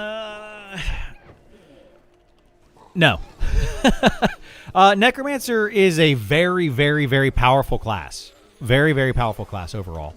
It's probably the strongest single class in the game. Their pet, though, is not a good tank. It does a decent amount of damage for a pet. But, yeah, you're not going to be really using it to tank. You can use one to tank if you have, like, a shaman in your party to slow mobs. You can do that, but, yeah, it's not a really good tank. That they can charm, so they can charm undead pets, and those are really good tanks. Like what we're doing right now. Like, we have these pets that we have charmed right now are all tanking. Which you can do with a Necromancer, but yeah, they're what they're going to do in the future though with the Necromancer, something that I really like and I can't wait for them to do, is they're going to have Necromancer spells they're going to augment the Necromancer pet. So that's going to be really cool to see.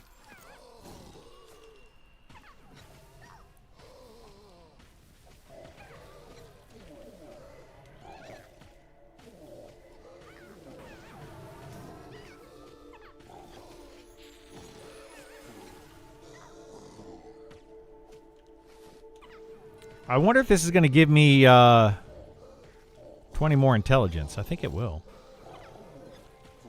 Nice. I'm at 206 intelligence, guys.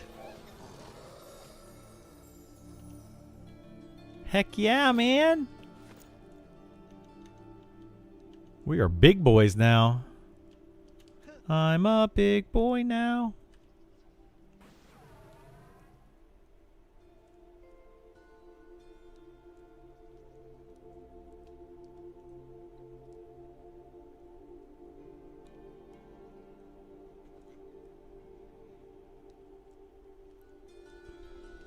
I think we're taking a break.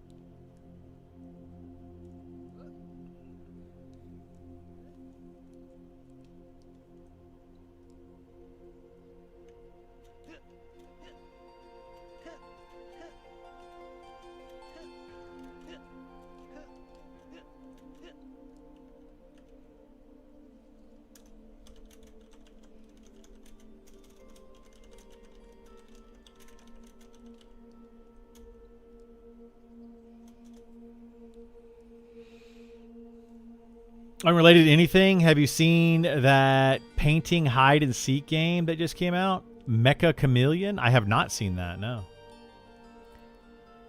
I hope they lose the 9-second delay heals for clerics and just give them more of an instant heal. Yeah, I mean, we'll have to see what they do with that. I think they have, like, clerics have like an instant damage absorption shield that's literally an instant cast. So it's just boom, done. And then they have their delayed heal as well. The delayed heal heals for a lot more than the other heals do for the other classes. Well, they heal for the same amount, but they're less mana. They're less mana cost, so they're a lot more mana efficient. But the problem is you kind of have to cast those at like on a tank, on a plate tank that's well geared. You're going to be over healing still even on those. So yeah, they need to adjust that quite a bit.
Also, we need to start over playthrough of Sunderfolk.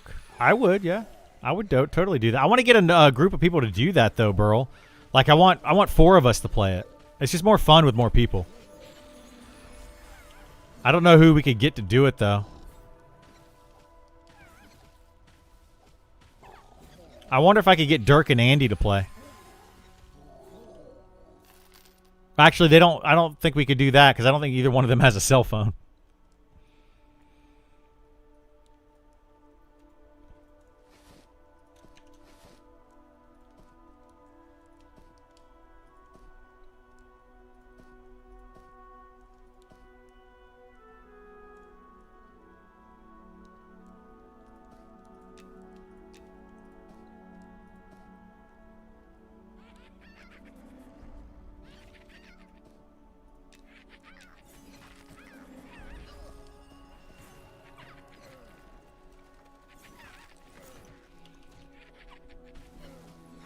No cell phone or iPad? No, they don't have either one of those.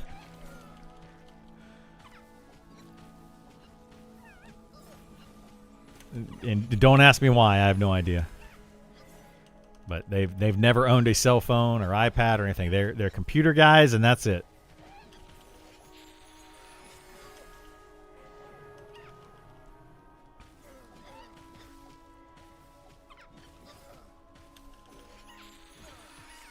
I've got a couple other friends that would play, but I don't know if they'll play consistently is going to be the problem.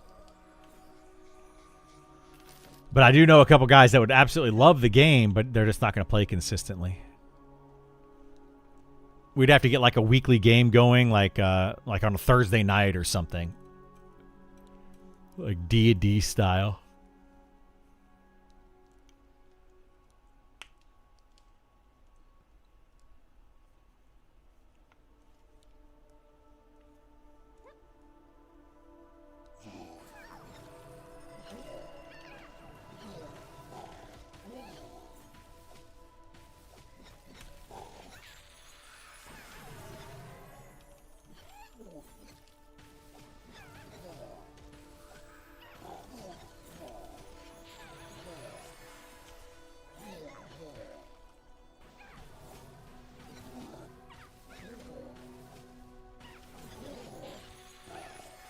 Didn't those people make another game too that was like Sunderfolk but not Sunderfolk? That they had another one.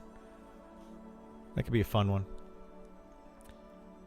I don't think they're going to make anything new with Sunderfolk either. Like I feel like they're kind of stopped any type of development with that game.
They're working on their next game. Still a few people working on it. That's good.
Sorry, they're asking me some questions in group chat. I was trying to answer those.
Do, do, do, do, do, do.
So I'm just trying to read some stuff right now. I don't know what our group is doing.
Do do do do.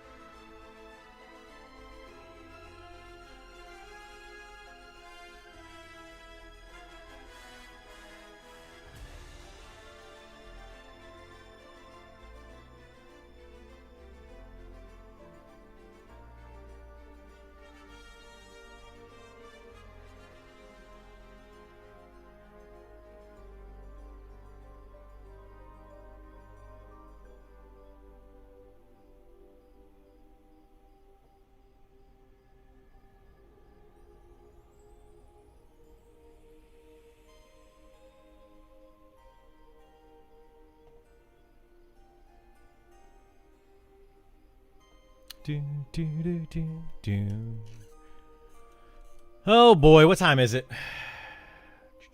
4 o'clock. 4 o'clock.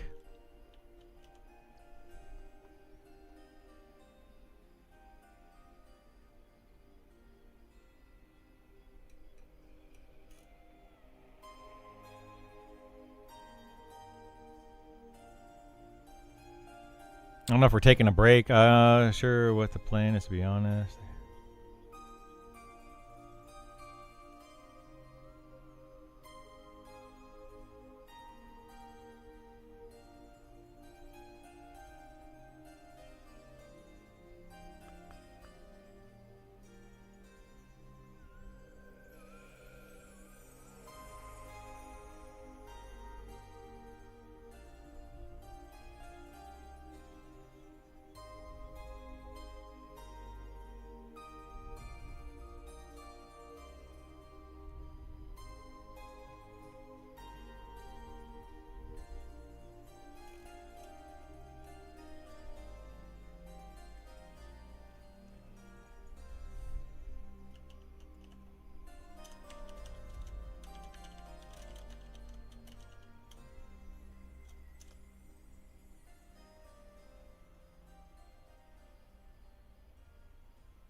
Well, I guess we're done farming these for the time being. I have no idea what the plan is.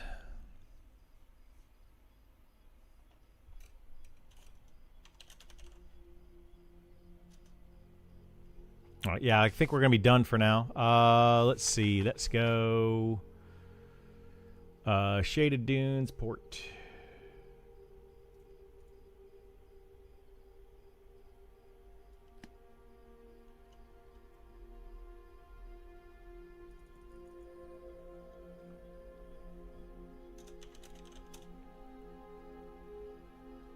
But I got some XP, which is good, so now I'm not going to lose my level when I die. Which is awesome. Awesome, awesome, awesome.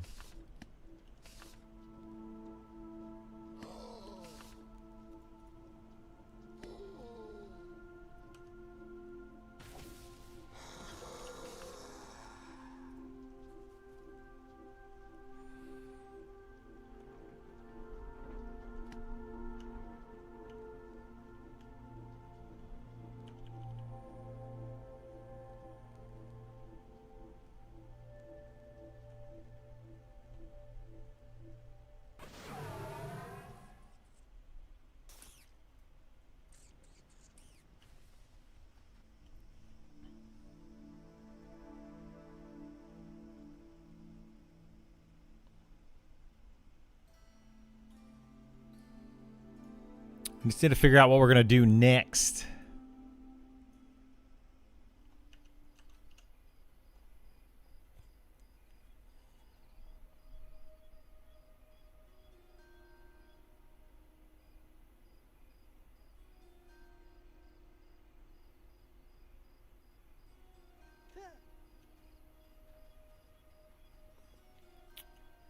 I might just take the rest of the day off, honestly. Just chill out. Because what's today? Tuesday? I'll be streaming Wednesday and Thursday. My girlfriend's birthday is on Friday. Probably stream in the morning on Friday. I'm assuming she's working. I don't know. I got to find out if she's going to be working on Friday or not. And then, yeah, probably take a lot of the weekend, Friday evening off, and a lot of the weekend off. So maybe we'll just go ahead and end it there for today. I'll be back on here tomorrow morning around 9 a.m. Eastern, playing something, doing something. I'm not sure exactly what we'll be doing. Probably play some, maybe play some of the Spellblade a little bit. May play some of the Wizard. It was a good day playing the Wizard. I really enjoyed that. I was wanting to do that for a while, so I'm glad that I was able to play the Wizard. And in a group setting and check that out. But yeah, thank you all so much for being here. It's been fun. It's been awesome. And hopefully I see you all tomorrow. Take care and have a good one. Bye.